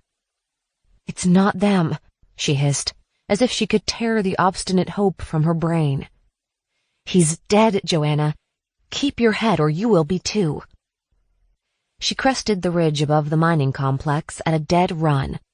Her heart pounded wildly as she half ran, half fell down the incline. She shouldn't have left her camp. Her mysterious visitors could have cleared away every last survival item she had carried to the surface. Or they could be lurking in the belly of the bunker, ready to leap out and use those rifles on her the next time she descended into its depths. She reached the bottom of the hill and turned into the camp, feet skidding in the soft moss. There was no moon tonight, and she had to rely on the light of the stars. She slowed when she reached her house, watching for an ambush. It seemed quiet, undisturbed. It would be hard to hear anything over her gasps for breath anyway, which sounded too much like sobs. When no one leapt out of the darkness at her, Joanna fumbled her flashlight out of her bag. It flickered on, then off. "Not now." She smacked the flashlight against her palm and the beam ignited. She shined it around the mining complex, jumping every time the light glinted on dull metal or damp leaves. Everything looked the same as it had when she left. Plants rustled and insects sang, but there was no sign of any people. The world was peaceful, empty. She shined the light through her window. Her room hadn't been touched. She considered checking on the shaft house to make sure her supplies were still stacked inside, but she didn't want to get anywhere near the mine shaft in the dark. She'd been through enough for one night. At last, she summoned the courage to enter her house. It was a good thing she decided against crossing the facility. As soon as she closed her door, the flashlight died, plunging her once more into darkness.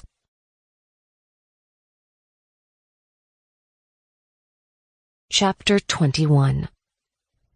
Joanna didn't sleep well. Every gust of wind and shifting shadow threatened to coalesce into a stranger with a gun. When the sun finally rose, she stumbled from her room and searched the mining facility for evidence of trespassers.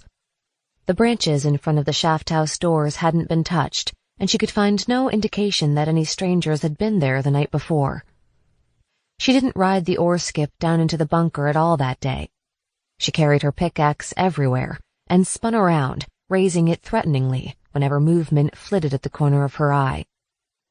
Raw exhaustion sent her to sleep the following night, and she dreamed fitfully about monsters in the forest. Tension was her constant companion. She almost wished a mutant bear would attack already. But as the days passed, she saw no further signs that anyone but her had ever entered the camp. If not for the disappearance of the rifles, she might have concluded she'd imagined the whole thing. Perhaps the person who had taken the rifles was just passing through.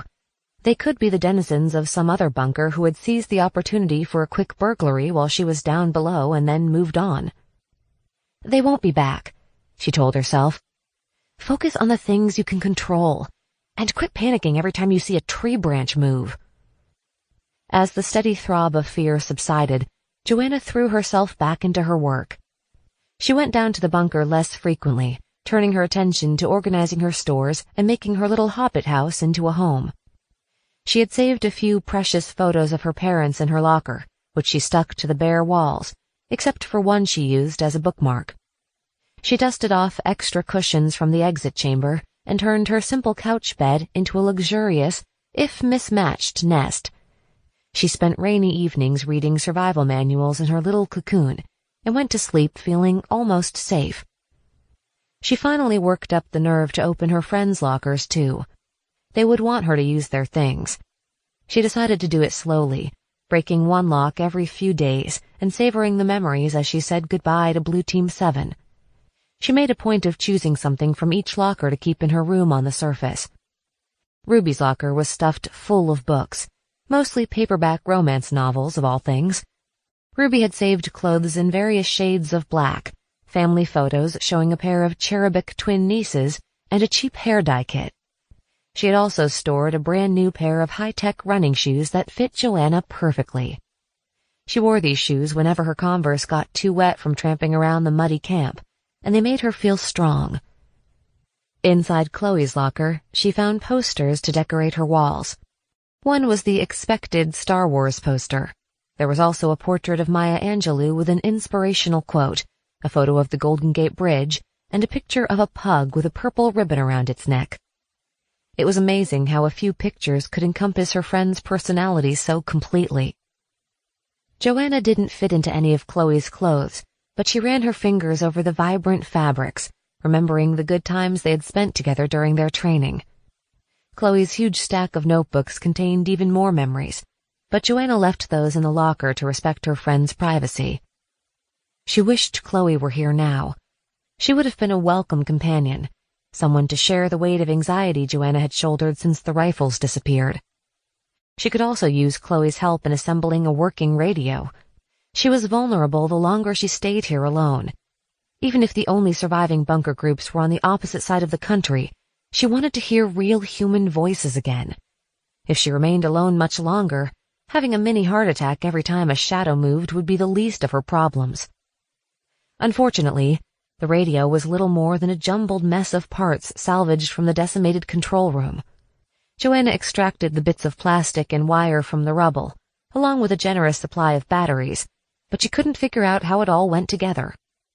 She brought the parts over to her room and fiddled with them whenever it was too rainy to work outside. As her fear over the mysterious stranger faded, Joanna knew she'd have to venture beyond the mine complex again. She was going to run out of water eventually. There'd be no point in continuing to fix up her house if she had to leave it due to the absence of a reliable water source. 2 weeks after her expedition to the second mine shaft, Joanna assembled supplies for a longer trek into the wilderness. She filled her trusty knapsack with water bottles, flashlight batteries, a water testing kit, food from the storage tunnels, and a double handful of wild blackberries she had discovered growing behind the old BRP headquarters. That last would be her reward for finding water. The night before her departure, she opened Blake's locker and found a wonderful collection of clothes in various shades of camouflage. She chuckled at the camouflage boxer briefs and a shaving kit in a camouflage pouch. She selected a green and brown camo jacket to wear instead of her old raincoat, rolling back the sleeves to make it fit. She was pretty sure Blake had been wearing this same jacket the day they went whitewater rafting. She dug further into the locker and found a canteen, which she slung over her shoulder. A name was scrawled on the top in permanent marker. Rex Taylor. Blake's father. The sight made her feel brave. She carried more than one legacy now, and she wasn't going to let the future defeat her. She glanced at Garrett's locker as she marched back toward the skip. She was saving it for last. She knew exactly which family mementos and treasured objects it held.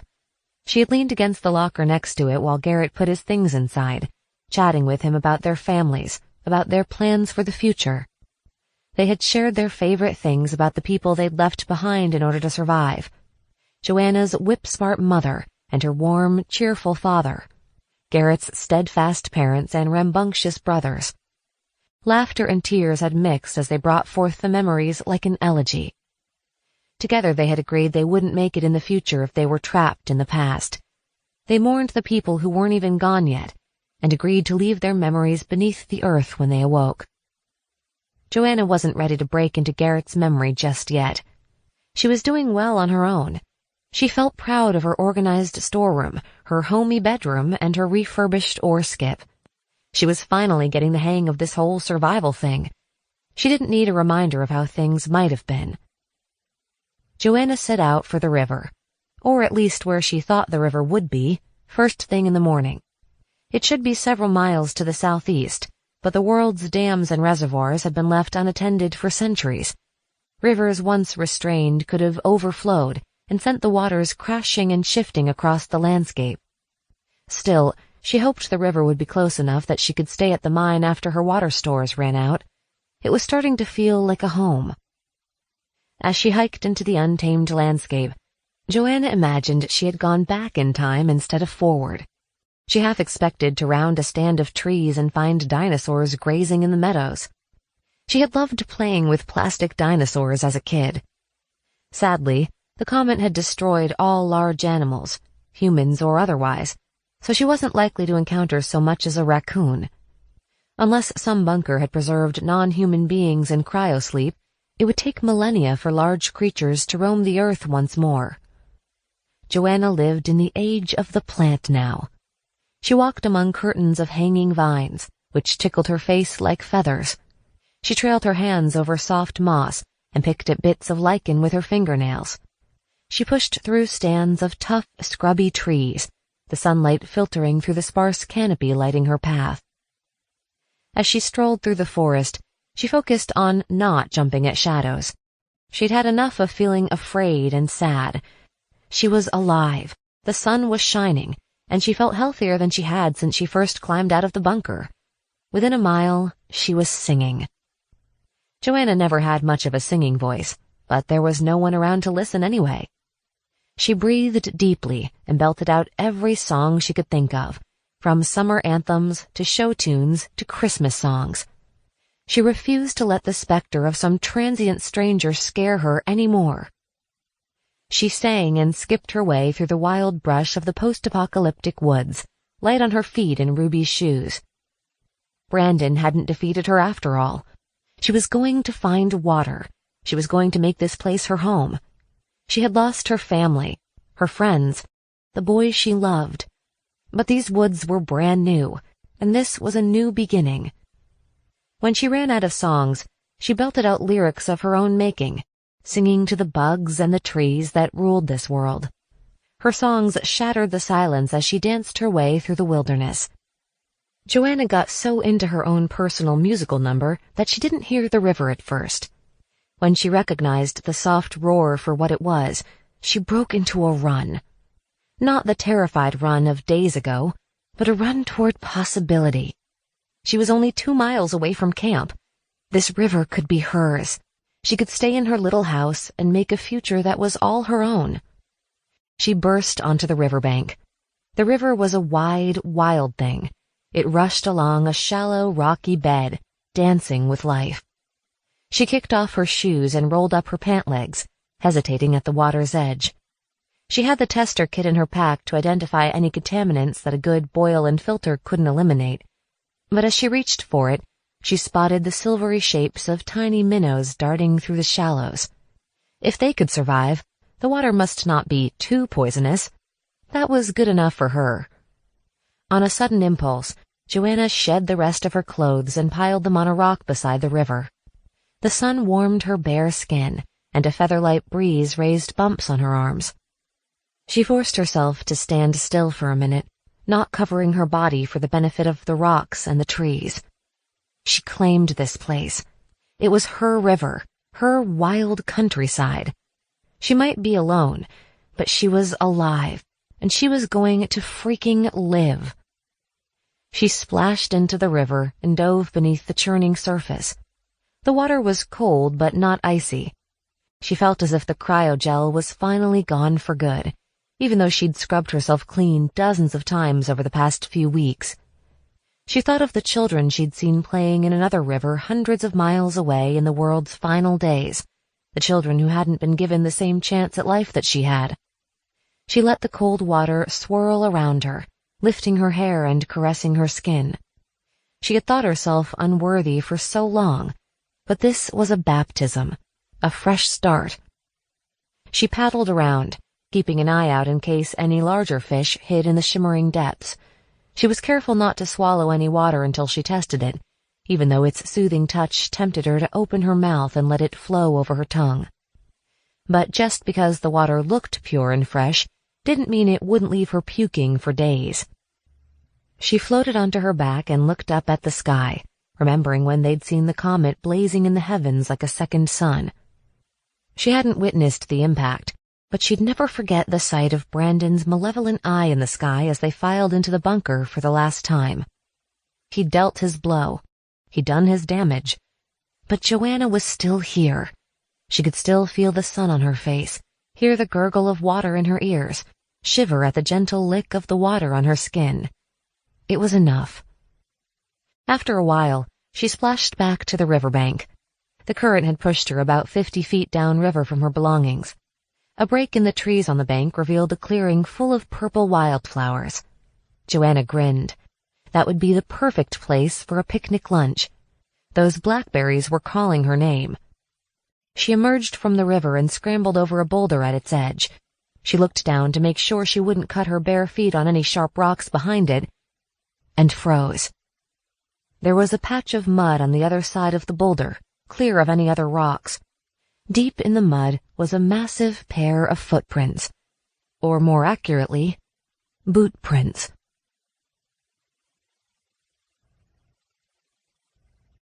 Chapter 22. Joanna bolted for her clothes. Those boot prints looked fresh, and she had no intention of greeting her mysterious visitor in nothing but her skin. She sprinted to where she'd left her clothing, heart pounding, heedless of the rocks cutting into her feet. She pulled on her shirt and pants, barely paying attention to whether they ended up on the correct body parts.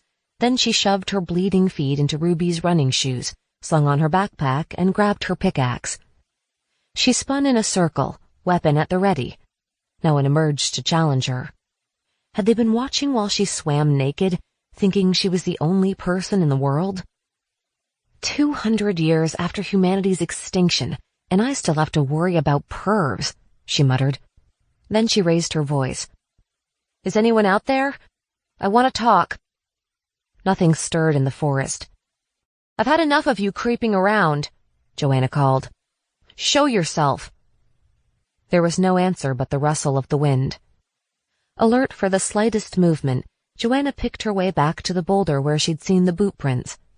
On closer inspection, they didn't look quite as fresh as she originally thought. It had rained several times since the rifles disappeared, so they had to be more recent than that. Perhaps someone had walked their size 12s by here early this morning, or even last night. Maybe they hadn't been watching her at all. She approached the wildflower clearing, on the lookout for peering eyes. The tough grass was crushed in places. Whoever left their footprints on the riverbank had almost certainly tramped through this clearing. She wasn't confident she could keep track of the trail once it entered the woods, where the undergrowth would be sparse. She didn't know what she'd do if she found a strange man at the end of the trail anyway, or what he'd do to her. She wrestled with indecision, surveying the clearing. Then something caught her eye, not in the forest, but above it. A plume of smoke rose into the blue noon sky. It was coming from the direction of her camp. It can't be. Joanna took off running, the smoke guiding her like a beacon. Her bloodied feet hurt with every step, but she felt stronger than she had since she'd clambered out of her cryotank. She ran full tilt the whole way, vaulting over little ravines and crashing through the brush. She didn't care about preserving her muscles now. She wasn't giving up her home without a fight. She arrived at the mine gasping for breath, a stitch in her side. She forgot the pain at the sight of the flames creeping across her vine-covered house. The leaves were curling up, turning black, drifting away on the wind. The fire was coming from inside the house. Joanna wanted to scream. Why would someone set fire to her home? Couldn't they just steal her stuff and be on their way? Worry about that later. First, evaluate the situation. The inferno hadn't consumed the whole structure yet. There could still be time to save a few things. She pulled the collar of her t-shirt over her nose and ducked inside. Heavy smoke stung her eyes, making them water. The 4 concrete walls were still intact, but the keepsakes she'd tacked to them were burning up, and the desk piled with supplies was ablaze, including her jumble of radio parts and batteries. No, no, no. All her work from the past few weeks destroyed. All her priceless memories gone. She darted to the other desk and grabbed the first aid kit and whatever food items hadn't caught fire yet. Acrid smoke surrounded her as she gathered as much as she could carry and hurried back outside. She sucked in a breath as soon as she cleared the doorway, the air outside only a little cleaner than within. The fire was beginning to spread from the house, racing through the long grass. Joanna dumped the rescued provisions aside and kicked at the flames, stamping out the tendrils that had spread the farthest and trying to establish a fire line. For the millionth time since awakening from cryosleep, she wished other people were there to help her. She couldn't fight this fire alone. The smoke hung so thick over the complex now that she couldn't tell whether the flames had reached the headframe and the supplies stored inside the shaft house. What if she couldn't get back into the bunker when the fire subsided? She couldn't let that happen. She would never survive without those supplies. She struggled to beat back the spreading flames. Even as she tried to protect the mineshaft, she couldn't help casting about for a way to save her house. Wilson. The burrow. It was the only home she had now, and she had tried so hard to make it her own. "The house is lost," she said aloud, as if she could force herself to accept it. "Focus on what you can still save." But Joanna had already lost so much. She thought of the mementos she'd collected in the house, the last remnants of her old life. Chloe's posters, Ruby's novels, the pictures of her parents. Those photos were all she had left of them. As if drawn by a magnet, Joanna approached the burning structure, raising a hand against the heat. Did she dare try to save anything else? Bad idea. Don't do it, Jo. She'd just about convinced herself it would be foolish to go back inside when she remembered she'd left a survival manual on her couch, and she'd used one of her family photos as a bookmark. The manual was a priceless tool, and she might have a chance to save one photo. "Just a quick trip inside," Joanna said. "Then move forward." She held her breath and entered the house again. The heat had intensified to nightmarish levels. Tongues of fire licked all 4 walls now. The linoleum floor was melting. The posters and photos on the walls were blackened beyond recognition, but the survival manual was still on the couch where she had left it. Joanna dashed across the room to grab it, scooping up a pile of blankets from the smoldering sofa at the same time. She thumbed the pages to make sure the family photo was still there as she hurried back to the door. Her lungs strained, but she didn't dare breathe until she escaped the smoke. But as Joanna crossed the threshold, there was a crack like a gunshot, and the roof collapsed in a rush of sparks and ash. The lintel crashed into her back, and she struck the ground, her breath bursting from her in a huff. Pure white shock stunned her. She couldn't move. She couldn't see. She couldn't— "Joanna, snap out of it." Clinging to some semblance of calm, Joanna twisted her head, trying to see how bad it was. The blankets in her arms had cushioned her fall, but a huge beam lay across her legs, trapping them beneath the burning wreckage. She couldn't feel anything. Did that mean her back was broken? Was she in shock? She tried to wriggle forward, scrabbling at the dirt with her hands. Her eyes stung, tears filling them as smoke and ash billowed around her. She was going to die. She felt oddly removed from herself, as if she could see her fate clearly. Of course she was going to die. She should never have expected to escape the apocalypse. Then her brain caught up with the pain and she nearly blacked out. She had feeling in her legs all right. Agony. Joanna struggled, frantic, panicked. She had to move. She was burning, breaking, dying. She felt the pressure of the beam and the fire licking her legs. It was excruciating. There was no escape. "Please," she gasped. The smoke thickened around her. She couldn't see. She needed help. "Please." Movement and light flickered before her eyes. She couldn't tell if she was actually watching the smoke and the flame or if her pain had taken on form. It danced a death ritual around her. White-hot, icy, burning red and black. She remembered her mantra. "Freaking don't panic, don't freaking something." It came back to her, distorted, mangled. What wasn't she supposed to do? She couldn't remember the words, couldn't remember the training that had kept her going, kept her believing she would survive. "Don't freaking die, Joanna," she said aloud. "Not now." She summoned the last of her strength and shoved the beam as hard as she could. She strained against its weight, trying to move it an inch, a foot. A sharp rod of pain shot through her, and she gasped. Smoke and ash filled her lungs, too much, too fast. Pain moved around her, as corporeal as flesh and bone. Then the world narrowed to a pinprick, and she knew no more.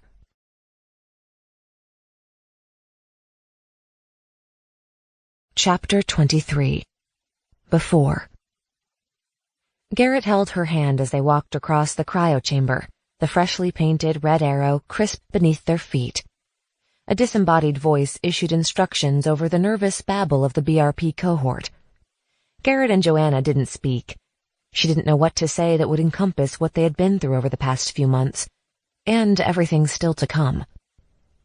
"We're going to have a good future, Joanna Murphy," Garrett had whispered in her ear more than once over the last few days. "I promise." An elderly technician waited by tank 188, wearing Dr. Huntington's white lab coat. She had iron gray hair and a blunt chin, and Joanna had never seen her before. "Who are you?" "I volunteered to see this job done," the woman said brusquely. "Someone had to. Do you remember the abort signal?" Joanna demonstrated the thumbs-down gesture she was supposed to make if the system didn't put her to sleep. She figured all the thrashing around would be sign enough if she started drowning in her own cryo-goo. She wasn't worried. Garrett would make sure the process went smoothly. There was no one on Earth she trusted more. "Very good, 188. Hurry up now." Joanna hopped into the tank and lay back, adjusting her tight-fitting leotard. The technician tapped a few buttons, and warm cryo-liquid began pumping into the tank. Joanna felt as if she were slowly being immersed in frog spawn. It was just as she remembered from her cryosleep trial, except that Dr. Huntington had overseen that process. Why had he left when they were so close to the end? He was supposed to be the last of the true believers. Instead, this anonymous woman had stepped up to usher them into the new era. The technician moved away to pick up a bundle of tubes, and Garrett took Joanna's hand. His touch had become as essential as air, but in these final moments, she couldn't find the words to tell him that. "I'll save you a spot on the couch," she said with a wink. "I'll be the one in the skin-tight leotard." Garrett's cheeks reddened and he squeezed her hand. "Sweet dreams, Joanna." Then the tubes were forced into her orifices, the gel crept up her body, and she endured several moments of poking and prodding from the technician. She was composing her final words, the sentences that would encompass the chest-tightening magnitude of her feelings, when the tank's lid tipped down without warning, sealing her in with a hiss. Joanna locked eyes with Garrett through the plexiglass tank. She clenched her fists, fighting her gag reflexes and the urge to make the signal. She had made it this far. She wasn't going to miss out on her chance at a future now, especially a future with him. The cryo-liquid closed over her head. A few uncomfortable minutes later, she was asleep.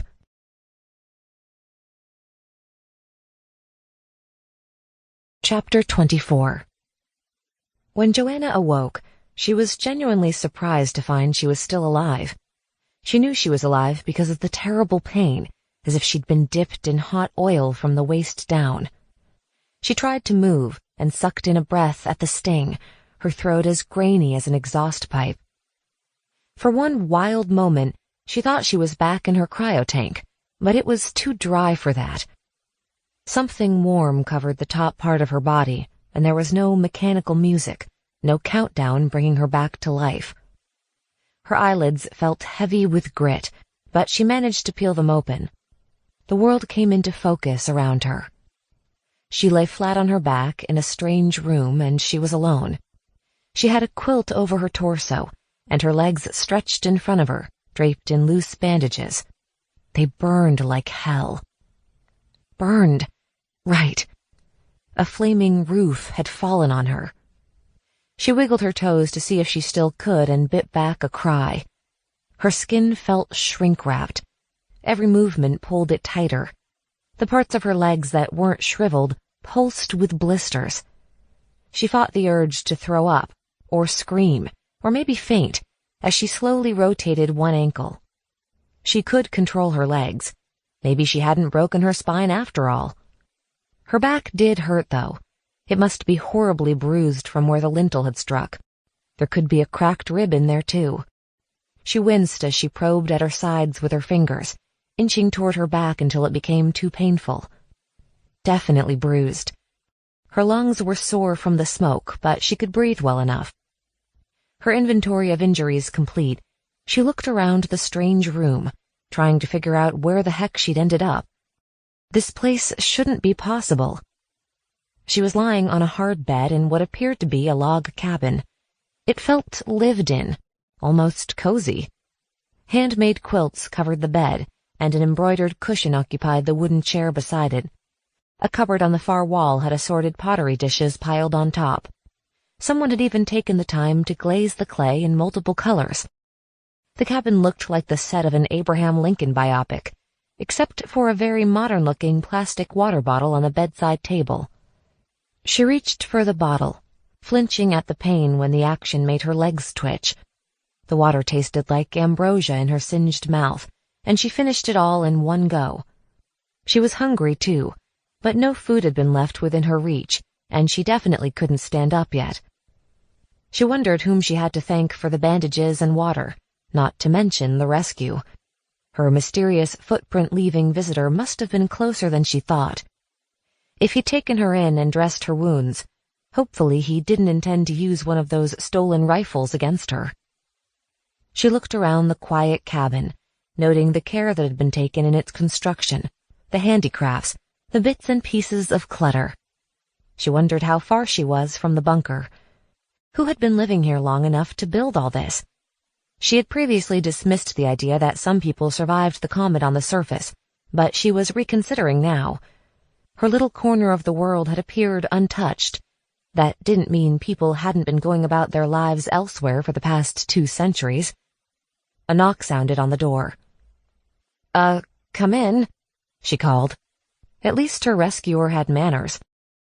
A middle-aged man entered the cabin. As the door swung wide, Joanna caught a glimpse of other cabins and a dozen people milling around outside. So this was a settlement, not just some lone stranger. Hope spun through her as the man closed the door softly behind him. He crossed the room and sat in the chair at her side. He set a fresh bottle of water on the bedside table, and Joanna noticed scars and calluses on his hands and muscular forearms. He had brown hair, heavily peppered with gray, and deep lines in his tanned, weathered face. "Hello, Joanna," he said, barely above a whisper. "How are you feeling?" It was Garrett.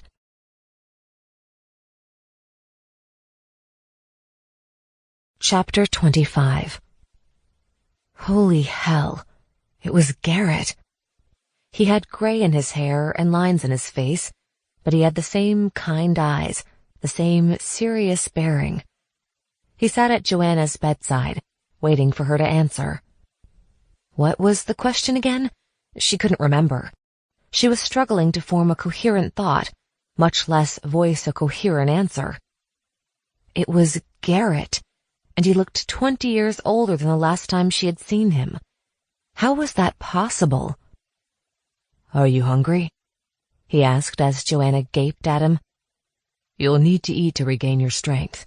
We don't think you have any broken bones, and we've done what we could for the burns with herbal remedies.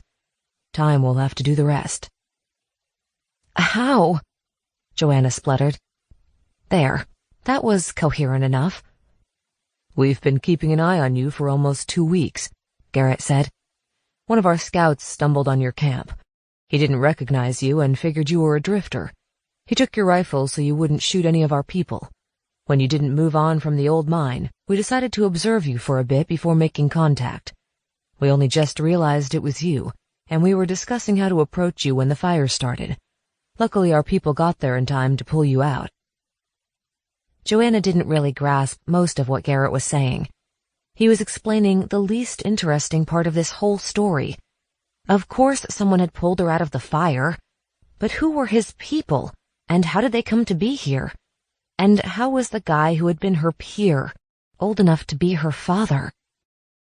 "You're not saying anything," Garrett said. "Do you want more water? Maybe you should sleep." "I think I've slept enough," Joanna said. "Did my cryotank keep me under too long? Is that how you're here, with people and a cabin and gray hair, and I'm still 18 years old?" Garrett looked at her gravely, and she thought her heart might spontaneously combust. He was so serious, so earnest. The gray hair suited him. Gray hair. How did this happen? Her thoughts were scrambled, disoriented. She clutched the soft quilt as if to anchor herself to this strange new reality. "You woke up right on schedule," Garrett said. "We came out of cryosleep 18 years early. An earthquake partially destroyed the bunker, but one set of cryotanks in the 300s counted down when it happened. Those of us who woke up got the others out of their tanks. The ceiling had already collapsed on half the cohort. We saved as many as we could." We. He was talking about we the way they used to talk about their team, a single unit, ready to face the new world together. She swallowed. "You didn't check to see if the rest of us were still in there?" "Of course we did. We tried to dig through the rubble, but the cryo chamber was unstable. We thought all the tanks below 280 had been crushed, and we couldn't tunnel in far enough to check. The rest of the cave could have come down on our heads at any moment." Joanna wasn't sure what to say to that. She'd had the very same thought about digging around the fallen slabs of rock from her side of the bunker, but she had been alone, with no one to help her carry out the work, and she hadn't had 18 years to do it. What about the primary mine shaft? "We tried that too, but it was blocked by a ton of rock." Joanna remembered the debris that had cascaded into the control room when she forced open the door at the bottom of the mine shaft. She pictured the huge rock wedged above the broken lift cage that she had to clamber around every time she went in or out of the bunker. With all the dirt packed in around it, it would have been difficult to dig through from the top, especially if you didn't know it was open at the bottom. Still, she'd managed to break through, and there was just one of her. "We thought we'd be digging up bodies," Garrett said, watching her warily. "I thought you were." "How many?" she interrupted. "How many did we lose?" How many survived? She'd seen enough bodies on her own side of the cave-in. She wanted to know about the living. "Well, there were 312 of us in the initial group. But it has been hard, Joanna.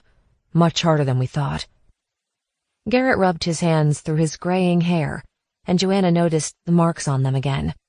Scars, calluses from years of hard labor.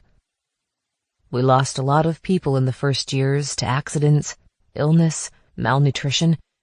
We're finally starting to build up our numbers again. We're at 298 right now. 299 with you." Joanna nodded, thinking of the cabins she'd glimpsed through the door. 298 people. It was a far cry from the 1,000 chosen ones who had gone into the bunker, but it was better than being alone. The shock at seeing Garrett was slowly dissipating. This was good.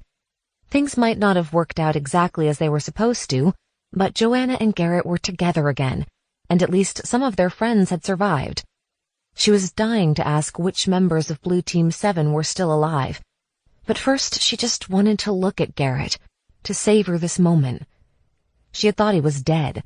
She'd grieved for him, mourned the loss of their future together, and yet here he was, real and sturdy, and as handsome as ever. Was this his cabin? Could this be the home they'd planned to build together? She reached out to him and he took her hand. It was her first human contact in 200 years. A lump formed in her singed throat. She tightened her grip, pulling him closer, needing to feel more of his skin against hers. But instead of leaning in to kiss her, Garrett dropped his head and pressed his forehead into her hand. Shoulders shaking, he held her hand tight against his face, as if afraid it would disappear. This must be surreal for him, too. He had believed she was dead, believed it so sincerely he hadn't come looking for her while she slept away beneath the earth. She felt moisture on her fingers, a tear escaping Garrett's eyes. "Hey," she said softly. "It's all right. We're together now." She twisted her hand loose from his grip and lifted his chin, which was scratchy with stubble. She grinned at him through her own tears. "Are you going to kiss me or not?" Garrett's eyes roved over her face. They were the same hazel brown she remembered, but desperately sad. He still didn't lean in.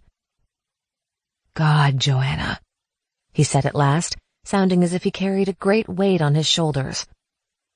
"You're so young."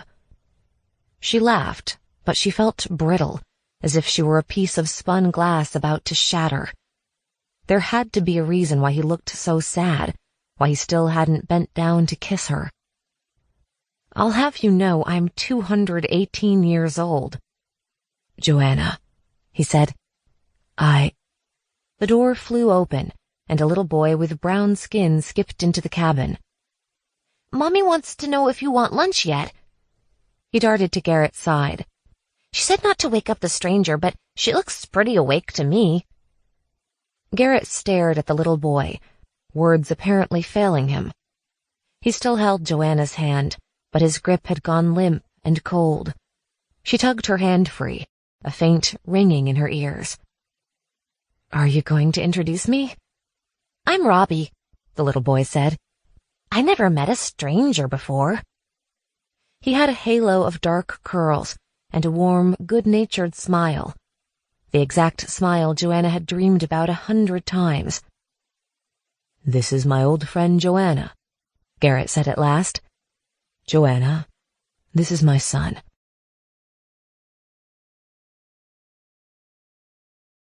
Chapter 26. It wasn't fair. Joanna couldn't process it any other way. She had done her part during training, been a good team player, kept up her spirits at the end of the world. She had worked hard when she woke from cryosleep, not giving up, even when she believed everyone she had ever known and loved was dead.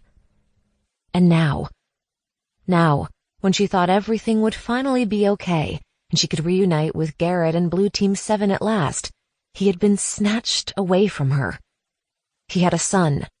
He had moved on. He had left her buried in the earth and moved on. The little boy, Robbie, held out a hand.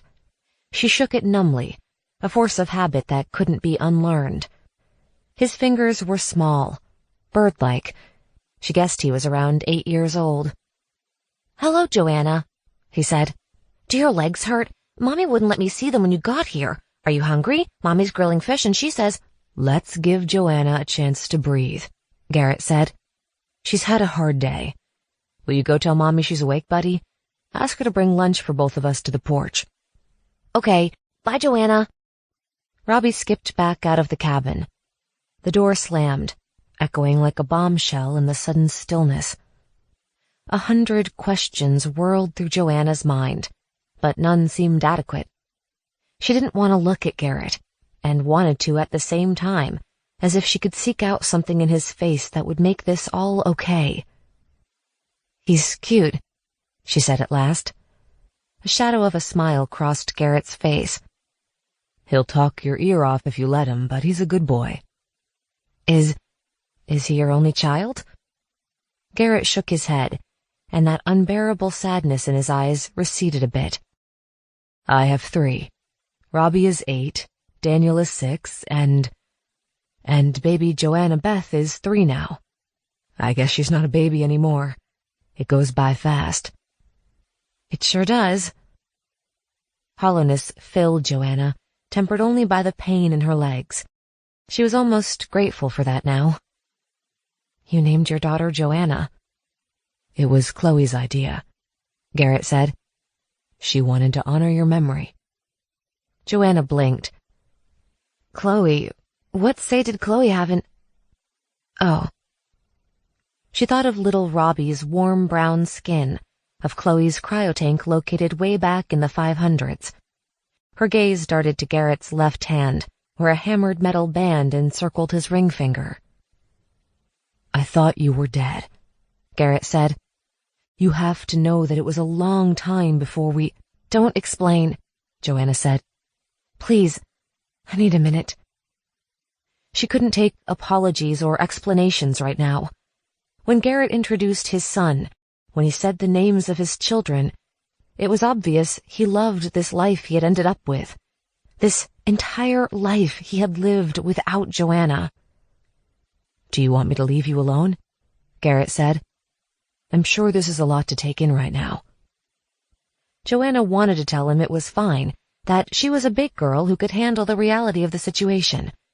But she had been wishing with all her heart that some of her friends had survived. She finally had them within reach, but it was too much. She felt as if her lungs were collapsing from the pressure of this bittersweet reunion.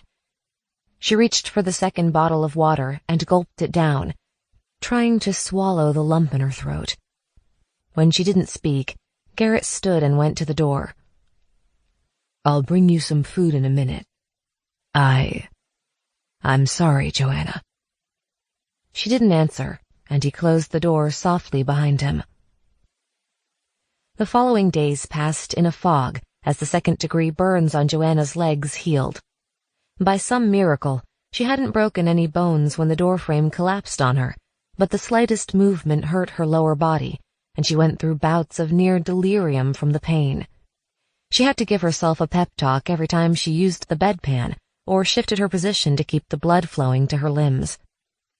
A former medical student, Priya from Red Team 3, had taken on the role of village physician, and she provided Joanna with primitive medical care. Though nearly 300 people had survived, the BRP officials with the most crucial training, including the doctors, had all been in the cryotanks closest to the exit chamber. The community had been forced to make do without them. For the first few days, Priya was the only person Joanna saw apart from Garrett. Joanna remembered her, though they hadn't been closely acquainted at orientation. She had long braided hair, strong hands, and a stern face that hadn't softened much with age. The remaining members of Blue Team 7 were eager to visit Joanna, but Garrett asked them to hold off for a while to avoid overwhelming her.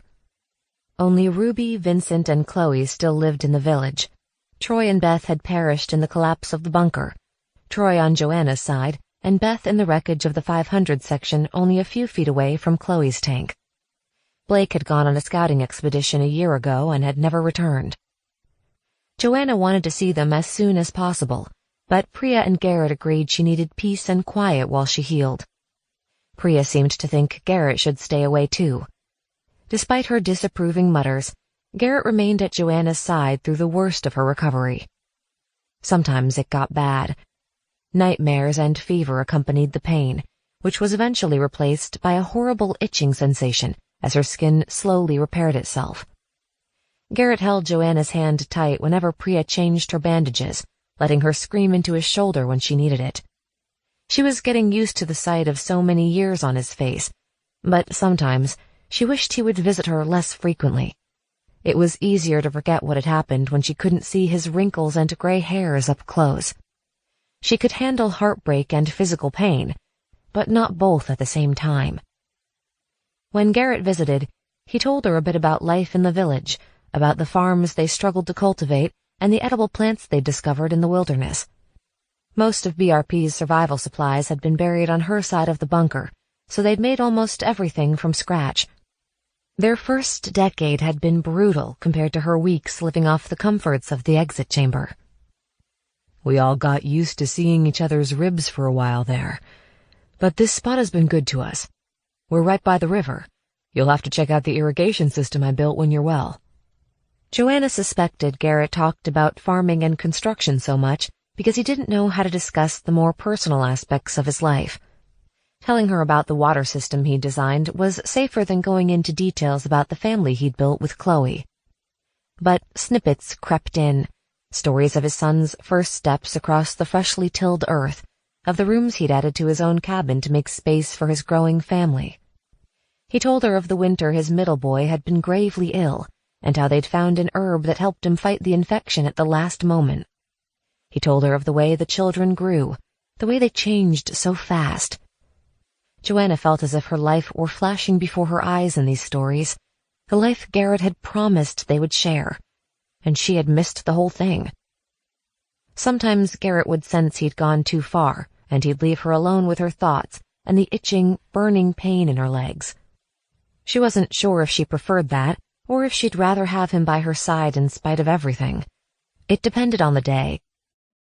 As she got through the worst of the healing process, Garrett visited her less and less. It was often just Joanna and Priya in the homely cabin. At first she'd thought she lay in Garrett's own bed, but the cabin was too small for 5 people, and she hadn't seen a single member of Garrett's family since meeting Robbie that first day. "Whose house am I staying in?" Joanna asked Priya as she rubbed a crude ointment into her legs one evening. "It belonged to a couple, Rupert and Sam," Priya said. "They left during the difficulties. Another couple would have moved in here eventually, but you're welcome to it for now." "The difficulties?" "A splinter group challenged Garrett's leadership a while back." Priya moved around the bed to work on Joanna's other leg. Her skin tingled painfully as the ointment touched it. "Garrett's leadership?" "He's the mayor." Priya frowned. "He didn't tell you?" "No." "He's been in charge almost since the beginning. We call him Chief. Not sure he likes that, come to think of it." "And people fought him?" "They tried." Priya rubbed ointment on Joanna's legs a bit more briskly than necessary. "A few people died in the fighting, and the others moved on. We don't know where they ended up." She sat back, twisting the lid back on the clay jar of ointment. "There you go. The burns are scabbing nicely. You should be able to move around soon." "That's good news," Joanna said, still trying to process what Priya had said about these difficulties and Garrett's role in them. "I'm looking forward to seeing the village. Everyone's curious about you, especially the kids."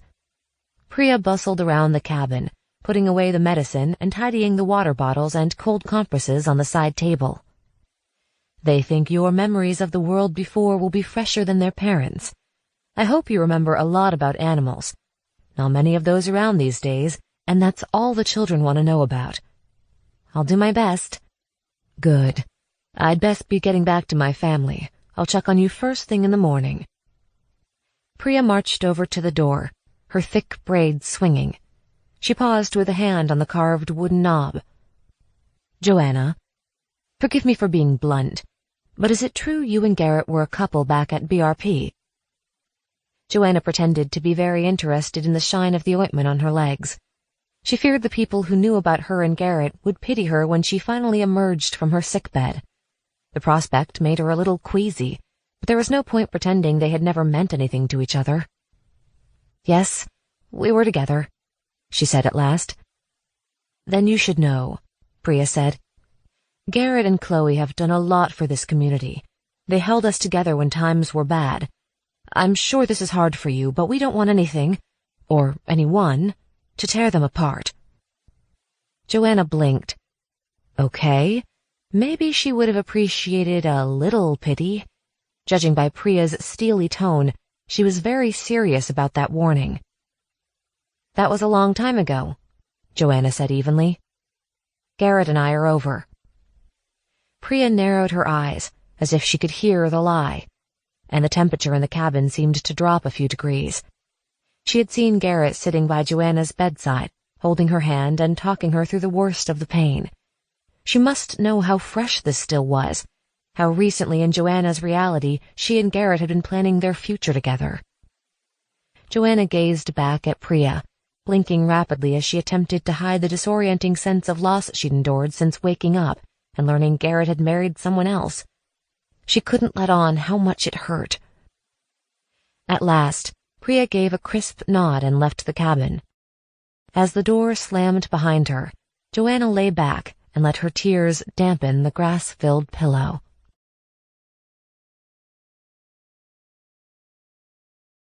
Chapter 27. The next day, Garrett carried her outside. Her burns had healed enough for her to move without screaming, though she still wasn't ready to walk on her singed feet. She couldn't wait to soak in the sunshine and breathe something besides the dense air of her sick room. Priya checked Joanna's bandages and wrapped her in a thick quilt, and then Garrett lifted her up. His scent hit her like a gust of wind as she slung her arm around his neck. It was earthier than before, soil and pine replacing the aroma of fresh laundry, but in other ways it was exactly the same. The memory of their first kiss slammed into her, and she found herself calculating the exact distance from his mouth to hers. Priya cleared her throat. "Are you warm enough?" "Yes," Joanna squeaked, tearing her eyes from Garrett's. "We're getting on into fall." Priya stepped forward to hover by Joanna's shoulder. "It's a bit nippy out there." "I'll be fine." Joanna craned her face away from Garrett and started when she realized how close Priya had come. The older woman seemed to be trying to insert her whole body in between Joanna and Garrett. "You don't have to worry about me," Joanna said. Priya gave a sharp nod and shuffled away to the open door. Garrett carried Joanna out over the threshold. A chorus of greetings erupted as they emerged on a shaded wooden porch. The whole village gathered in the sunlit expanse surrounding the cabin. They surged closer, some waving, others applauding tentatively as if they weren't sure what was appropriate in these circumstances. Most of the faces blurred as Joanna zeroed in on the three people who mattered most: Ruby, Vincent, and Chloe. They waited for her at the front of the crowd. Ruby wore her hair long and loose around her shoulders, bits of silver glinting in the sun blonde. Chloe's frame had filled out with softer curves. Vincent's face was gaunter than before, and he held an intricately carved staff in place of a white cane. They looked a little older, a little more wrinkled, but it was them. Blue Team 7. Her family. They didn't approach right away. Garrett set her in a rough-hewn deck chair piled with cushions. The others watched closely, as if she were in danger of shattering into tiny pieces or disappearing into thin air at any moment. "Hey there," Joanna said brightly. "Did you miss me?" Huge smiles broke out on her friends' faces, and they rushed up to the porch, elbowing Garrett out of the way. They touched her cheeks and hugged her tight. Joanna's heart swelled with so much joy, she thought it might crack her ribs. "Captain America wouldn't let us see you sooner," Ruby said. "I didn't want to overwhelm her," Garrett said from where he had been unceremoniously pushed aside. "Ruby almost burned down the cabin to get to you," Vincent said. "I convinced her that might possibly traumatize you further." "Are you traumatized?" Chloe asked anxiously, squeezing Joanna's hand. "I can't believe you were all alone for so long." "It was only a few weeks," Joanna said. "I wanted to come the moment the scout told us about you." Chloe glared at the others. They didn't believe the mysterious teenager at the old mine could be you, but we knew the cryotanks were originally programmed to open this year, and you look just the same. "Except a little crispier," Ruby said. "Are you in a lot of pain?" "Yes, but I'll live." "You will indeed," Vincent said. He reached toward her. "May I?" "Of course." Joanna guided Vincent's fingers to her cheek, noticing that his hands, like Garrett's, were rough from years of work. "No burns here." "And not a wrinkle to be found," Vincent said as his gnarled fingers explored her face. "Incredible." When Vincent stepped back, Ruby took his other hand, their fingers entwining in a comfortable way. Joanna stared, surprised by the gesture. "Oh, Vin and I got hitched." Ruby held up their joined hands. "Didn't Garrett tell you anything?" "There has been a lot to cover," Garrett said stiffly. "I'll say," Ruby muttered, her eyes flitting quickly between Garrett and Chloe. Then she nudged Vincent out of the way so she could give Joanna a fierce hug. Chloe was staring at her with wide, curious eyes, an expression Joanna remembered well. She wore her hair in a short afro now, and she was a bit rounder through the middle, but she still had that dainty, bird-like quality. And she was Garrett's wife. Joanna took a deep breath, suddenly feeling exposed as her friends gazed down at her. "You guys have anything to eat around here?" "That's our Joanna," Vincent said, "always asking the important questions." The villagers had planned a potluck to celebrate her recovery. They all brought food to share, using the edge of her porch as a buffet table. The earthenware plates were piled with a mix of vegetarian dishes, from wild potatoes to fresh berries to rough brown bread, and some small fish from the nearby river. Ruby and Chloe had a brief tussle over who would fill Joanna's plate to overflowing, and then they set about getting their own food while Joanna dug in. From her spot on the shaded porch, Joanna could see more of the village than she'd been able to glimpse through the door. Dozens of log cabins sprawled unevenly across a large clearing, their wood-shingled roofs sealed with shiny black pitch. A gap between the two nearest cabins revealed a larger building with a broad stretch of grass in front, perhaps a village green. Vegetable gardens and berry bushes had been planted around many of the cabins, and well-worn paths lined with stones indicated the main traffic areas. The place reminded Joanna of a historic pioneer village. The cool breeze blowing over the porch smelled of cut pine, turned earth, and late summer flowers. The villagers themselves wore a mixture of handmade, plant-based textiles in earthy tones and oft-mended garments salvaged from the ruins of the old world. As they lined up for the meal, those Joanna had been friendly with at BRP climbed the porch to greet her. They hugged her and made awkward comments about how she hadn't changed a bit, everyone careful to introduce themselves in case she didn't recognize their faces. A few looked at her smooth skin wistfully, as if reminded all too bluntly of the passage of time. It was surreal to think that Joanna would have aged right alongside them if everything had gone according to plan. She probably wouldn't have noticed the extra lines and soft bits on her friends' faces if time had used her for its canvas too. Stranger than seeing the changes in the old BRP cohort was meeting their children.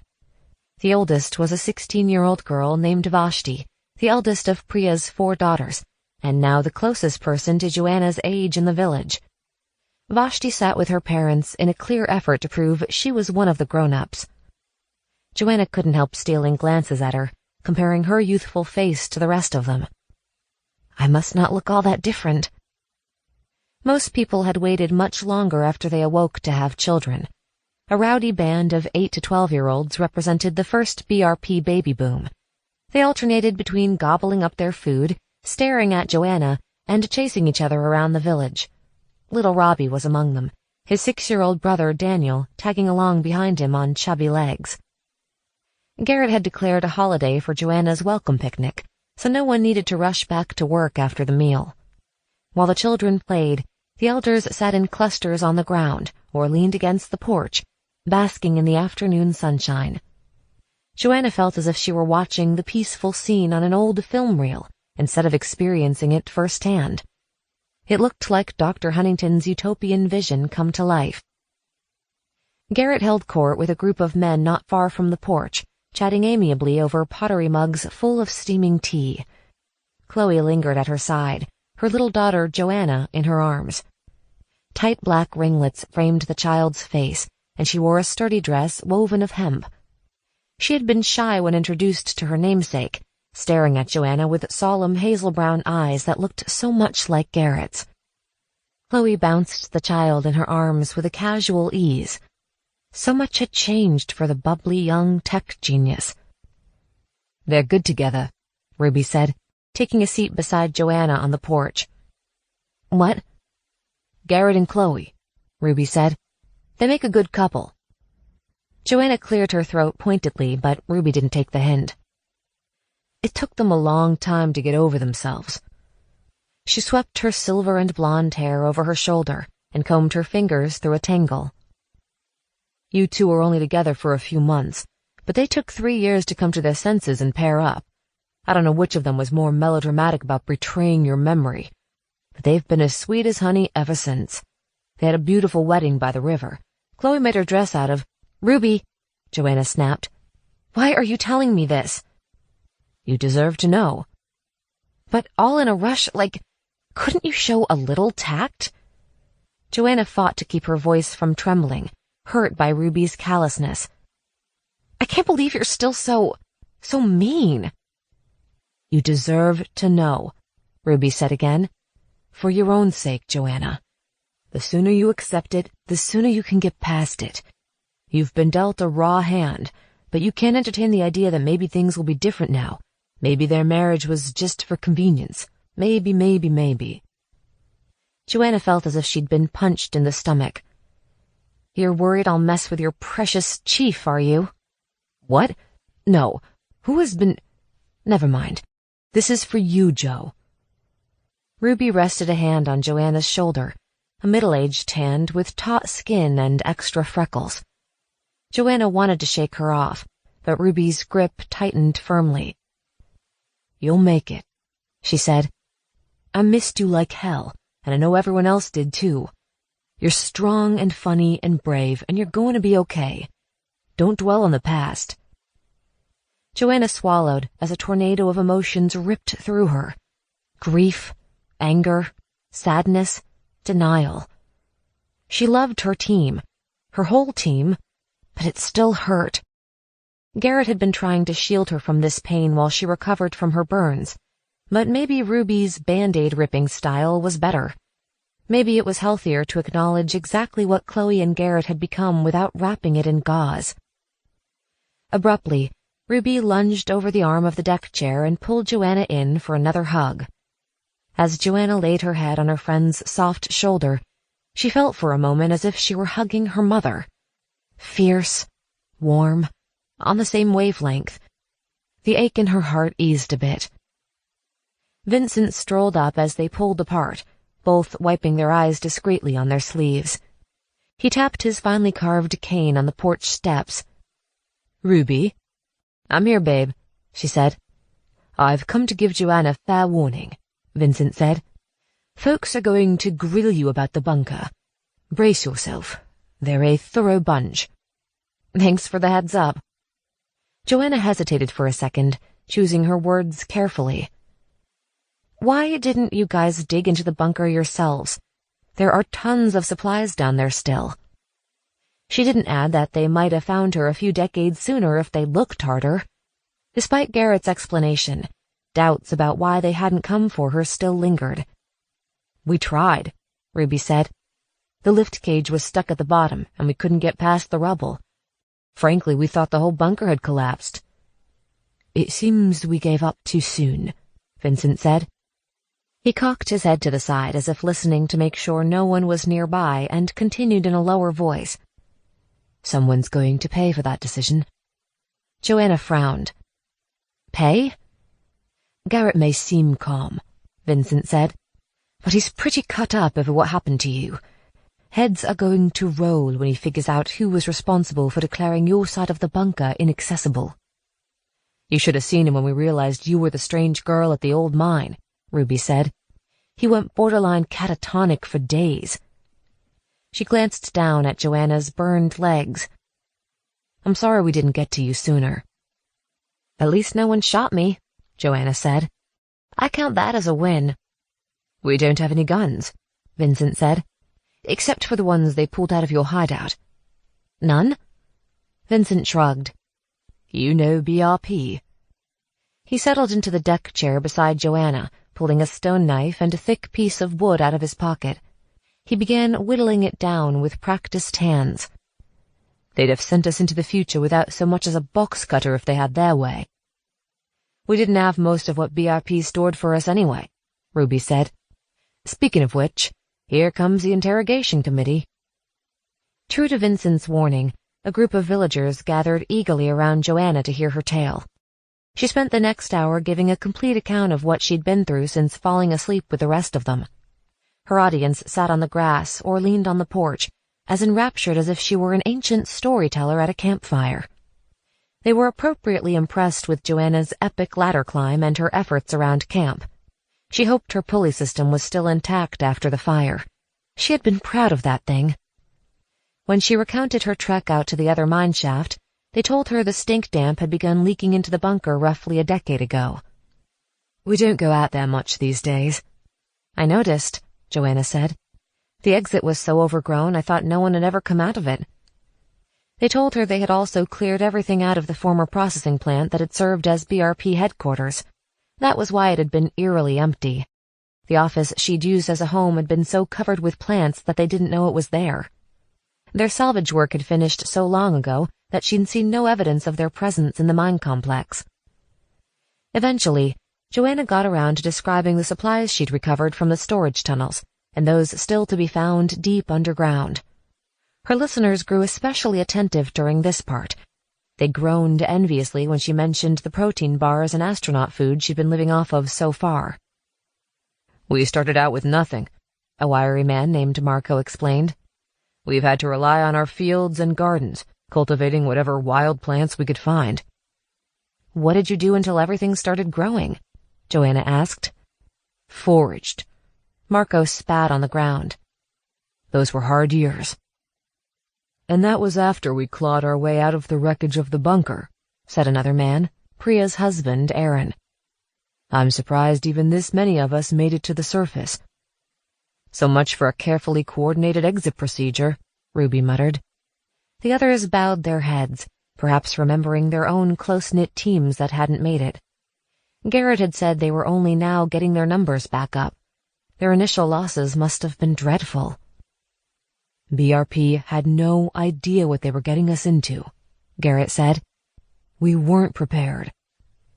Joanna looked up at him. Even with all our training? It might have been enough if we had all the resources stored in the bunker, the tools, seeds, and medicine especially, but also the manuals and information. Without any of it. Garrett spread his hands wide as if they couldn't quite encompass the struggles they had endured. Hard work was etched on his face now, and on the faces of all the villagers. The deep lines around Marco's eyes made him look older than his 36 years, and he had lost several fingers in a scavenging accident. Aaron's arms were roped with thick muscles he definitely hadn't had back when he was a random acquaintance from Yellow Team 4. Even Marco's wife, Winnie, whom Joanna remembered as a quiet, delicate girl, had strong, calloused hands and sun-damaged cheeks. Again, Joanna had the impression she'd gone back in time instead of forward. She imagined that these families were 19th-century pioneers who had broken their backs over the land. They had suffered so much to build this humble settlement, lamenting the loss of the fully supplied bunker they believed was inaccessible. If only they'd tried a little harder to get to it.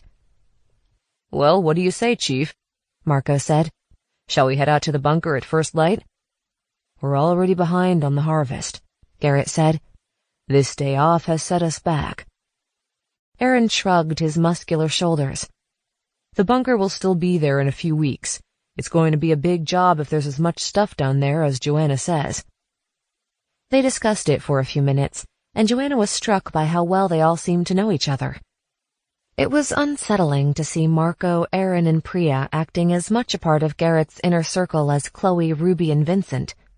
She felt the absence of Blake, Troy, and Beth all the more acutely as Garrett listened to the counsel of these relative strangers. Eventually, it was agreed to wait to unload the bunker until after the harvest. The whole village would be busy in the coming weeks, and it would give Joanna time to regain her strength.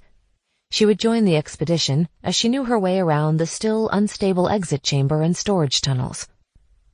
Garrett, Marco, and Ruby got into a heated debate about the distribution of labor for the upcoming harvest, while Priya and Aaron gathered their daughters to help clear up the buffet.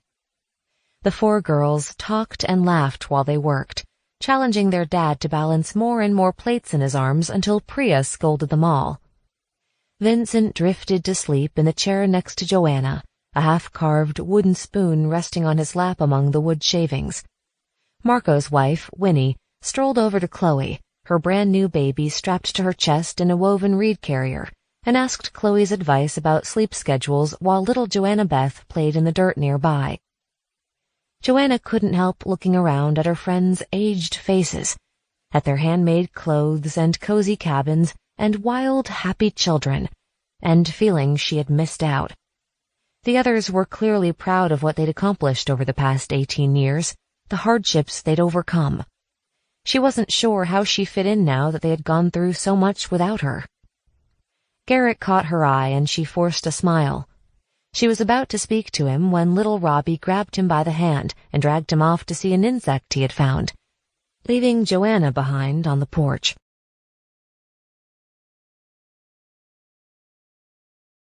Chapter 28. As soon as Joanna recovered enough to walk on her own, she began hobbling around her cabin in ever-widening circles. Getting to know the village helped distract her from the ghastly itching that accompanied the healing. Her miraculous survival made her a village celebrity. People always wanted to chat with her about old-world things that had become distant memories for them. They'd stroll alongside her during her daily walks, reminiscing about fast food, movies, and cars. They loved to tell her about various features of the settlement, too. No one was as enthusiastic as 8-year-old Robbie, who showed her the best hiding places for hide-and-seek and where to find the strangest bugs.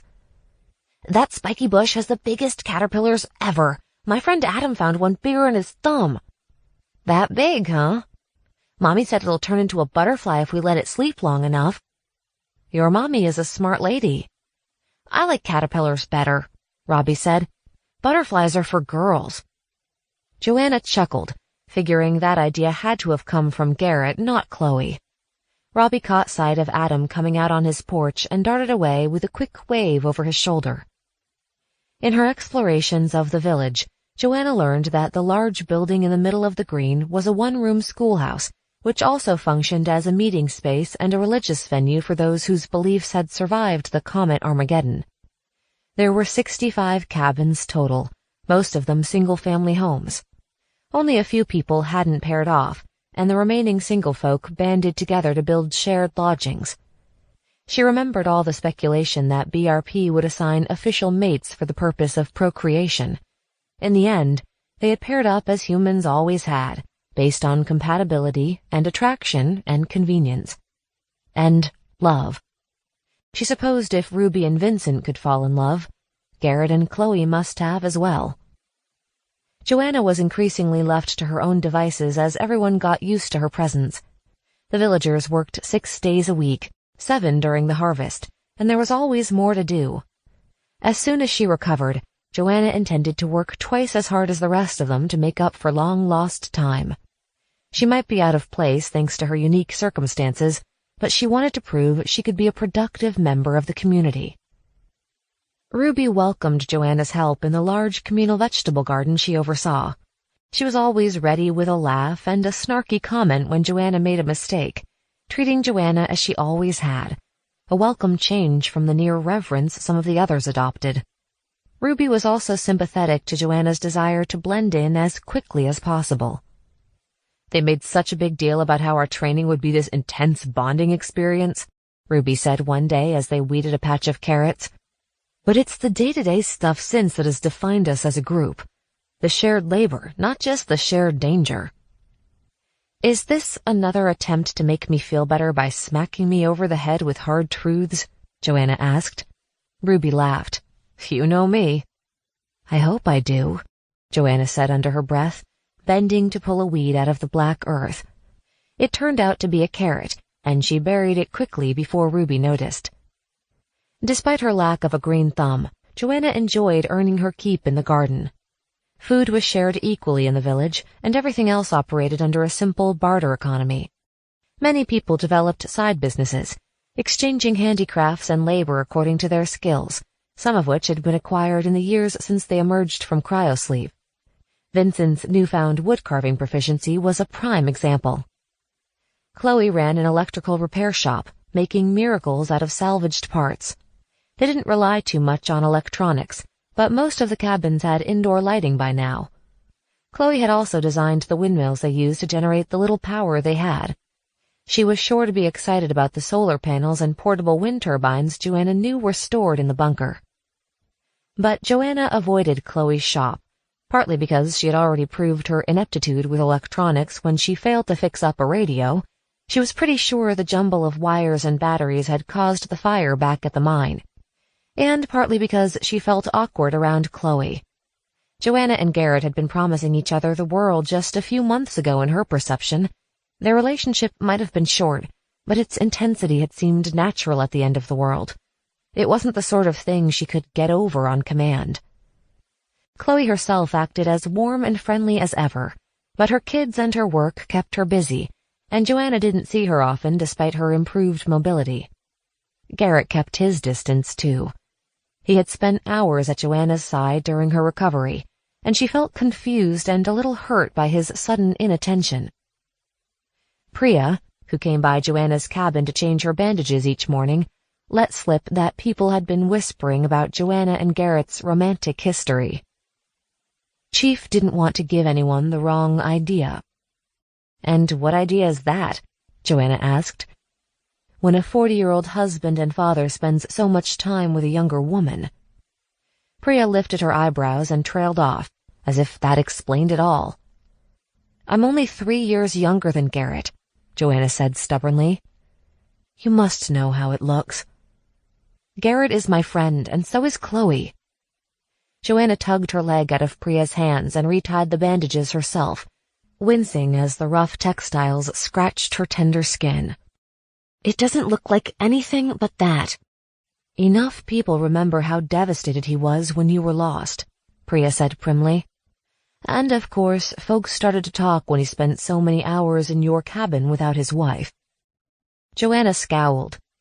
"I was practically on my deathbed. Let them talk." "It's not that simple," Priya said. "Things have been delicate since the difficulties. People are wary of anything that might be disruptive." There were those difficulties again. "It's not like waking up when I did was my choice," Joanna said. "I had less say than any of you." Priya sighed. "You'll understand when you're older." It took all of Joanna's willpower not to toss Priya from her cabin. They were the same darn age. Besides, she knew Garrett. He was far too noble to consider betraying his wife and children, even with her. On the other hand, he must be more worried about appearances than she expected, because she saw him less frequently over the next few weeks.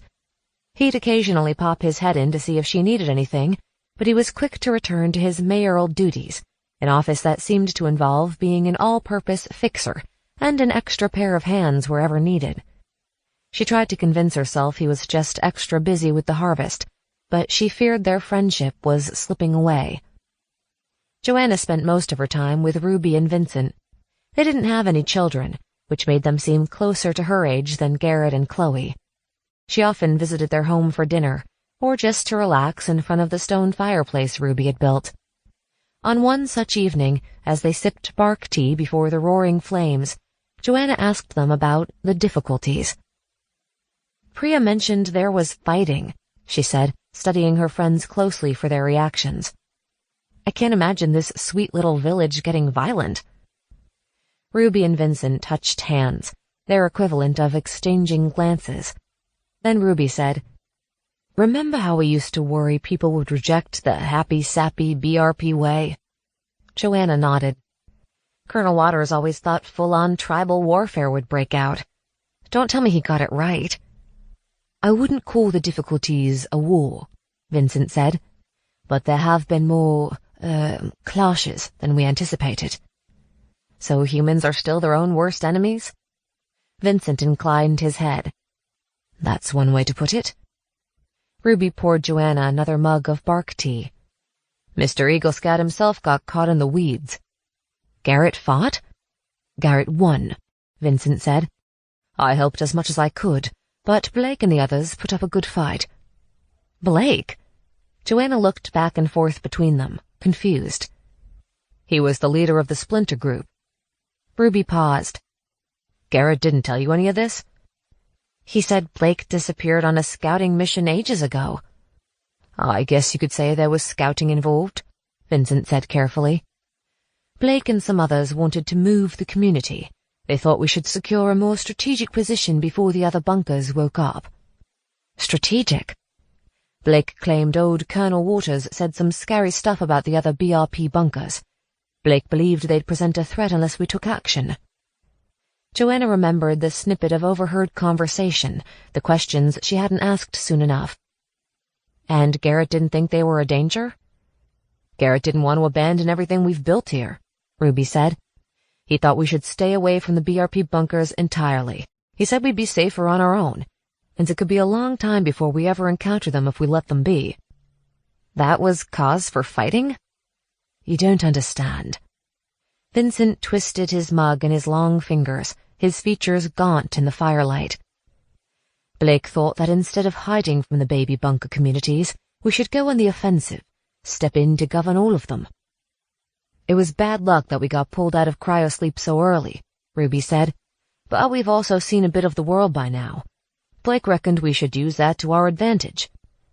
She tossed another log on the fire, making it hiss and crackle. We know how hard it is to establish a settlement. So you were going to be some kind of elder council for the other cohorts? More like feudal lords, Ruby said. Blake said we'd earned the right to tell the other BRP cohorts what to do because we'd actually lived in this new world, and that we could levy supplies from them in exchange for our guidance. Some people found the idea pretty attractive, especially the part about getting our hands on the resources we lost when the bunker collapsed.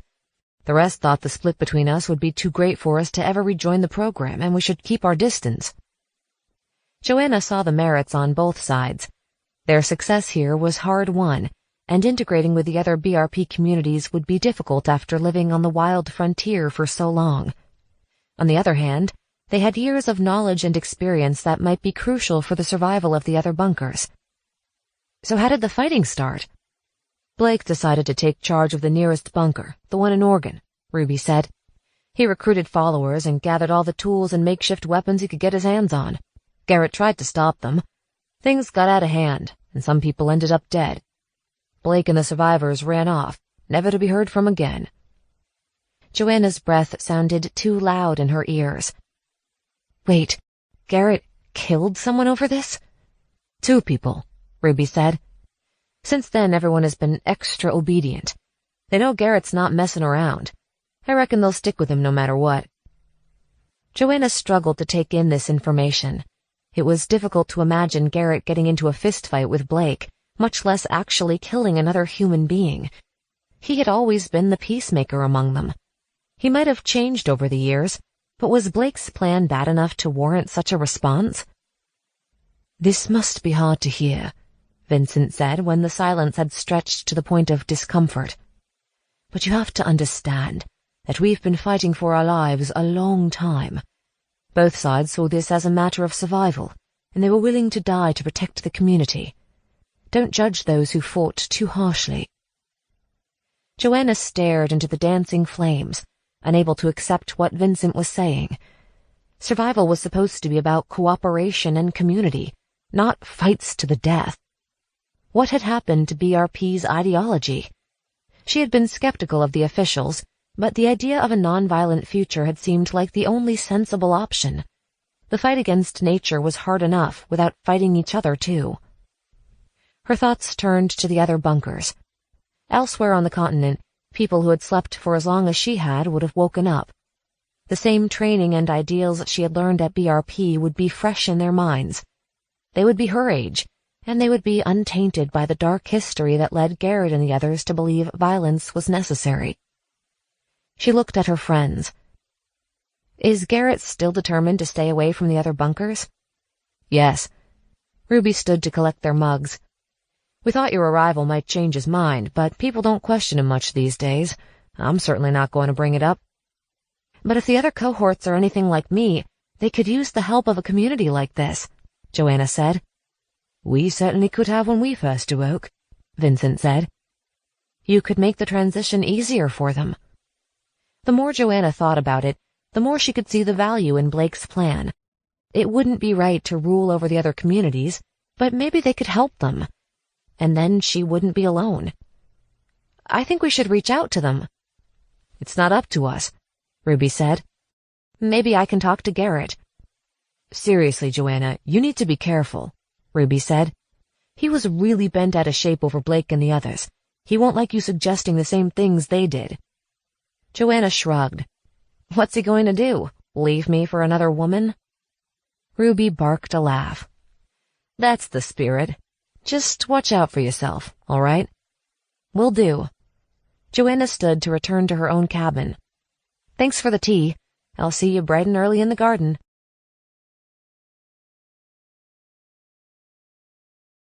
Chapter 29. Joanna probably could have chosen a better moment to speak to Garrett about the other bunkers. The leaves had begun to turn, and the autumn air had a crisp edge. Most of the harvest was in, and the villagers were catching up on a host of tasks before making the trip out to unload the bunker. Garrett had just finished helping his neighbors fix their roof, a difficult undertaking that involved sealing the shingles with heavy resin. The men ended up sweat-soaked and covered in the sticky goo, unable to wash or eat until the job was done. Even then, the resin could only be removed with carefully distilled turpentine. Joanna had been checking the garden's irrigation system for blockages at Ruby's request, after accidentally murdering a few too many of her precious plants. She hiked along the ditch, dragging a stick through the murky water and stopping to clear any debris. The ditches siphoned water from the river and channeled it out to the fields, gardens, and an orchard on the far side of town, still very much a work in progress. She reached the culvert where the ditch opened into the river at the same time Garrett and his companions jumped in to wash off the turpentine. She waved to the swimmers and began testing the crank on the irrigation dam, happy to be useful after all her time as an invalid. As she wrestled with the crank, the noise didn't quite drown out the laughter of the men splashing in the river nearby.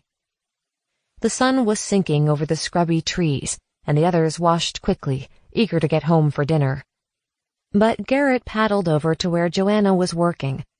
The resin had washed away in patches, and a huge smear still marred his shirt. "You look like the creature from the Black Lagoon," Joanna said. "Rough day at the office?" "I've sealed a lot of roofs by now," Garrett said, floating in the shallows a few feet away from her. "Never gets easier." He sounded more tired than the day's work warranted, seeming to carry the cares of the village on his shoulders. Remembering an upbeat young man with a clipboard, Joanna wondered if he ever really got a break. She took off her shoes, hemp moccasins Winnie had given her, and sat on a rock at the water's edge, paddling her feet in the current. The river was wide and peaceful here. They were about 5 miles downriver from where Joanna had gone swimming the day of the fire. Tree branches hung sleepily over the water on both sides, blocking the view of the nearby village. The evening air was laced with the scents of cut hay and wood smoke. Drowsiness seeped into Joanna, so different from the anxiety that had plagued her steps for weeks. The water's cool caress soothed her itchy skin. Garrett's presence was comforting too, and for a moment it felt as if nothing had changed, as if they were back at the training camp a world away. "Did you know how to shingle a roof before?" Joanna asked him. Garrett shook his head. "Figured it out along the way." "Hey, we used to talk about building a future." "We didn't mention the actual construction, though," Garrett said. "All I do is build stuff around here." Joanna smiled. "You must miss BRP orientation." He shrugged. "I don't think about it much." "Oh." Joanna looked down quickly to hide the hurt on her face. "That came out wrong." Garrett swam closer, digging his knees into the muddy riverbed a few feet from where the water lapped at her ankles. "Jo." "It's fine." "I do miss the time we spent together," Garrett said, but I'm trying to provide the best future possible for all of us.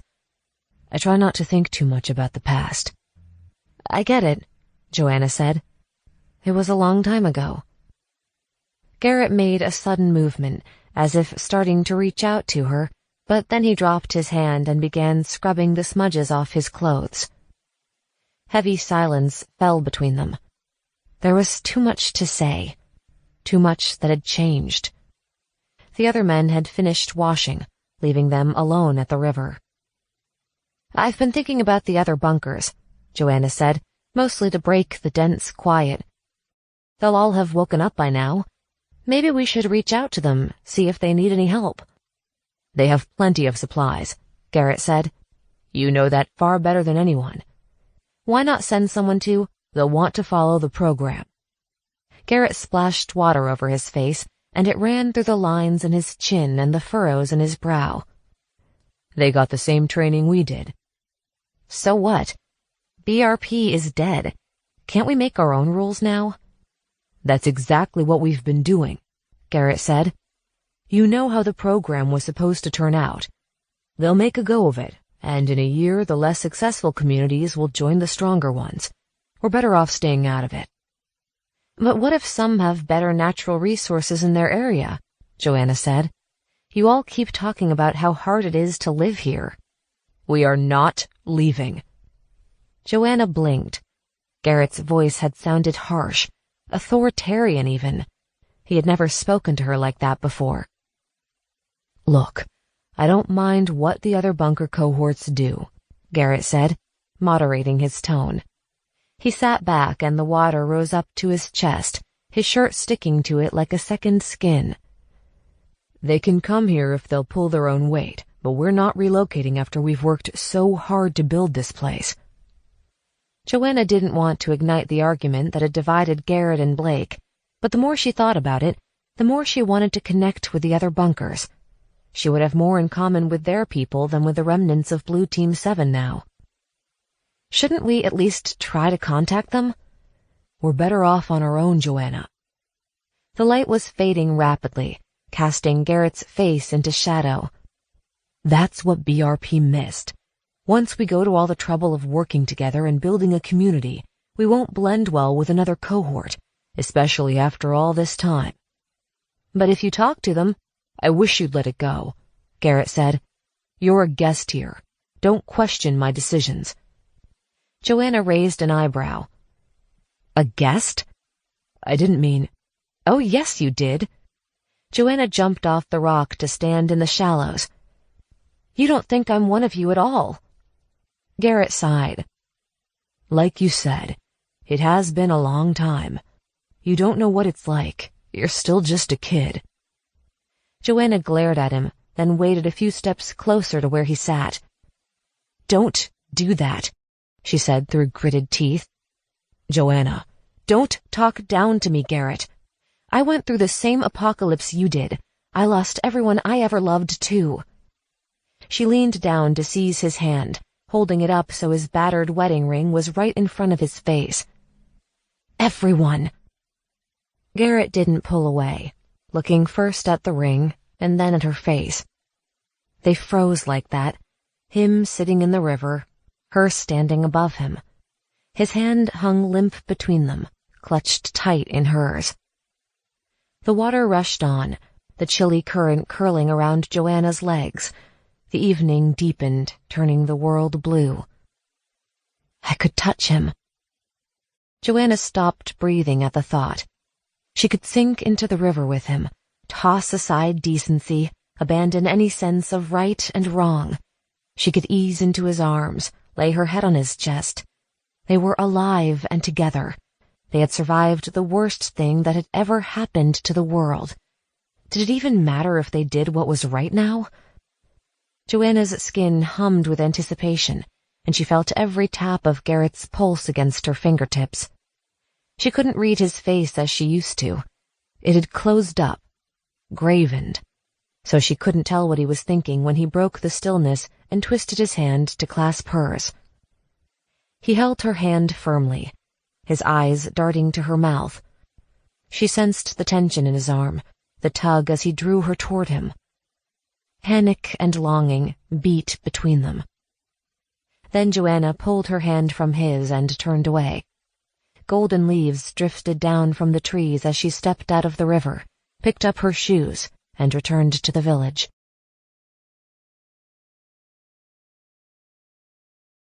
Chapter 30. Chloe saw you, Ruby said without preamble. They were picking snow peas for the Thanksgiving harvest feast. The whole village churned with preparations for the annual celebratory meal and their plans to begin unloading the bunker the following day. Joanna tossed a handful of snow peas into a basket. Saw me? Holding hands with Garrett, Ruby said. Going for a swim, were you? We were just talking, Joanna said. It got a little heated. I'll bet. Not like that. I mean, not too much like that. I warned you about this. Ruby picked up a hand-woven basket and put it on her hip. It'll be easier on you if you let him go. I have let him go. Joanna hoisted her own basket and followed Ruby back toward her cabin. We were just talking about the other bunkers. It was nothing. Perhaps the more times she said it, the easier it would be to pretend the moment had been entirely innocent. She could barely sleep at night, imagining what would have happened if she hadn't walked away from Garrett at the river that day. It was harder than she thought to live in such close proximity when she couldn't have him. But he was not the only member of Blue Team 7 who mattered to her. Do you think I should talk to Chloe? If you say it was nothing, I'm sure Garrett told her the same thing, Ruby said. As long as it was nothing to him, too. Joanna grimaced, wondering how he had interpreted the brief but surprisingly intense hand-holding episode, and how he had described it to his wife. Garrett could be honorable to a fault, or at least the old Garrett could. She shouldn't assume he was the same person she used to know, especially after what Ruby and Vincent had told them about his quarrel with Blake. Ruby set her to shelling peas by the stone fireplace and deliberately changed the topic of conversation. Joanna still felt uneasy about Chloe. As much as she wanted to deny anything inappropriate had occurred, she felt guilty. She supposed it was up to Garrett and Chloe to tend to their own marriage. She was just a kid, after all. At least according to them. Why should they expect me to take responsibility? They think I can barely tie my shoes. She tossed the shelled peas into a wooden bowl harder than was strictly necessary. Garrett didn't think she was one of them anymore because she hadn't endured the same hardships. As if that's my fault. A pod snapped in Joanna's fingers, and the peas scattered across the floor. Ruby raised an eyebrow. Joanna knelt to clean up the spilled peas, her cheeks growing warm. Petulance wouldn't help anything. The reality was that she still hadn't found her place here. Maybe it would be better for everyone if she sought out another bunker community where all the people had been awake for the same amount of time. But she'd barely gotten her Blue Team 7 family back. They'd moved on without her in so many ways, but she couldn't just walk away. After shelling the peas, Ruby and Joanna cooked them in a clay pot and helped Vincent finish the dumplings he'd been assembling and steaming all morning. By the time they emerged from Ruby's cabin, the preparations for the harvest feast had reached a fevered pitch. Everyone brought handmade furniture from their respective cabins and arranged them in rows. Winnie and Priya spread threadbare quilts over the mismatched tables, creating a series of long, colorful caterpillars. A bonfire burned on the village green, supervised by a group of men, including Garrett. He glanced up when Joanna, Ruby, and Vincent arrived with their steaming earthenware dishes, his face expressionless. Nearby, Chloe was marshalling a group of children to gather kindling. Joanna got the sense that Chloe knew she was there, but she didn't look over. She winced, fearing she'd lost another friend. More townspeople streamed from their cabins as the sun set, bringing dishes piled high with food. Handmade plates and intricately carved bowls overflowed with corn, green beans, eggplant, butternut squash, pumpkins, tortillas, potatoes, fruits, and berries. Meat was the only thing missing, though everyone would get a small share of fish from the river, currently roasting on sticks over the bonfire. Two men carried out a huge vat of moonshine and began portioning it out into clay jars, laughing raucously. They'd clearly spent most of the day testing their concoction. "Hey, Joanna!" Joanna turned from the exuberant brewmasters to find Priya's daughter Vashti waving her over. The 16-year-old had green eyes like her father's, and long black hair that she spread carefully over her shoulders in a sleek curtain. "Do you want to sit with me at dinner?" Joanna was surprised. Despite how close they were in age, she had mostly hung out with Vashti's parents' friends so far. She smiled at the younger girl. "Sure, that would be great." "We're over here." Joanna followed Vashti to a seat near the middle of the green, figuring she needed to bond with people outside Blue Team 7 sooner or later. Priya nodded approvingly as they joined her table, a full 5 rows away from the end table where Garrett and Chloe were assembling their children. "That explains the invitation." Vashti's mother acted more concerned than anyone else about Joanna's history with Garrett after watching him at her bedside, but holding hands at her sickbed had felt different to Joanna than their moment in the river. It was a good thing Priya hadn't seen that. Joanna smothered the memory and turned to her companion. "The food looks amazing." "It's okay." Vashti swept her long hair back over her shoulder. "Last year was better. The harvest isn't as good as it used to be." "Really?" "My dad says we might have to leave the settlement. He thinks the ground isn't fertile enough here." Joanna glanced at Aaron, who was helping his youngest daughter set clay mugs around their table. "Do many people agree with him?" "Some do, some don't, but Mr. Lewis doesn't want to go." It took Joanna a second to remember that Mr. Lewis was Garrett himself. "Maybe next year's harvest will be better." "I wouldn't mind exploring other areas." Vashti lowered her voice conspiratorially. "I wanted to go when that group left after all the drama, but my parents said I was too young." "I heard there was fighting," Joanna said. "Did you see—" "Can I have your attention, please?" Garrett stood up from the table at the far end of the village green, closest to the woods, and called everyone to order. He waited as parents shushed their children and wives poked their husbands to get them to stop chatting. Little Robbie snuck a piece of bread from his father's plate when he wasn't looking. "The speeches are always so boring," Vashti said under her breath. "Can't we eat already?" "Dibs on that big piece of squash," Joanna whispered back, shifting one of the dishes closer to her and her new friend. When the murmur of conversation subsided, Garrett raised his mug and congratulated the village on the harvest, acknowledging specific individuals who'd worked especially hard that year or made notable innovations. It felt disloyal to say the speech was boring, but Joanna found herself tapping her foot while Garrett talked about a bunch of people she didn't know. Her stomach grumbled as she studied the abundance on the table. The fruits and vegetables weren't the airbrushed, overgrown produce of pre-apocalypse grocery stores. They looked small and tough, with deeper colors, but smelled strong and earthy. Her stomach growled louder. Vashti caught her attention and rolled her eyes. Joanna grinned back. Garrett finished his speech at last, saying, "And may we all have a warm, safe winter and another good year together." "Hear, hear!" "Cheers!" Everyone knocked mugs and began helping themselves to the feast as Garrett pulled out his chair to sit. "Just a minute, dear," Chloe called, rising from her seat. "We have one more person to acknowledge before we dig in." She turned and looked down the length of the table. "Joanna Murphy." Joanna froze, unsure whether to meet Chloe's eyes or avoid them. But when Chloe raised a mug in her dainty hands, her smile was genuine. "We thought you were lost," she said. "We're so thankful you returned to us. Even though this must be a difficult adjustment, please know that you will always be part of our family." Her voice broke a bit, and Joanna blinked rapidly to keep her eyes from welling up. "And we all love you. To Joanna." The villagers toasted, and cheers rippled along the table once more. Joanna raised her mug, gratitude spreading through her as she met Chloe's eyes, which were full of compassion and understanding. Neither of them looked at Garrett. Without further ado, everyone dug into the feast. Chloe's toast had cut right through the gloom and guilt plaguing Joanna, leaving her to enjoy the food as she listened to Vashti's chatter.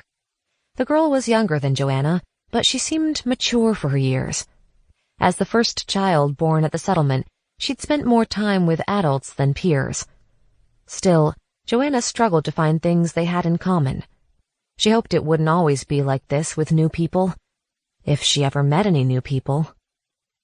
"As long as my books are still there, I'll be happy," said a wistful voice farther along her table. Joanna tuned into the conversation. "Should be plenty of books stored on the hard drives if we can get the computers running," someone was saying. "If anyone can do that, it's Chloe." Joanna recognized two members of Blue Team 6 who used to join their workout sessions, chatting with Marco, Winnie, and Vashti's parents. The topic was a common one: Joanna's bunker. Salvaging the supplies would be a labor-intensive operation, but everyone was eager to get started now that the harvest was in and they'd caught up on their chores. They were especially excited to retrieve the personal items they'd saved in their lockers. "I had a leather jacket in there," Winnie said. "Found it in an abandoned shop on my way to BRP training and never got a chance to wear it."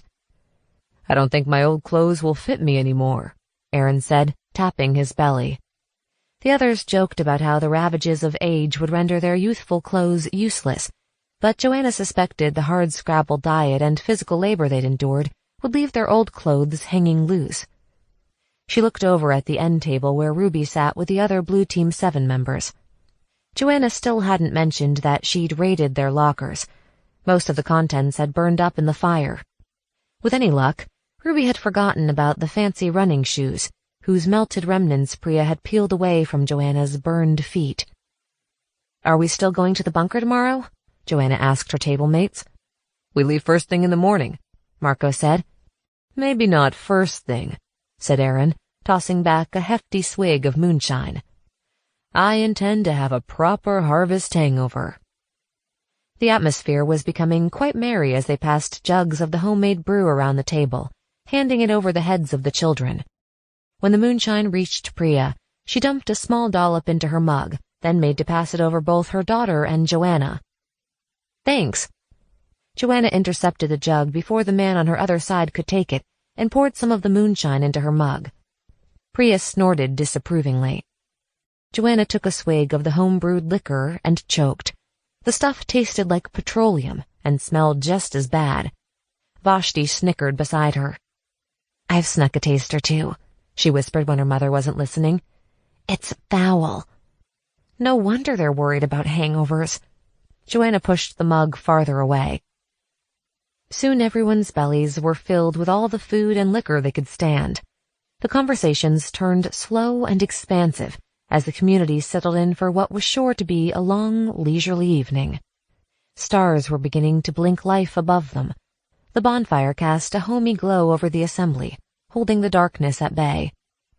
There was talk of bringing out drums for dancing. Vashti promised Joanna she didn't need to know the steps. Seriously, there's no one to impress. But before anyone could hoist themselves from their chairs, Chloe jumped up from the table. "I almost forgot," she cried. "I made sweet pears for dessert. They're keeping warm in our kitchen. Nobody move." Chloe turned to hurry back to her cabin.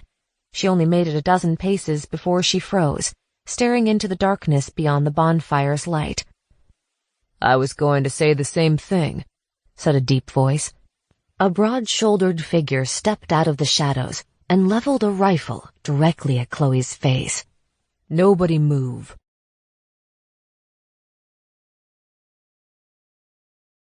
Chapter 31. Blake. Joanna almost didn't recognize him at first. His once close-shaven hair was long and wild, and a scar ran down his face, disappearing into his bushy black beard. His clothes were torn and patched, and he clearly hadn't eaten a decent meal in a while. Blake trained his rifle on Chloe, too far from the tables to reach. No one moved. The villagers had no weapons, as far as Joanna knew. They wouldn't have time to raise them before Blake pulled the trigger anyway. A soft whimper broke the silence. Little Robbie was sniffling, aware of his mother's peril. Despite his tears, he put an arm around his younger brother. Garrett sat as still as stone, except for a muscle pulsing in his jaw. "Not so quick to gang up on me now, are you?" Blake said. Blake, Garrett said, let's talk after you put down the gun. We are unarmed. Now you want to talk. There's no need for this. Garrett was as calm as a mountain lake and just as icy. No need? Blake scoffed. Was there need when you killed 2 of my friends for questioning you? I reckon this is payback. He gestured toward Chloe with the rifle, and a tiny gasp escaped her lips. That was a fair fight, Garrett said. You don't want to do this, do you? Blake didn't answer. Joanna tore her eyes from him to scan the tables, hoping someone would sneak around behind Blake and take him by surprise. But every chair was full. The whole village was frozen in tableau. The remnants of the harvest festival spread before them as if they were trapped in a painting. Only the parents moved, gently drawing their children closer, urging them to remain quiet. Joanna cast about frantically for an idea. She'd just got her family back. She couldn't sit here and let them be torn apart again. If only she had the rifles they'd taken from the mine. Tell us what you want, Garrett said. We can work this out. Can we? Blake laughed wildly. You weren't so quick to work things out when your own kin wasn't in danger. We're all kin. Garrett stood slowly, not making any sudden movements. I care about every member of this community. You don't care about anyone. You don't mean that, Blake. Why don't you put the gun down? As Garrett talked, keeping Blake's attention on him, the others began to shift, inching their chairs back, preparing to jump up. Joanna followed their lead, praying no one would move until Chloe was in the clear. Her fingers closed around a butter knife beside her plate. Vincent's handiwork, judging by the textured swirls on the hardwood handle. You just want to rule your little kingdom, Blake spat at Garrett. Well, you can kiss that idea goodbye. What do you mean by that? Garrett still didn't move from the table, as if worried he'd spook Blake or draw his attention to the slow movements of the others. Marco had a heavy plate in his hands now, and Aaron's meaty fists were clenched. Chloe remained still, staring down the barrel of the gun. You thought you had the program all figured out, Blake said. Well, they had other ideas, and now they're coming. I warned you, been warning you for years. What program? Garrett said. Who's coming? BRP. Blake looked around at the assembly, and everyone froze again. The organ bunker is packed with weapons. They charged out of there looking for a fight. Nervous murmurs spread through the villagers.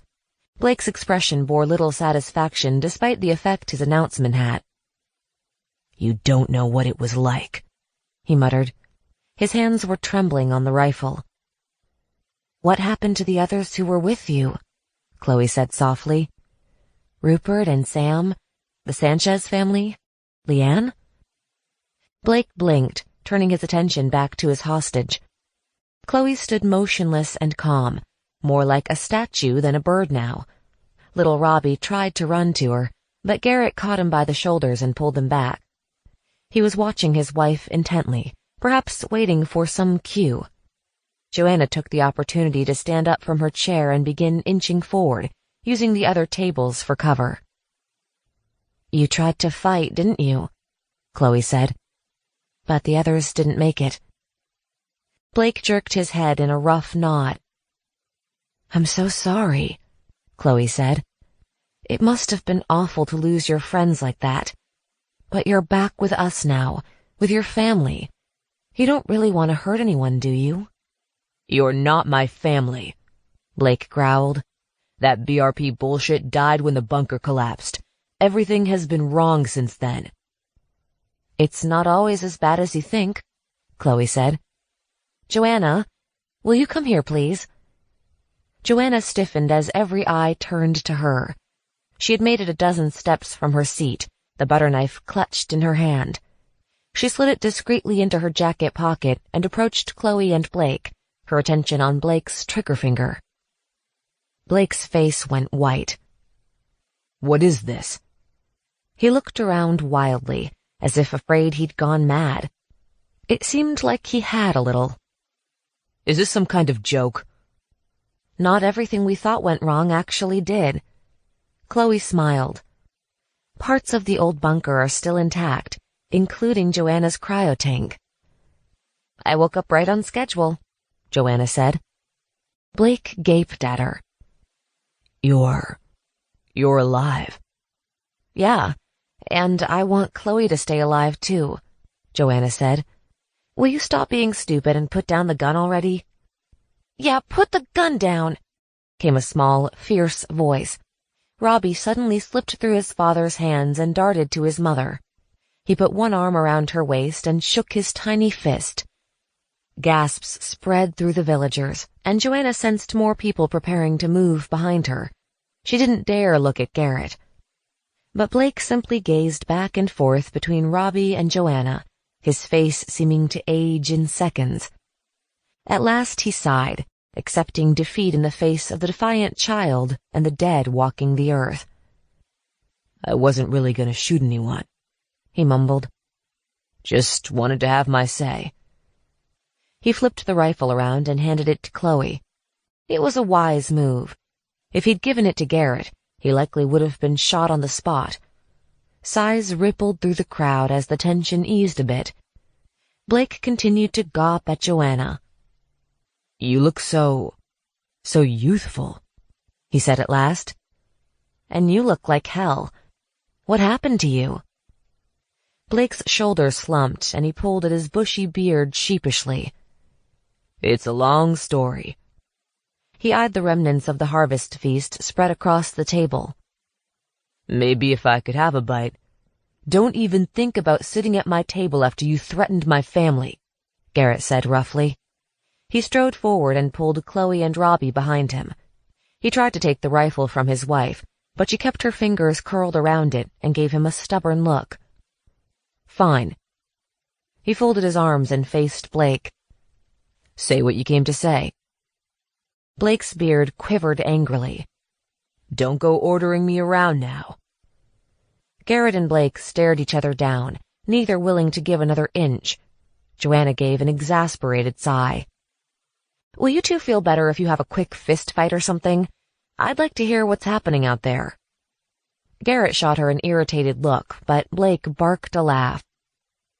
"I honestly can't tell if you're really here or if I'm hallucinating from starvation." "I'm here," Joanna said. "But I don't remember you being such a moron. Is that the starvation too?" Joanna Murphy. Blake shook his head and chuckled, the strain releasing from his shoulders. "I don't remember you being so goddamn young." Joanna rolled her eyes. "Don't start on that," Ruby called out. "She hates that." She dragged a heavy chair across the ground toward the group, ripping up grass with every step. Vincent followed, bearing a plate piled high with food. The rest of the villagers watched with great interest as Ruby hauled the chair right into the middle of Blue Team 7. "How about you sit right here, have some food, and tell us what you know," she said to Blake. "Garrett can decide if you're allowed to sit at the grown-ups table after that." A muscle tensed in Garrett's jaw, but he nodded. "Fair enough." Blake collapsed, more than sat in the chair. Vincent handed him the plate, and Blake shoveled a few bites into his mouth before beginning his tale. "We did exactly as we planned," he said around a mouthful of peas. "We found the nearest bunker and set up camp outside. We were going to wait until they woke up and then waltz in to introduce ourselves as their new leaders. We figured they'd be grateful for our wisdom and experience, and we'd get a crack at some of their gear." Blake paused, looking around at all the people who'd spent so many years eking out a life together. Some moved closer to hear his story, surrounding his lone chair in a wide ring. "Turns out, BRP wasn't as optimistic about how we'd all get along in the future as we thought. You know the green team, the 50 early risers who were supposed to wake up first and make tea in the exit chamber or whatever?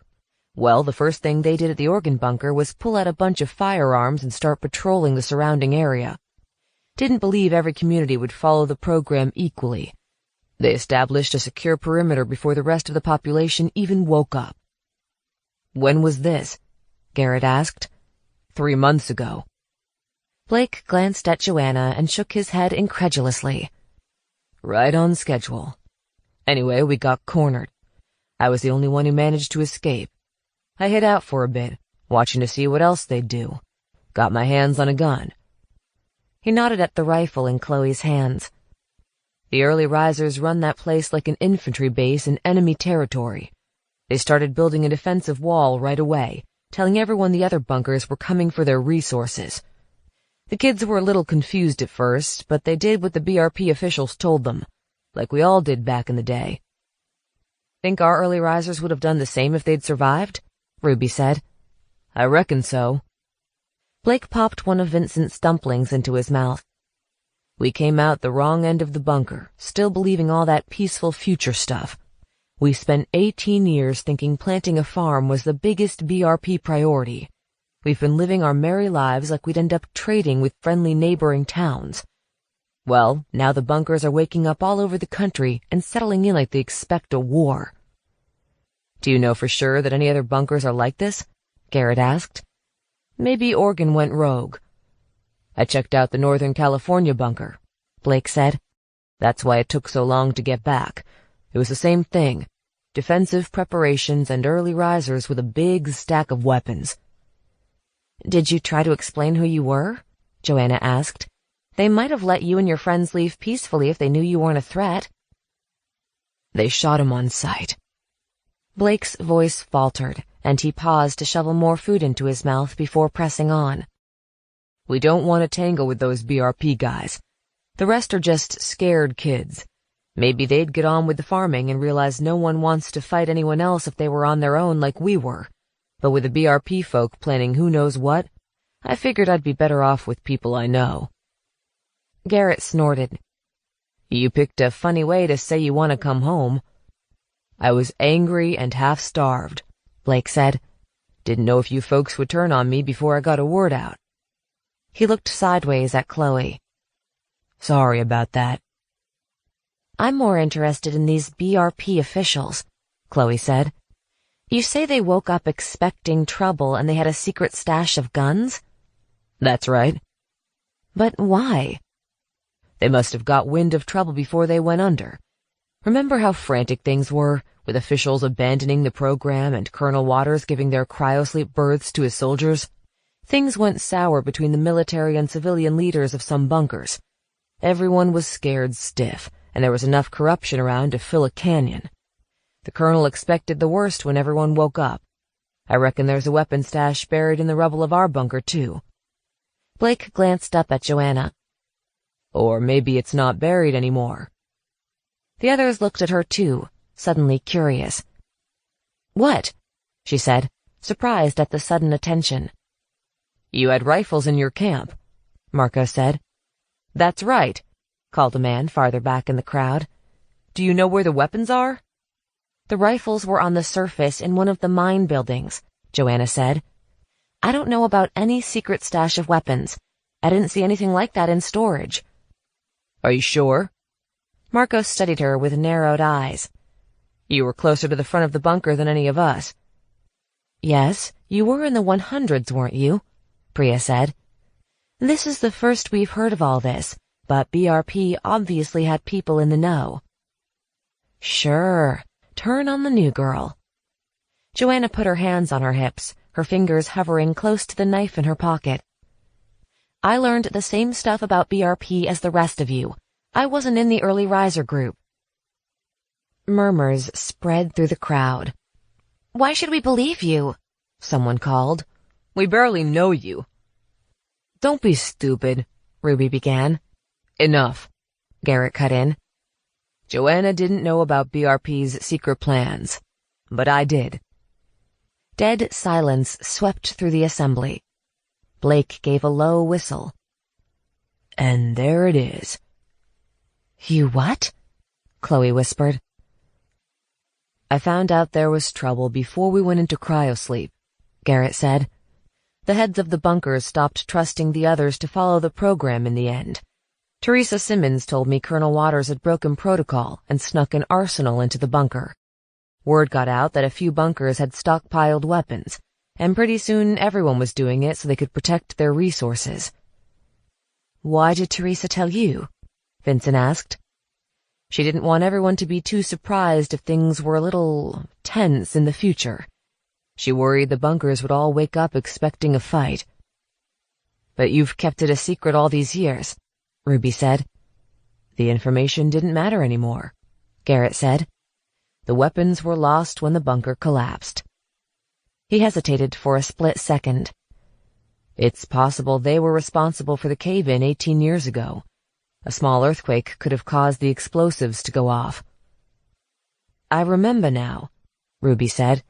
"You didn't want us to dig too far into the rubble or try to rig any explosives of our own. You kept saying the cave would come down on our heads." "It might have," Garrett said. "I couldn't risk losing any more people.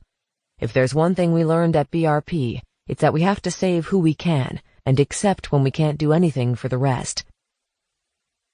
"But you let us carry on according to our BRP training, knowing the other bunkers might be hostile, Chief," Aaron said, frowning at Garrett. "And you discouraged people from returning to the bunker," Ruby said. "We haven't been there much in the past decade.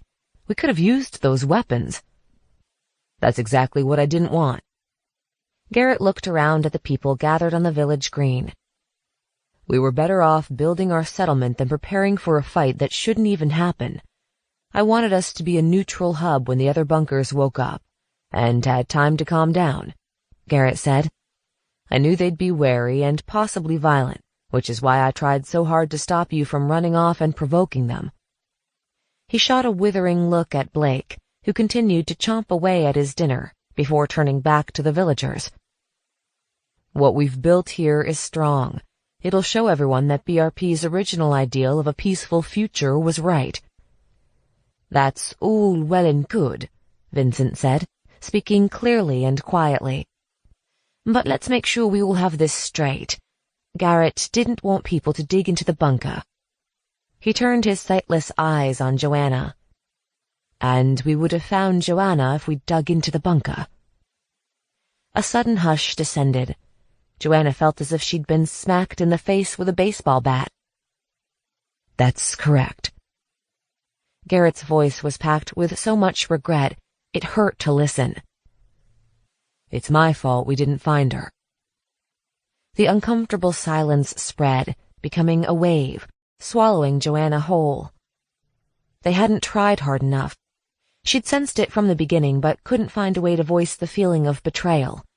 They should have kept digging through the rubble in the mine shaft until they found her, and all the others who might still have been alive then. But they hadn't. And it wasn't because they were afraid of another cave-in. Garrett was afraid his people would find the weapons and usher in the violent future he dreaded. So he had told them to stop looking. "Excuse me," she said. Garrett reached a hand toward her, wedding ring glinting. "Joe." "I feel kind of sick," Joanna said. "I think I'll go to bed early."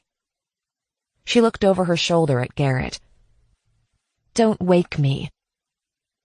He froze as if he'd been trapped in cryogel, and Joanna fled.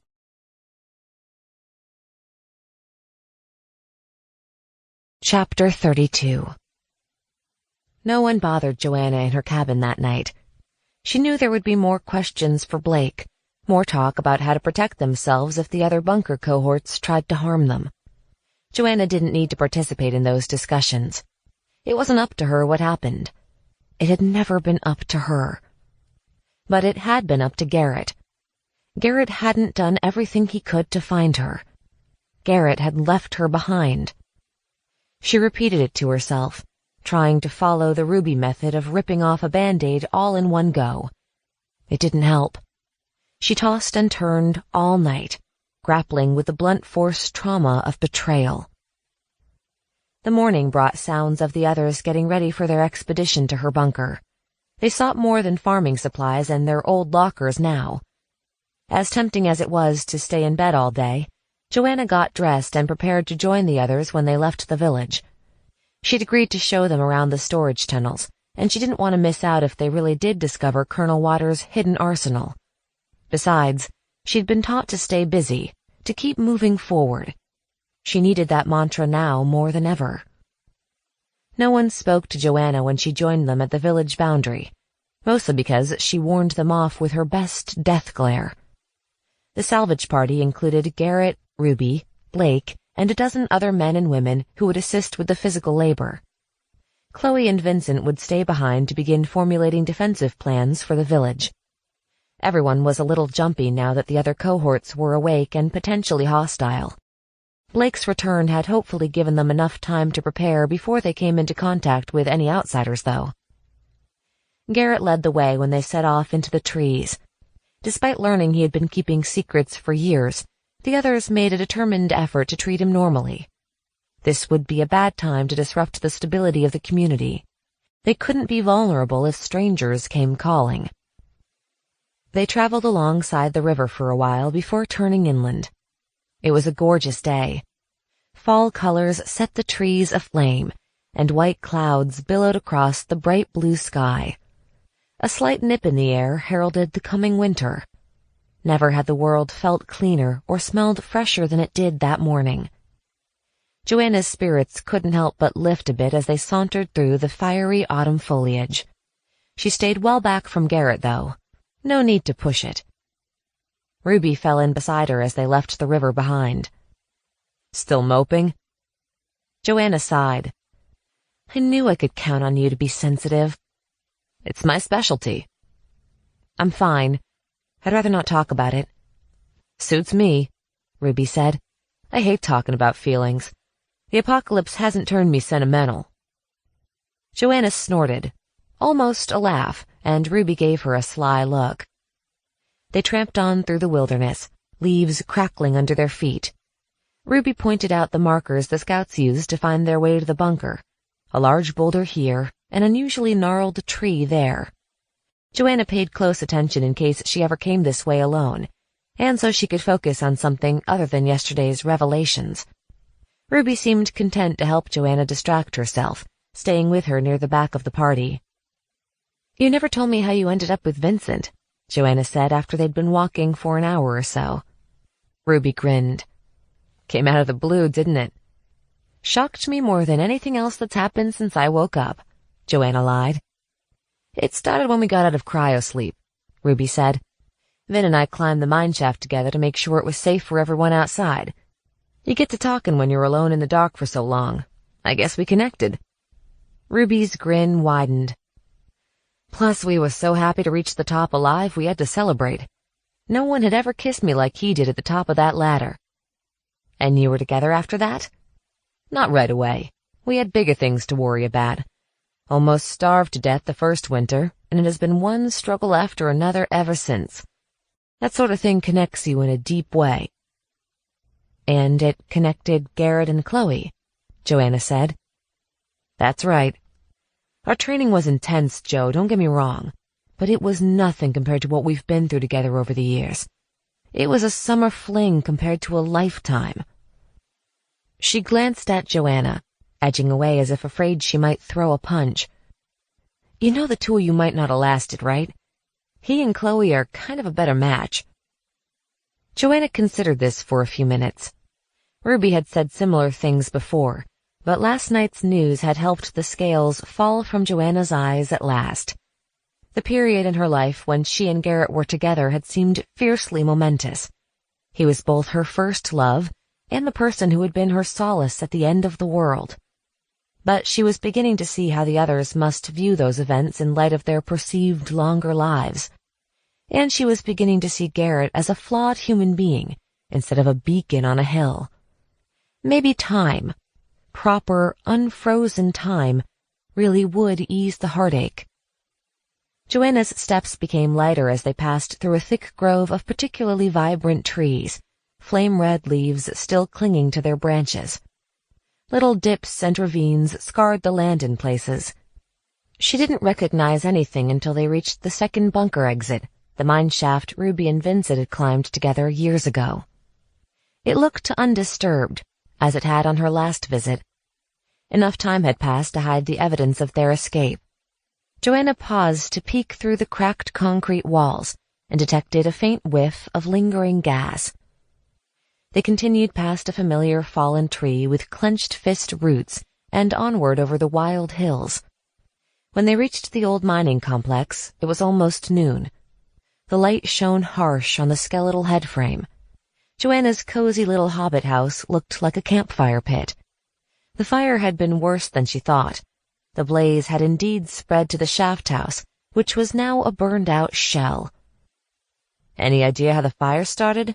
Ruby asked as they scrambled down into the valley and began picking through the rubble. "I assumed it was the mysterious intruder who stole the rifles at first," Joanna said.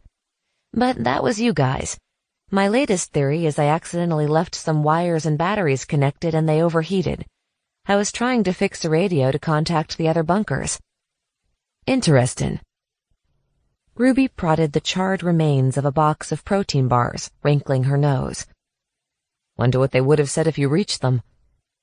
"They probably would have marched right here and stolen all my stuff." "I guess you got lucky, Murphy."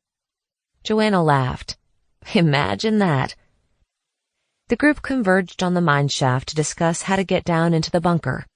Joanna's ore skip system was damaged beyond repair, so they'd have to use the handmade ropes they'd brought along from the village.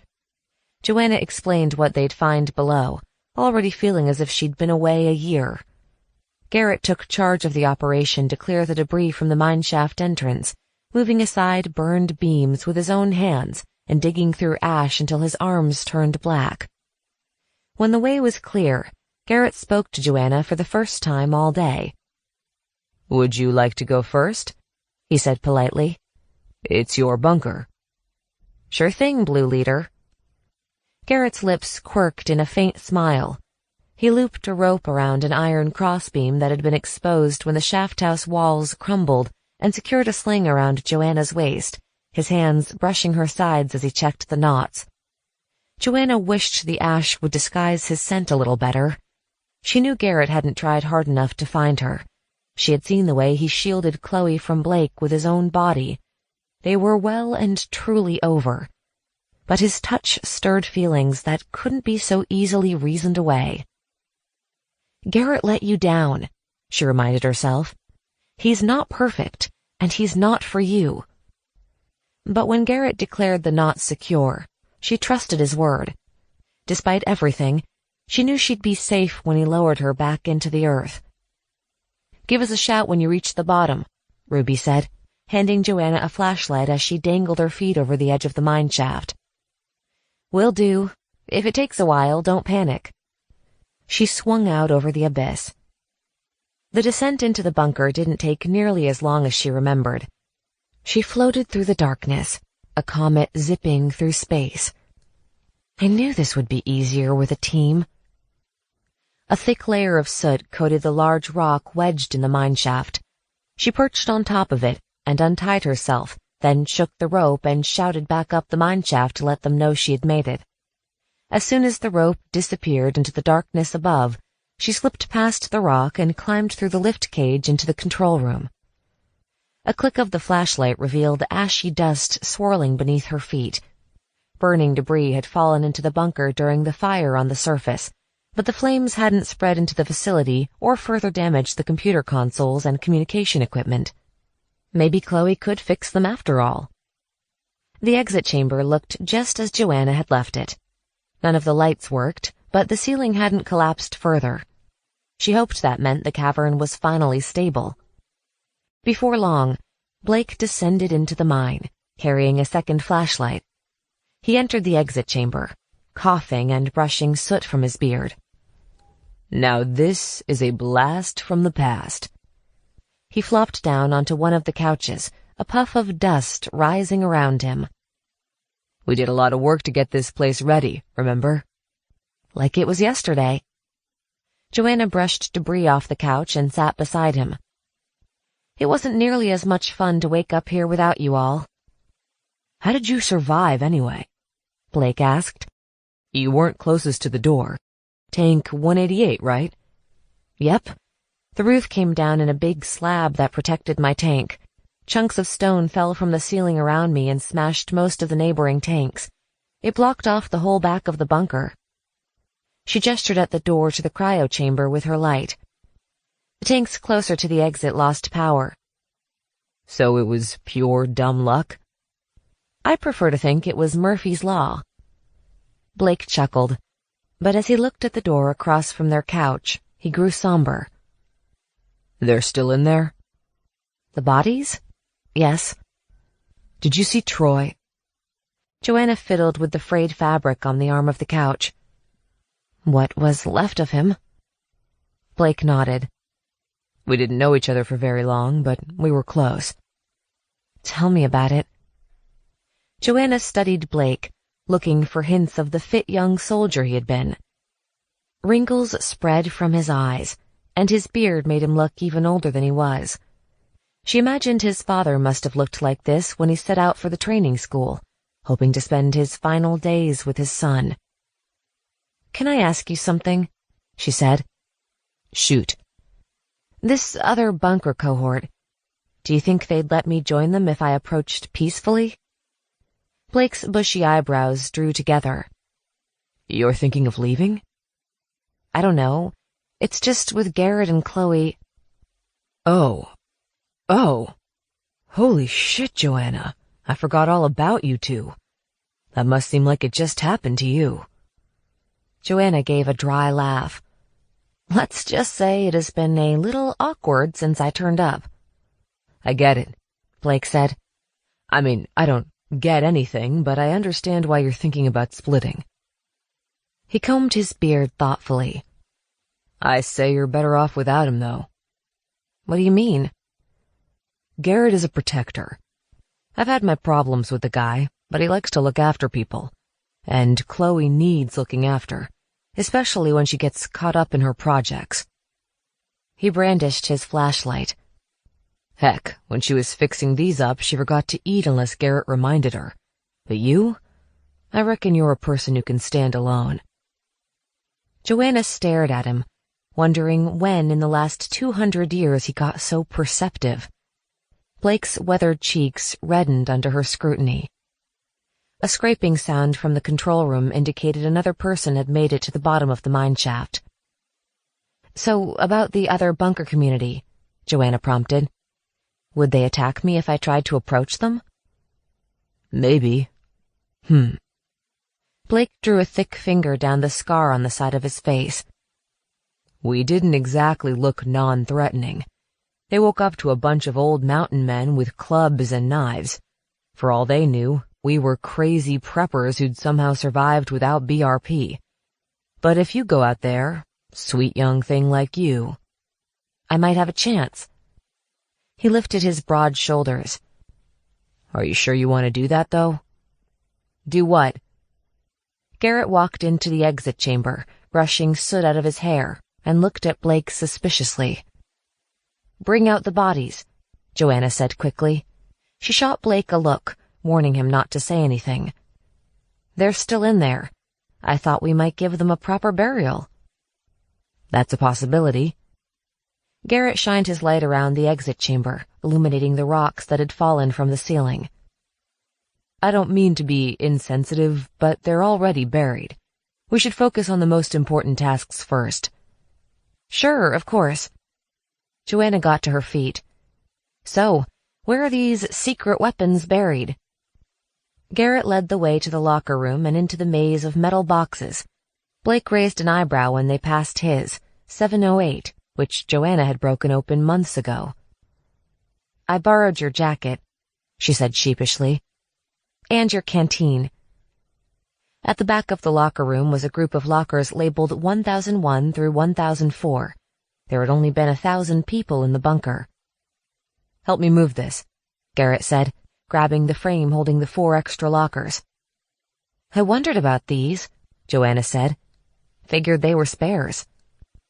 While Joanna held up her light, Garrett and Blake shoved the lockers aside, revealing a doorway in the wall. A cascade of dust and rocks poured out.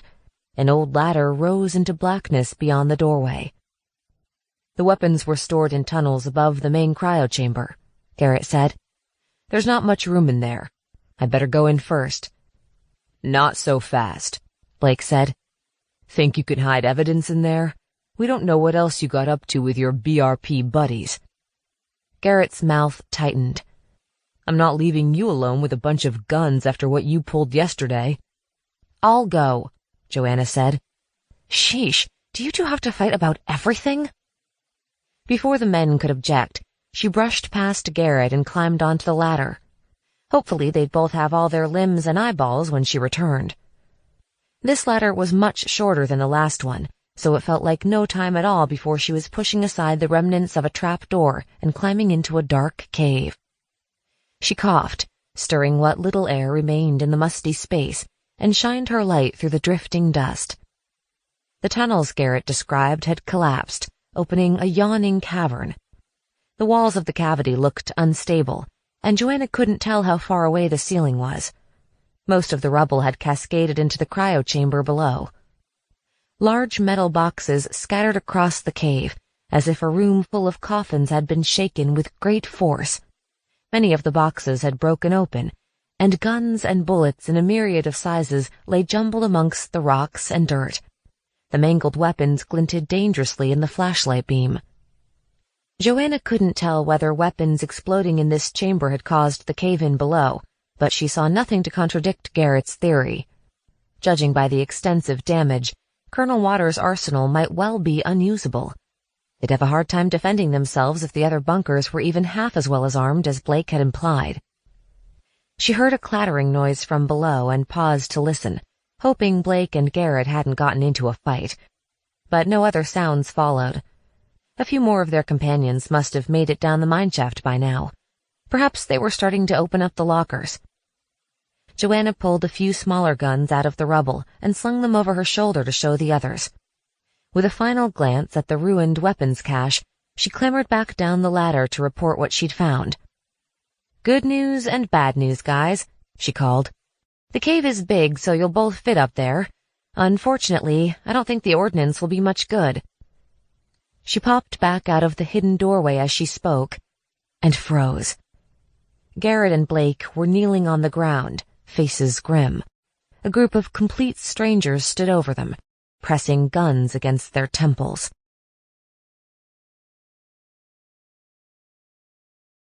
Chapter 33. "Easy there," said the young man holding a gun to Garrett's head. "No sudden movements." He was handsome in a dangerous sort of way, with longish black hair, high cheekbones, and almond-shaped eyes suggesting Asian heritage. He wore jeans and a brown leather jacket that looked as fresh as if they'd just come out of a locker. "Who are you?" Joanna said. "We'll talk after you put down those weapons," the stranger said. "No one will get hurt unless you cause trouble." Joanna complied. She doubted these guns would work without a good cleaning, and she didn't intend to start a shooting match down here. As soon as the weapons clattered to the floor, the young man nodded at two of his companions, and they pushed past Joanna to climb up to the hidden cave. Two others remained in addition to the leader, a man and a woman. The man, who was built like a linebacker, gathered up Joanna's guns and nodded for her to kneel with the others. The woman kept her weapon trained on Blake. Joanna focused on the leader. He was looking around the locker room with an easy confidence that said he knew he was in control. She estimated he was 23 or 24, exactly within the age range of a BRP denizen. His companions were all just as young. "So," Joanna said to break the silence, "what did I miss?" "The bastards followed me," Blake said. "I'll kill you for leading them here," Garrett said through clenched teeth. Joanna winced. Garrett leapt to violence so quickly these days. "We couldn't let rogue tribesmen with guns put our people in danger," said the young leader. He kept his weapon pointed at Garrett's temple, maintaining his relaxed air. "I still can't figure out how you all got here, though." "This is definitely a BRP bunker, Levi," said the woman. Not much older than Joanna, she had a trim figure, close-cropped brown hair, and a bracelet tattoo on her wrist. She nudged Blake with her gun. "But these two are so old." The ones we saw with this guy before were, too. We thought we could be following the descendant of a comet survivor, said Levi. He sounded disappointed. Looks like only bunker people made it after all. Unless you killed them already. No, we're from BRP, but we've been awake for 18 years. Garrett's eyes flickered to Joanna. Well, most of us. I always suspected the other bunkers were operating by their own rules, the woman said. Didn't expect them to wake up so early, though. We didn't do it on purpose, Blake muttered. There was an accident, Garrett said calmly. You can see for yourself if you look around the cryo chamber. I'll take your word for it, Levi said. So you've had 18 years on the surface. Hear that, Danny?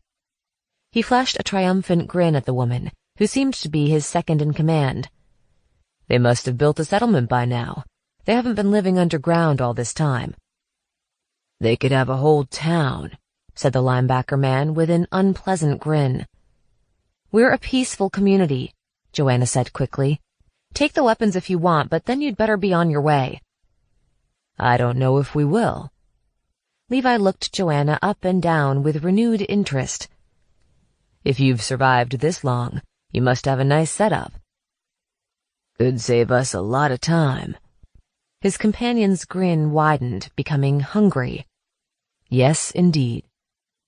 Please, just leave us alone, Joanna said. Levi's face hardened.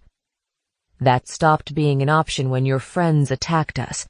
It was quite the welcome when we exited cryosleep. Our people were just trying to make contact, Garrett said. Your early risers killed them unprovoked. The other man snorted. Who told you that? Joanna and Garrett both looked at Blake. He grimaced and probably would have tugged at his collar if Danny weren't still pointing a gun at his head. I may have glossed over part of it. You attacked them? Garrett said. Their first moments out in a new world that we wanted to keep peaceful, and you attacked them? Blake mumbled something unintelligible, eyes downcast. They thought they could move right in and take over our bunker, Danny said. The BRP officials warned us about this. Levi glanced at the weapons Joanna had pulled from the cave. Then he leaned down to speak directly to Garrett. It was too much to hope we'd wake up to a completely peaceful world. And now we know for certain what your cohort is like. We're here to make sure you never threaten us again. I think we'll start with this settlement of yours. Garrett's face went gray. Joanna knew he must be thinking about his family back in the village. Chloe, his children, the people who'd worked so hard to build a life on the ruins of the old world. Please don't do that, Joanna said, trying desperately to think of a way to sway the newcomers. This Levi character might be dangerous, but she got the sense that he was intelligent too. Perhaps reason could still prevail. BRP went a little crazy in the end, but people just got scared. That's not how the program started. We're humanity's last hope. We have the chance to make the world better than it was before. You must remember that part of your training. To know what they taught your group, the linebacker man said. That sort of idealism didn't hold up for most of us. All lies, just like that random selection stuff.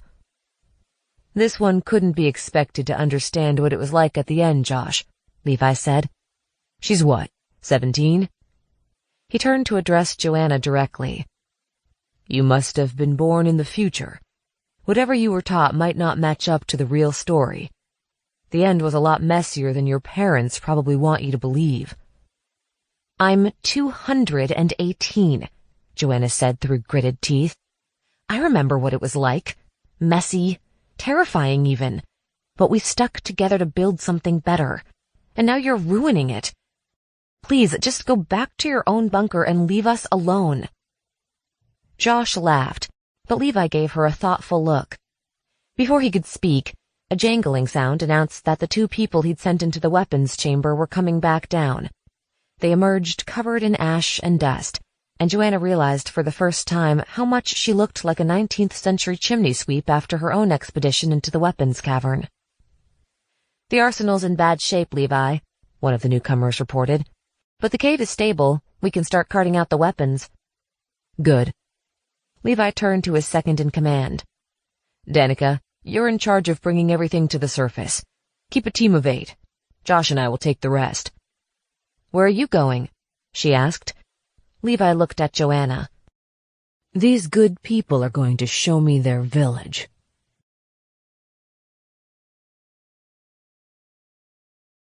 Chapter 34. The strangers bound their hands and hoisted them out of the bunker one by one. When Joanna reached the surface, 2 youths dragged her out into the sunshine, where the rest of her party had been tied up and spaced safe distances apart. Her friends knelt in the ashes by the shaft house, a few with split lips and the beginnings of bruises. 3 dozen heavily armed young men and women stood guard over them. The little salvaging party from the village hadn't stood a chance against so many. It was surreal to see people filling the camp Joanna had occupied alone for so long. The last time this many people stood in this spot, they'd been preparing to enter cryosleep, with the comet burning bright above them. These newcomers had also won the cosmic lottery, chosen for cryosleep by BRP. They'd simply slept beneath a different patch of Earth. The strangers explored the ruined processing plant and scouted the surrounding hills, as if they feared an ambush. They moved like a team, comfortable with each other in a way that was all too familiar. The pair guarding Joanna exchanged quiet banter despite the tension of the situation. She wondered if they'd ever gone whitewater rafting together. She sought out Ruby and found her kneeling beneath the watchful eyes of 2 women half her age. Soot covered all 3 from head to toe, as if the strangers had needed to wrestle Ruby into submission despite their weapons. Ruby met Joanna's eyes with a grimace. She didn't appear to have any ideas either. Levi emerged from the bunker last and delivered crisp orders to a lanky fellow with a pimply face who'd been left in charge on the surface. He chose a handful of people to watch the prisoners, and a few others to help Danica loot the bunker. Then Levi assembled his remaining followers around Joanna, Garrett, and Blake. You 3 will show us the way to your settlement, he said, seeing as how we're already acquainted. No, we won't, Garrett said. We're going to find it anyway, Levi said. You didn't bring overnight supplies, so it has to be within walking distance. But you could save us a bit of time. I'd rather die, Garrett said. Levi raised his gun and pointed it at Garrett's forehead. Gasps came from the men and women tied up on the ground. That's fine, Levi said. Garrett glared straight at him. Go ahead and shoot me. A slight frown crossed Levi's face. Maybe I will, he said. Or I could kill this young woman instead. He shifted the gun so it pointed at Joanna, still holding Garrett's gaze. After that, I'll systematically eliminate the rest of your friends until you show me the way. No one moved. Joanna could have heard the birds singing a mile away, if there were any birds left. She felt as if she were watching the scene from outside her body, too scared to feel scared. I'm waiting, Levi said softly. Garrett met Joanna's gaze, his hazel brown eyes full of sorrow and remorse. Holy shit, he's going to let him kill me. I'm not giving up my family, Garrett said. I'm sorry. Levi made a soft noise in his throat, a grunt of surprise and perhaps dismay. He didn't move, didn't pull the trigger. The silence stretched. 1 beat, 2. Then Joanna's voice broke the quiet. I'll show you how to find the village. Joanna, Garrett said. Don't say my name. She inched slightly away from Levi's gun and looked up at him. I'll take you there right now, but only if you let me join your cohort. Done. Some of the tension went out of Levi's shoulders, and he lowered his weapon. Joanna got the distinct impression that he hadn't wanted to pull the trigger. He might not have followed through on the threat, but she couldn't risk it. She wanted to live, and she wanted all the others to live too. Don't do this, Joe, Garrett said. Please. She didn't look at him. Are we going or not? Joanna said. Wait. Blake jumped to his feet. "This is my fault. Leave her out of this. I'll take you." "Blake," Garrett growled. "Sit down," Levi said. He nodded to Josh, who forced Blake to the ground and tied up his legs as well as his arms. Blake struggled against him, shouting that this was all because of his mistake, that he would go instead of Joanna. Garrett craned his neck as much as he could, trying to catch Joanna's eye. "I deserve this, but they don't. You can't do this." She didn't respond. Levi gave Garrett a quick, searching look, then knelt to untie Joanna's hand. "Just you, then," he said quietly, helping her to her feet. "Lead the way." Avoiding Garrett's pleading gaze, Joanna caught Ruby's eye for a second, trying to communicate without words. She had an idea after all. She just needed them to hold on for a little while. Then she turned and led the 24 strangers away from the mine. She retraced their steps from that morning, heading in the direction of the other mine shaft. Levi strode beside her, his gun held low at his side, while the others fanned out to form a loose circle around them. The foliage veiled them, making them appear and disappear as they marched through the wilderness. It was impossible to tell whether there were any breaks in their circle, any weak spots she might slip through. Levi kept looking over at Joanna as they walked, his eyebrows drawn low in concentration. She tried not to fidget, not wanting to give anything away, but he studied her with piercing intensity, making her heart thud anxiously. She wished she could tell what he was thinking. "Okay, I'm confused," he said at last. "That old guy said you've all been awake for 18 years. The others look old enough, but you don't. You said you went through BRP, but you don't look like you're—" "Don't hurt yourself," Joanna said. "I woke up on schedule. The others came out of their cryotanks early." "Are there more like you?" "Not here," Joanna said. "Huh." Levi fell silent again, still watching her out of the corner of his eye. "What?" she said when his scrutiny didn't let up. "Is that why you're so willing to turn on them? They didn't get you out of cryosleep along with everyone else?" "It wasn't their fault," Joanna said.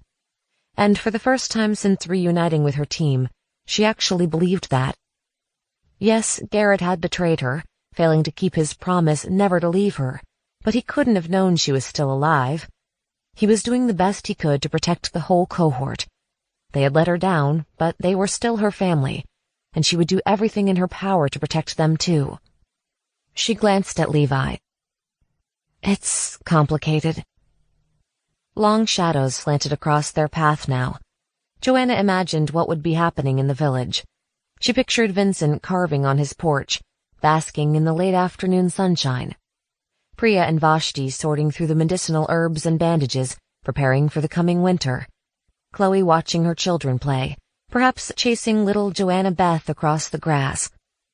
They wouldn't stand a chance against 24 heavily armed strangers, especially with their strongest men and women tied up back at the mine. This had better work. "How much farther is it?" Levi asked after a while. "A ways," Joanna said. "We haven't even reached the river." "There's a river. That'll be helpful if we move up here." "What's wrong with your bunker location?" Joanna asked. "It's okay," Levi said, "but it's too close to the Northern California bunker." "Worried they'll do to you what you're doing to us, eh?" "Look, we don't want to hurt anyone," Levi said, "but we have to look out for our own." "By stealing everything we've built?" "I thought you haven't even been here long," Levi said. "What do you care?" "Everything they've built, then." Levi gave her one of those searching looks, and she held in a scowl. Her bluff wasn't working very well on him. She walked a little faster, conscious of the armed men and women all around them. They were just passing a familiar fallen tree, its exposed roots knotted like a fist. "Your people should have kept a better watch, you know," Levi said. "It was too easy to surround them." "They haven't had to worry about stranger danger much over the past 18 years, Joanna said. "And taking over another bunker is a low move." "Well, they'll have to get used to it," Levi said. "The bunker groups all have different ideas for how the world ought to be. It's survival of the fittest now." Wasn't the point of BRP's training to avoid all that? It was. Levi glanced at his companions and lowered his voice a notch. It would be nice if everything had worked out the way it was supposed to. I actually liked the BRP ideals. But when the clock counted down, things regressed even faster than expected. All I can do is take care of my own family now. Joanna wished he hadn't used the word family. Aspects of his BRP training still lingered, clearly fresher than they were for most of her team. She looked him over. He wasn't much older than her, and for a moment, he didn't feel like her enemy. Perhaps he would listen to reason. She took a deep breath, but Levi spoke first. I don't know why you're all so shocked, to be honest. I heard your bunker was the worst of the bunch. Joanna frowned. Who told you that? It was this man. Levi, one of the others called. I found some kind of structure. What is it? Levi looked down at Joanna, and she shrugged theatrically. Oh, don't worry about that. We should keep walking. Sure. Levi snorted. I obviously trust you. He waved his men toward the second mine shaft. Then he took Joanna's arm, keeping her close as they approached the cracked shaft house. You don't want to go down there, Joanna said. I mean, never mind.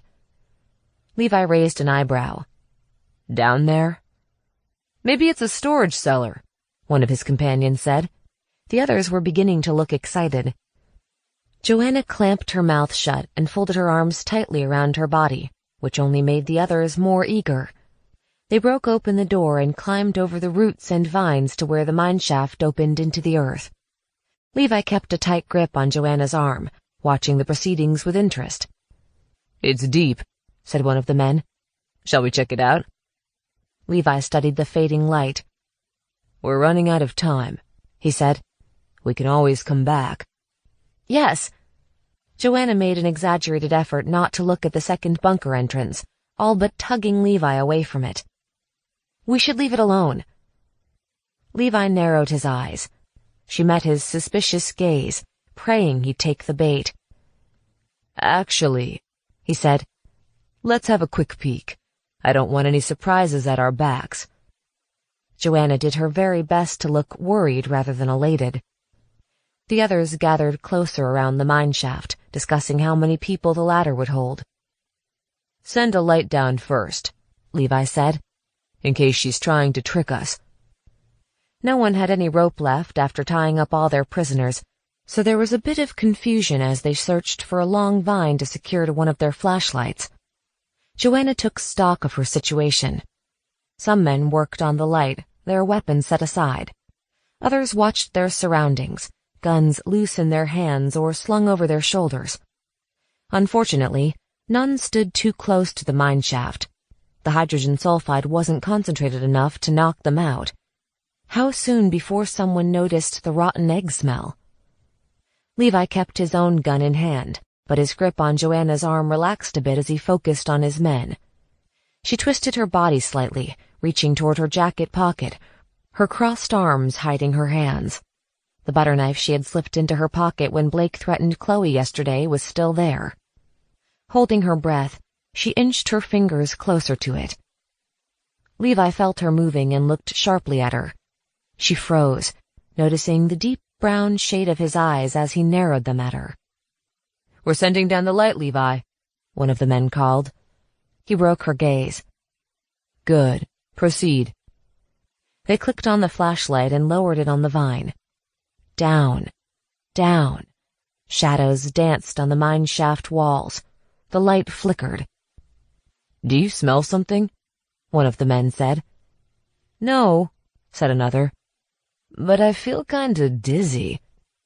Joanna's fingers closed on the butter knife in her pocket. Stop, Levi said. Don't lower the light any— But it was too late.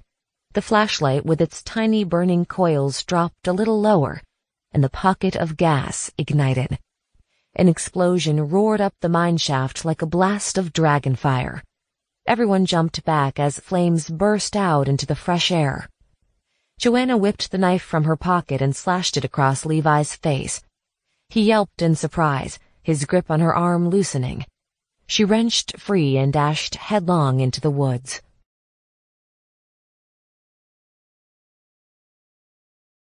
Chapter 35.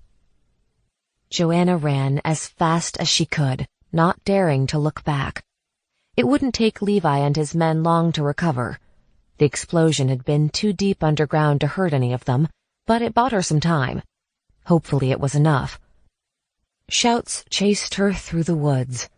Leaves crunched and branches cracked under her racing feet. She considered leading her pursuers away from the settlement, but they would come back, possibly in greater numbers. The villagers had to make a stand now, and she was the only one who could warn them. Her lungs ached as she pushed herself to run faster. She couldn't take the time to hide her trail. All that mattered now was speed. Don't panic. Don't panic. Don't panic. She breathed in time to the words, pumped her legs, forced her heart to get her a little bit farther, a little bit faster. The shadows lengthened around her. She spotted a familiar landmark, an especially thick grove of trees, blazing with the colors of autumn. She could hide there, wait for Levi and his men to go past, abandon the settlement as they had abandoned her for so long. But it was no use. They were still her family. She blew past the grove, pushing herself to run faster still. Her muscles were finally healed. Her skin, too. She could do this. Her pursuers' shouts came less frequently. She could no longer hear their footfalls. She was losing them. They didn't know the way. They'd have to slow down to figure out where she had gone. Joanna ran on. She couldn't keep up this pace the whole way. Her rough-spun trousers chafed against her scars, and her lungs burned. But she had to warn the village, give them a chance to survive. Even a crude ambush was better than nothing. I thought we had a deal, Joanna. She stumbled at the sound of Levi's voice, far closer than she expected. He had caught up. She cast about for somewhere to hide, wishing she'd leapt into that thick grove after all. He was going to see her, and it would all be over. But if he passed her, he wouldn't know where to go next. She spotted a low branch on a gnarled but sturdy-looking tree. She took a running leap to catch it and hauled her legs up and out of sight. She scrambled up a few branches and froze, pressing her face against the rough bark. Levi crashed through the trees a second later. He ran directly beneath her, close enough for her to see the blood on his cheek from her knife. Then he rushed on into the woods. Come on, Joanna, he called. Don't make this harder than it has to be. She waited for his footsteps to fade away. But instead of continuing on, Levi slowed and began to circle back toward her, perhaps realizing she was no longer ahead of him. He stalked through the woods, scanning the shadows, occasionally stopping to listen. The smell of dry leaves tickled Joanna's nose. She held her breath to keep from sneezing, praying enough leaves still clung to the branches of her tree to conceal her. Why did this have to happen in the autumn? Her heartbeat was as likely to betray her as the gaps in her cover. It thundered wildly as she caught a glimpse of Levi moving closer still. Please don't look up. Please, please, please don't look up. Levi paused, almost as if he could sense her presence. He peered into a shallow ravine nearby, calling softly. Joanna, that was an impressive move with the gas pocket, but it's not going to matter. He walked slowly, pausing often to listen for movement. Don't protect these people. They betrayed BRP. They left you behind. Why don't you come back with us? You can join our cohort. Be with people your own age. Levi was breathing heavily, and sweat coated the back of his neck. Perhaps he hadn't completely recovered from cryosleep yet. Joanna might be able to outrun him after all. Darkness was falling. She could slip past him if he would just move a little farther. She shifted her position, and the rustling leaves sounded as loud as a freight train. She halted, heart clenching like a fist. She couldn't see Levi anymore. couldn't hear him either. Was he far enough away for her to risk climbing down? Nothing moved below.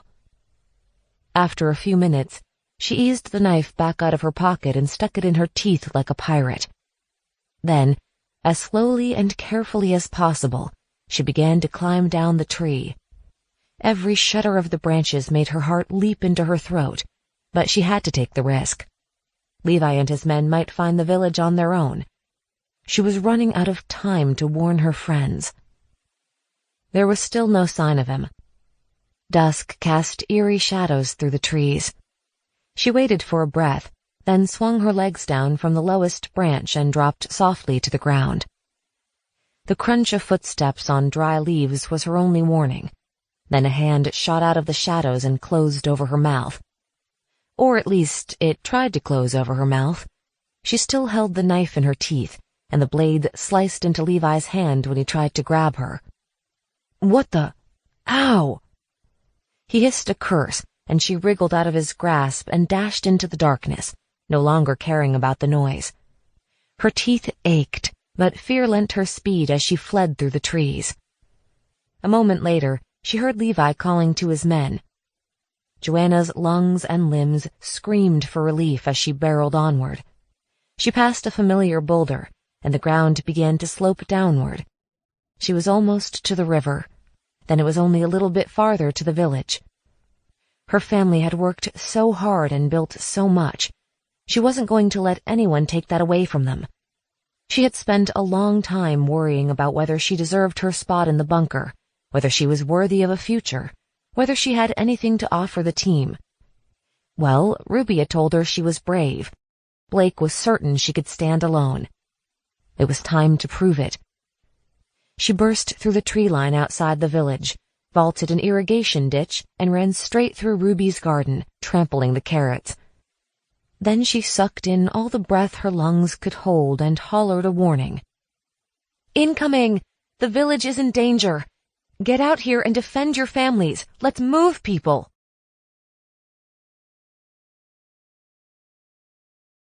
Chapter 36. The villagers flooded out of their houses, hoisting farm tools and handmade furniture. Chloe carried Blake's rifle in one arm and her daughter in the other. Her sons led Vincent by the hand, or maybe he was leading them. Priya brandished a bedpan, and Vashti and her sisters followed with pots and pans made of salvaged steel. They met Joanna on the green, where the Thanksgiving bonfire still smoldered, and she explained the situation through gasps for air. "They have guns," she said, "but we have numbers. We have to show them it's not worth a fight. They're just kids. They don't really want to kill anyone." "I'll believe that when I see it," Vincent said. Joanna squeezed his arm. "Trust me. I think we can reason with them." Vincent's mouth tightened. "You're in a better position to understand the kids these days." Joanna had to believe it was possible to avoid violence. Otherwise, she'd made it back just in time to see the rest of her cohort gunned down. She looked at the others, who'd had years to become disillusioned, who'd endured enough hardship they might not believe people could choose a different path. Something Levi said came back to her. "I heard your bunker was the worst of the bunch." "Whatever you do, don't attack first." "I have a better idea," Chloe said briskly. "I've been thinking about it since we heard Blake's news. Let's hope we have time to pull everything together." At Chloe's instruction, the villagers formed two groups, one to herd the children into the school building, and one to gather what they needed to confront the strangers. Vincent took charge of the group guarding the children. As Joanna started to rush off to help Chloe, he caught her arm. "Ruby?" "She's okay," Joanna said. "She's tied up and as mad as a wet cat." Vincent nodded. "That's my girl." As soon as the last child was inside the school, Vincent took up a position in front of the door, cane raised like a lightsaber. Joanna remembered a long-ago wrestling match, when Vincent had held his own despite his limitations, impressing even the most skeptical among them. She prayed he wouldn't need his fighting skills tonight. Joanna sprinted out to join the defenders at the village border. Even in the dark, The group didn't look big enough to stand against Levi's well-armed force. The guns changed everything. She skidded to a halt beside Chloe, who still had Blake's rifle slung over her shoulder. "Remember," she said breathlessly, "we can't shoot first." "No need to panic, Jo." Chloe patted her cheek, then turned to the men and women lining up to defend their town. "Do you all know what to do?" The villagers murmured their assent. Only a few minutes had passed since Joanna arrived. They had assembled more makeshift weapons, and they carried other objects, too, difficult to identify in the darkness. Joanna looked toward the looming trees.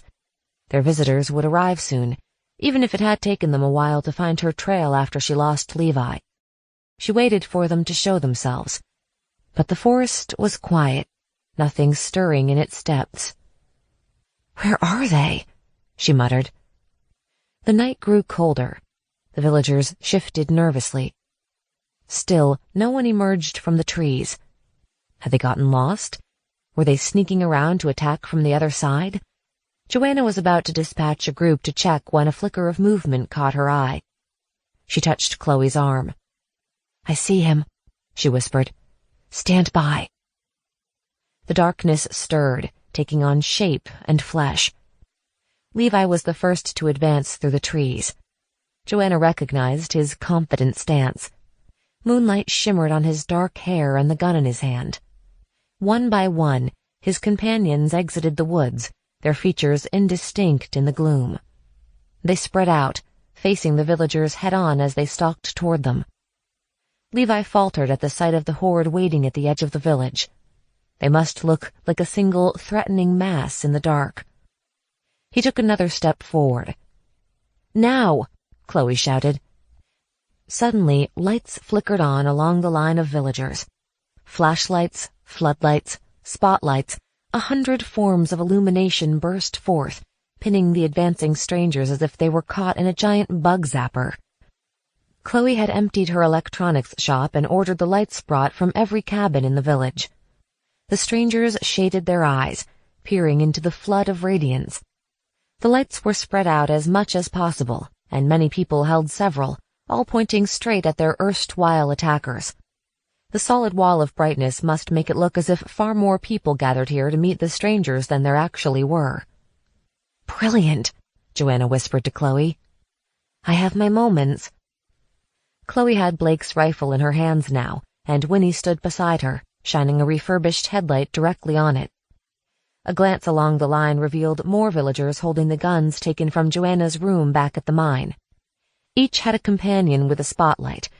In the overwhelming brightness, they made 5 rifles look like 100. Levi had paused 50 feet from the villagers. He appeared to be assessing the situation, recalculating his people's odds. Joanna got the sense that he was a sharp guy. She was counting on him being a good guy, too.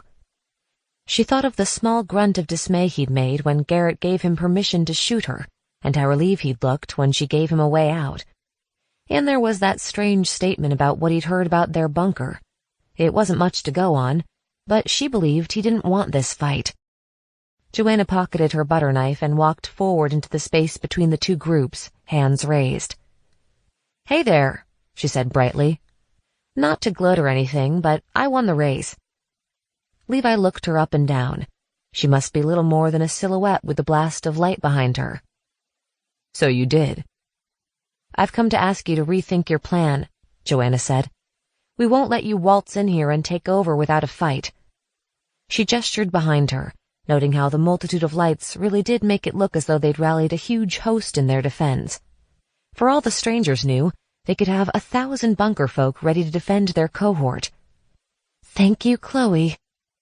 She turned back to Levi. "But I don't think you want that, do you?" Levi didn't respond at first. Joanna could see those calculations ticking away behind his light-flooded eyes. Blood smeared his cheek and neck from her knife, highlighting his strong cheekbones. He was quite handsome, she realized with a start. Or maybe it had just been too long since she had seen a man even close to her own age. She needed to get out more. "I don't want violence," Levi said at length. "But that doesn't change the danger you pose to our cohort." What danger? We've been minding our own business here.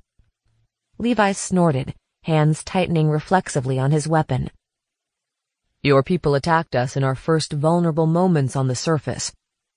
And you killed them for it, Joanna said. We acknowledge that it was a horrible event all around. That doesn't mean we have to go on being enemies. BRP was never supposed to be like this. I can't believe you came out of the Idaho bunker and you have the nerve to talk about BRP's ideals. Joanna blinked. What do you mean? We were warned about you and your leader, Colonel Waters, right? Levi jerked his gun toward the village. Brave of him to send you out here to talk instead of coming himself. Joanna felt as though the world had tipped beneath her feet, and she wasn't sure which way to fall. How do you know about Waters? A BRP scientist came to our bunker the day before we entered cryosleep, driving an old school bus like a madman. He told us about the weapons Colonel Waters stockpiled in his bunker, and how he planned to take command of the other cohorts in the future. Levi tapped his rifle. We'd squirreled away a few guns ourselves by then, but it was nothing compared to the arsenal the doctor described. The doctor? He wanted to join us, said Waters had corrupted the program, but there was still a chance to uphold BRP's ideals. He offered an ungodly amount of money to anyone who'd give up their cryotank for him. None of us believed this Waters fellow could be so bad until he sent your friends to attack us. Joanna couldn't believe it. All this time, she'd been thinking of the other bunkers as the threats. The big, bad BRP cohorts that went rogue. Instead, it was their own leaders who had abandoned the program, their own leaders who had planned to assert control over the other bunkers and capture their resources in the future. They were the evil bunker, and they had been punished for it. Colonel Waters is dead, she said flatly. He died in the bunker when his own freaking arsenal exploded. For the first time, Levi looked uncertain. Then your weapons, they're not ours. You have to believe me. Most of us didn't know what Colonel Waters was up to, and those who did are either dead or not interested in continuing his legacy. We still have a chance to start fresh. Can we make peace? Levi didn't answer. Joanna sensed movement along both lines. They had been talking for too long. Someone was going to break the standoff if they didn't act soon. All it would take was one gunshot, and any chance of an accord would be gone forever. Then Levi shook his head. It won't last. It's only a matter of time before another bunker tries to take our resources. This is just how the world is going to be for a while. Stop talking like it's inevitable, Joanna said. Colonel Waters had thought strife between the bunker tribes was so inevitable that he fulfilled his own prophecy. Well, Waters was dead, and so were the architects of BRP.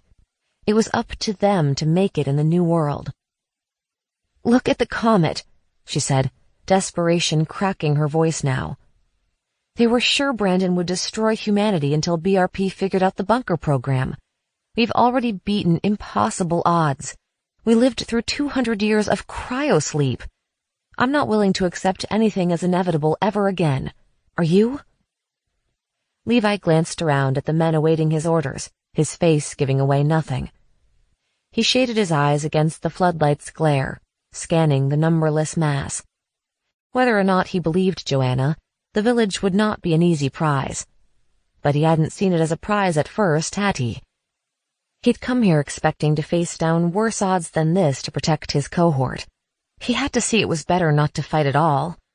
She prayed the others would hold off a little longer, give him time to come around. At last, he looked back at her. So you propose a peace agreement? It's the only option. She clenched her fist to keep from shaking as hope exploded in her chest. Your people were wronged, and I'm truly sorry. But we have to step past that, or this is never going to end. What about the other bunkers? I say we make contact, Joanna said. Both of our cohorts can reach out to the other bunkers together. We tell people what happened here and urge them to keep their weapons buried. We call on them to work together to rebuild trust among us. We commit to peaceful trade and exchanges of information between our communities. We get back to the program as it was supposed to be. And if the others have already started fighting? Joanna spread her hands wide, no longer shaking. "We have to try, or no one else will." Levi rubbed a hand across his cheek, wincing when it came away red. He looked younger then, perhaps only a few years older than her. "How could we possibly trust you? And what makes you think I won't return with greater numbers?" "You might," Joanna said. "Maybe you won't have a choice. I don't know who's in charge at your bunker." Suddenly, a detail clicked into place in her mind, one she should have seen sooner. "But this doctor of yours, the one who warned you about Waters, his name was Huntington, right?" A guarded expression crossed Levi's face, and he looked over at his companions again. "Yes." "Did you let him join your cohort like he asked? Is he still alive?" "He is." Joanna smiled, tension draining out of her body. "He led our BRP orientation right alongside Colonel Waters. He knows me. I can go back with you and talk to him. Alone if necessary. He'll want to get back to the original ideals of the program too. I think he'll trust me, even if you don't yet." "Why would you risk yourself like that?" Levi asked. "Didn't these people let you down?" "Yes." Joanna thought of Garrett, of the moment she knew for certain he had chosen his family over her. And she understood. Garrett always tried to do the right thing. He would choose the safety of his wife and children over the whole world, no matter the consequences. Not everyone viewed things so plainly. Figuring out what was right wasn't always simple, but Joanna had to try anyway. They had to get down in the muck and let go of past hurts if they were going to make it in this new world. And they had to make this world a place where they wanted to live. "Yes, I've been wronged," she said, "but I'm not going to let that destroy me. Will you?" In answer, Levi lifted his gun. Joanna held her breath, fearing she'd misread him after all. His gaze was steady on her face, inscrutable still. Then she heard the distinct sound of a rifle cocking behind her. Chloe must be raising her weapon too, ready to shoot Levi through the head before he pulled the trigger on Joanna. More cocking sounds crackled around them. "No, not when we're so close." Levi glanced around, the moment balanced on the edge of a cliff. Then, instead of shooting her, instead of giving the order to fire, Levi laid his weapon on the ground at Joanna's feet. "All right." He drew in a deep breath and released it, shedding the dangerous manner he'd worn since they met. "I'm in. Let's get started on this piece of ours."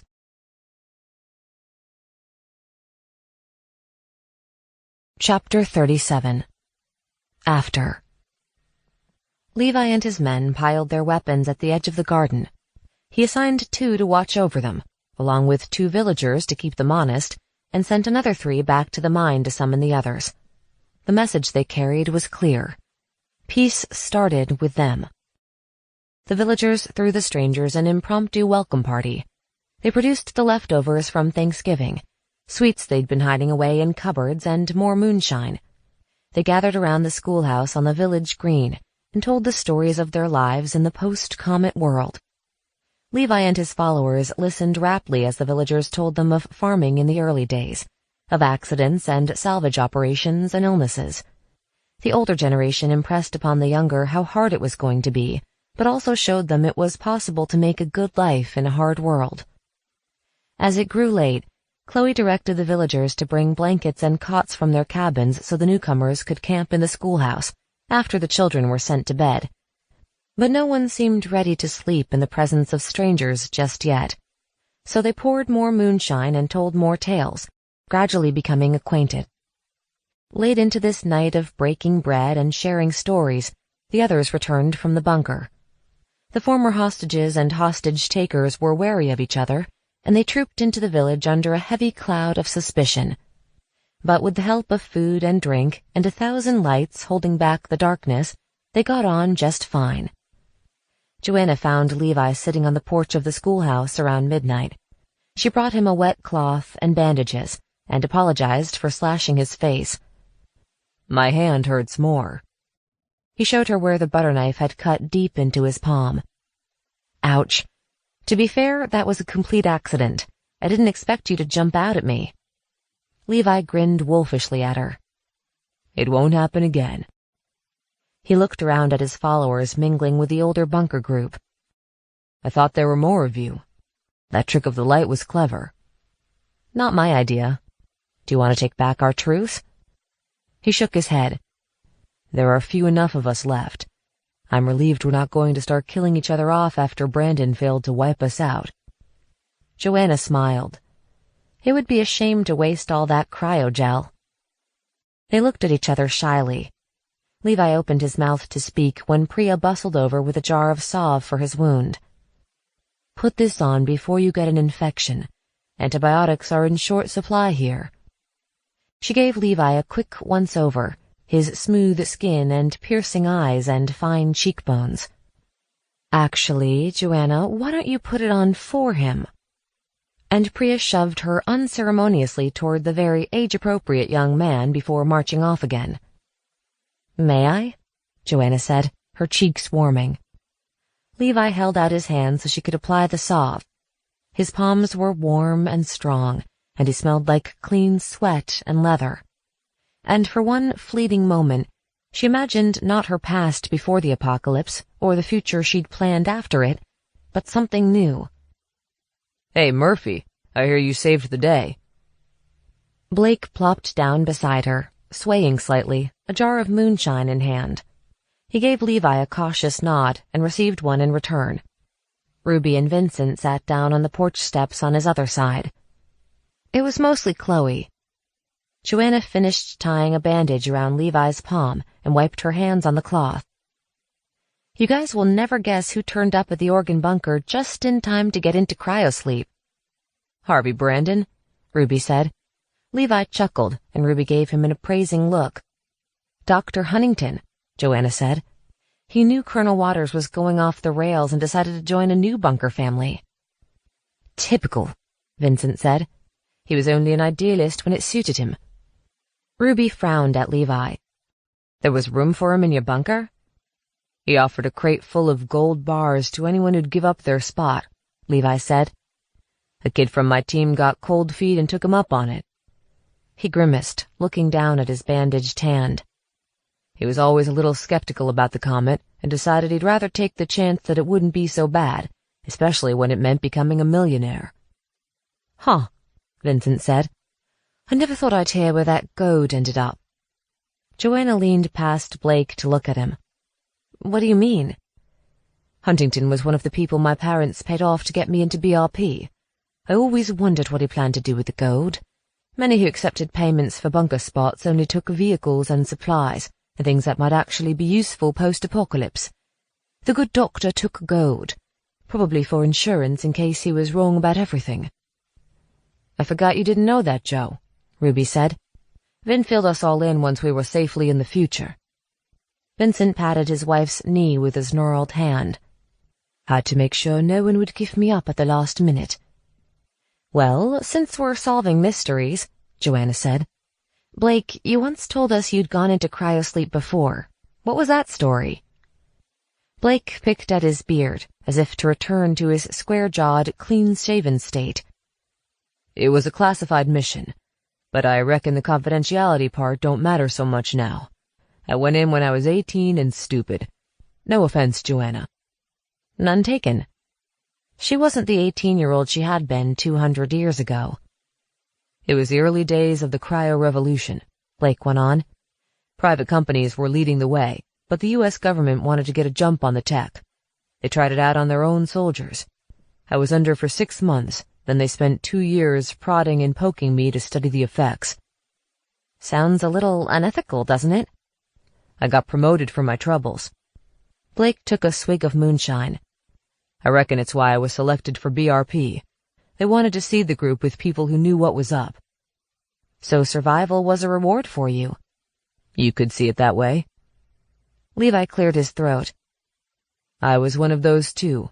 Sergeant Leviticus Yamamoto, United States Army.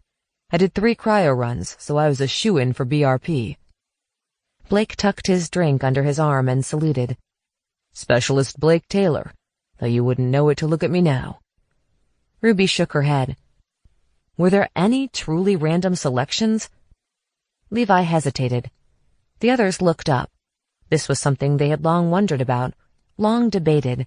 Joanna hadn't expected she'd ever get an answer.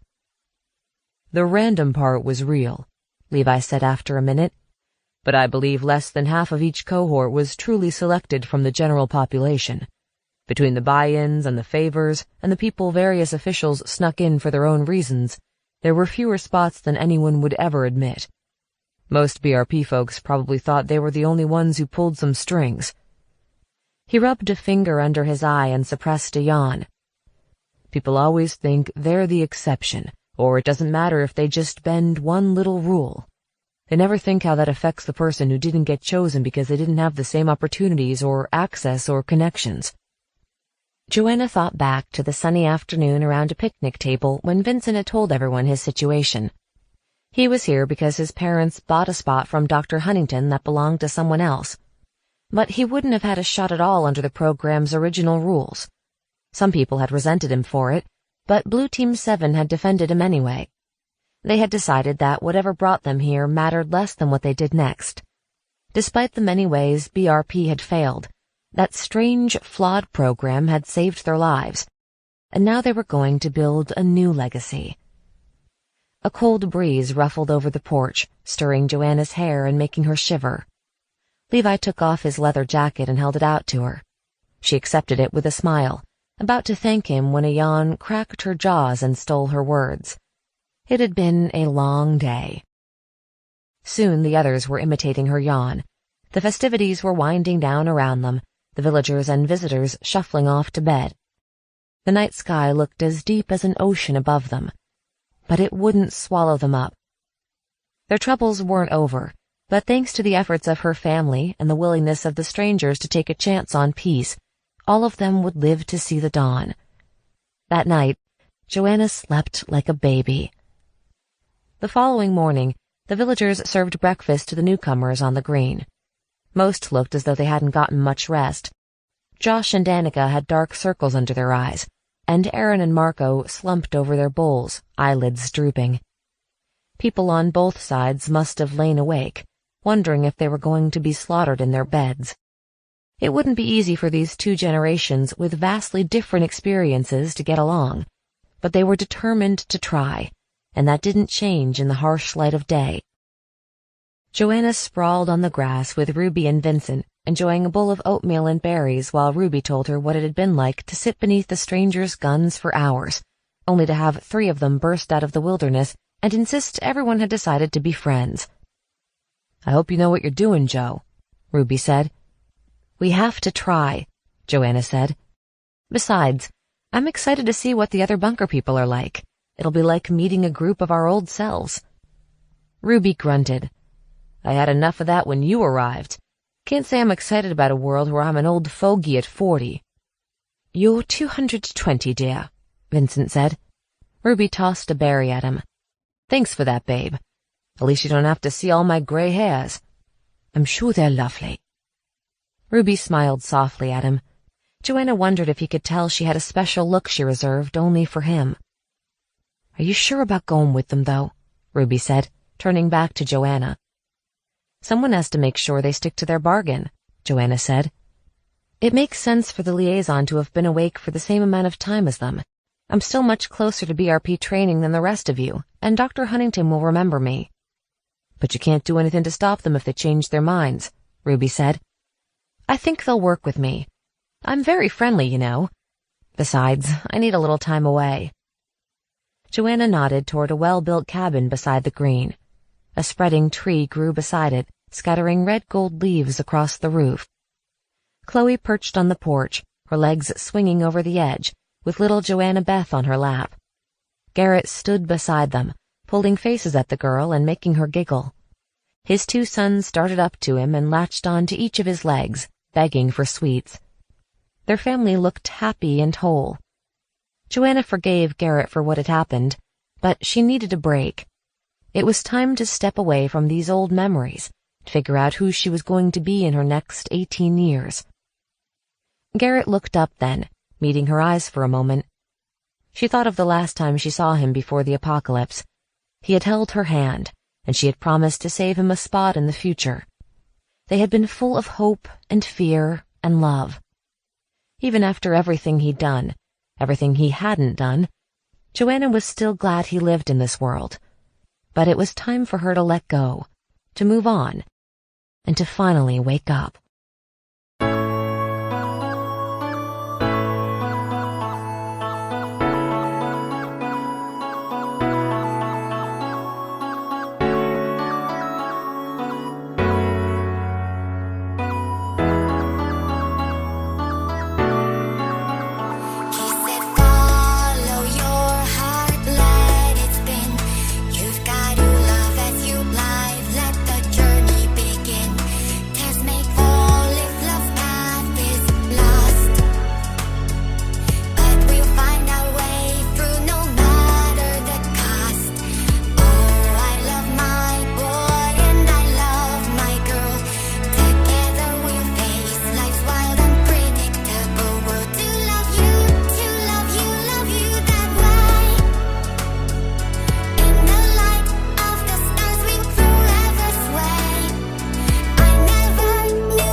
Chapter 37. After.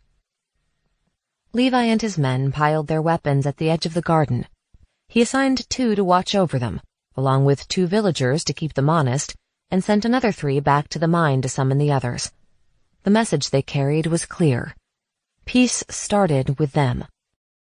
The villagers threw the strangers an impromptu welcome party. They produced the leftovers from Thanksgiving, sweets they'd been hiding away in cupboards, and more moonshine.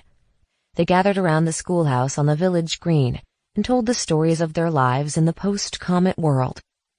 Levi and his followers listened raptly as the villagers told them of farming in the early days, of accidents and salvage operations and illnesses. The older generation impressed upon the younger how hard it was going to be, but also showed them it was possible to make a good life in a hard world.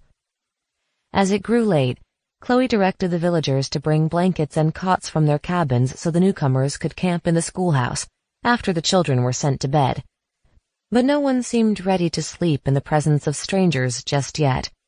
So they poured more moonshine and told more tales, gradually becoming acquainted. Late into this night of breaking bread and sharing stories, the others returned from the bunker. The former hostages and hostage-takers were wary of each other, and they trooped into the village under a heavy cloud of suspicion. But with the help of food and drink and 1,000 lights holding back the darkness, they got on just fine. Joanna found Levi sitting on the porch of the schoolhouse around midnight. She brought him a wet cloth and bandages, and apologized for slashing his face. "My hand hurts more." He showed her where the butter knife had cut deep into his palm. "Ouch. To be fair, that was a complete accident. I didn't expect you to jump out at me." Levi grinned wolfishly at her. "It won't happen again." He looked around at his followers mingling with the older bunker group. "I thought there were more of you. That trick of the light was clever." "Not my idea. Do you want to take back our truce?" He shook his head. "There are few enough of us left. I'm relieved we're not going to start killing each other off after Brandon failed to wipe us out." Joanna smiled. It would be a shame to waste all that cryogel. They looked at each other shyly. Levi opened his mouth to speak when Priya bustled over with a jar of salve for his wound. "Put this on before you get an infection. Antibiotics are in short supply here." She gave Levi a quick once-over, his smooth skin and piercing eyes and fine cheekbones. "Actually, Joanna, why don't you put it on for him?" And Priya shoved her unceremoniously toward the very age-appropriate young man before marching off again. "May I?" Joanna said, her cheeks warming. Levi held out his hand so she could apply the salve. His palms were warm and strong, and he smelled like clean sweat and leather. And for one fleeting moment, she imagined not her past before the apocalypse, or the future she'd planned after it, but something new. "Hey, Murphy, I hear you saved the day." Blake plopped down beside her, swaying slightly, a jar of moonshine in hand. He gave Levi a cautious nod and received one in return. Ruby and Vincent sat down on the porch steps on his other side. It was mostly Chloe. Joanna finished tying a bandage around Levi's palm and wiped her hands on the cloth. You guys will never guess who turned up at the organ bunker just in time to get into cryosleep. Harvey Brandon, Ruby said. Levi chuckled, and Ruby gave him an appraising look. Dr. Huntington, Joanna said. He knew Colonel Waters was going off the rails and decided to join a new bunker family. Typical, Vincent said. He was only an idealist when it suited him. Ruby frowned at Levi. There was room for him in your bunker? He offered a crate full of gold bars to anyone who'd give up their spot, Levi said. A kid from my team got cold feet and took him up on it. He grimaced, looking down at his bandaged hand. He was always a little skeptical about the comet and decided he'd rather take the chance that it wouldn't be so bad, especially when it meant becoming a millionaire. Huh, Vincent said. I never thought I'd hear where that gold ended up. Joanna leaned past Blake to look at him. What do you mean? Huntington was one of the people my parents paid off to get me into BRP. I always wondered what he planned to do with the gold. Many who accepted payments for bunker spots only took vehicles and supplies, and things that might actually be useful post-apocalypse. The good doctor took gold, probably for insurance in case he was wrong about everything. I forgot you didn't know that, Joe, Ruby said. Vin filled us all in once we were safely in the future. Vincent patted his wife's knee with his gnarled hand. Had to make sure no one would give me up at the last minute. Well, since we're solving mysteries, Joanna said. Blake, you once told us you'd gone into cryosleep before. What was that story? Blake picked at his beard, as if to return to his square-jawed, clean-shaven state. It was a classified mission, but I reckon the confidentiality part don't matter so much now. I went in when I was 18 and stupid. No offense, Joanna. None taken. She wasn't the 18-year-old she had been 200 years ago. It was the early days of the cryo-revolution, Blake went on. Private companies were leading the way, but the U.S. government wanted to get a jump on the tech. They tried it out on their own soldiers.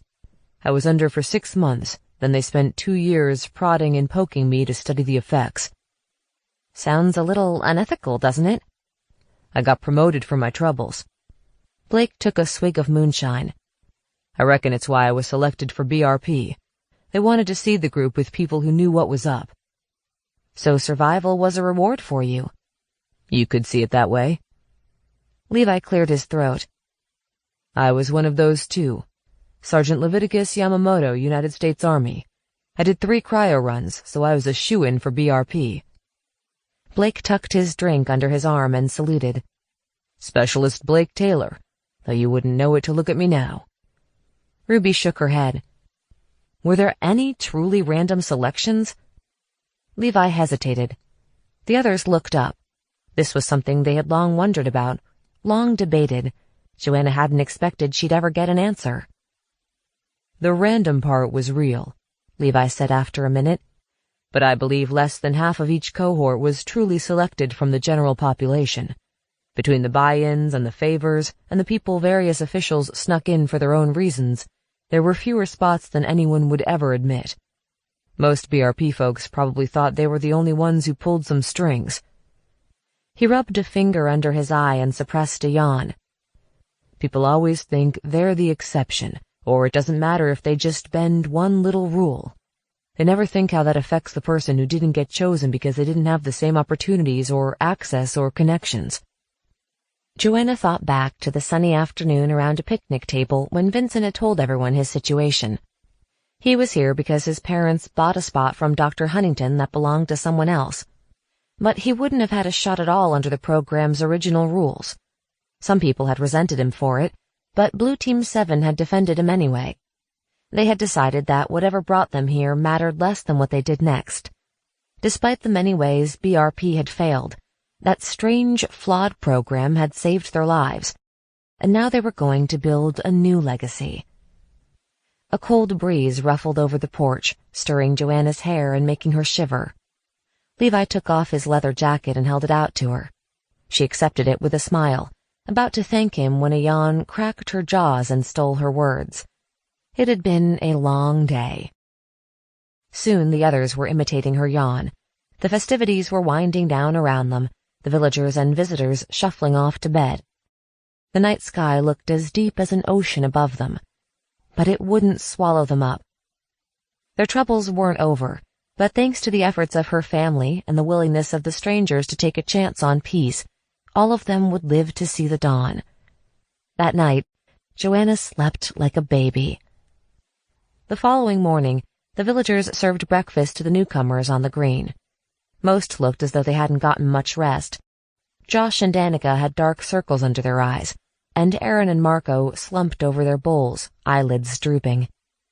People on both sides must have lain awake, wondering if they were going to be slaughtered in their beds.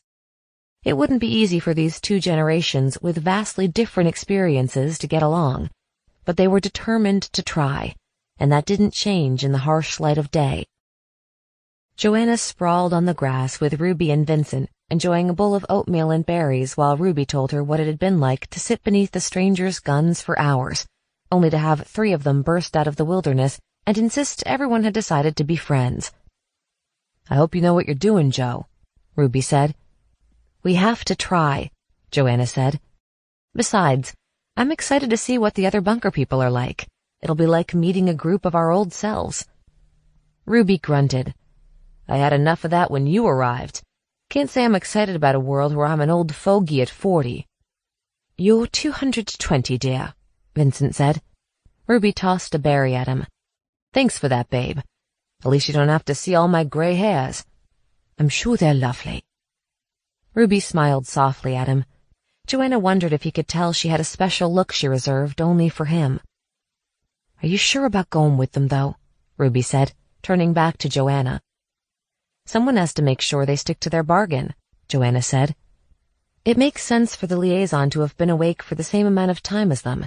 I'm still much closer to BRP training than the rest of you, and Dr. Huntington will remember me." "But you can't do anything to stop them if they change their minds," Ruby said. "I think they'll work with me. I'm very friendly, you know. Besides, I need a little time away." Joanna nodded toward a well-built cabin beside the green. A spreading tree grew beside it, scattering red-gold leaves across the roof.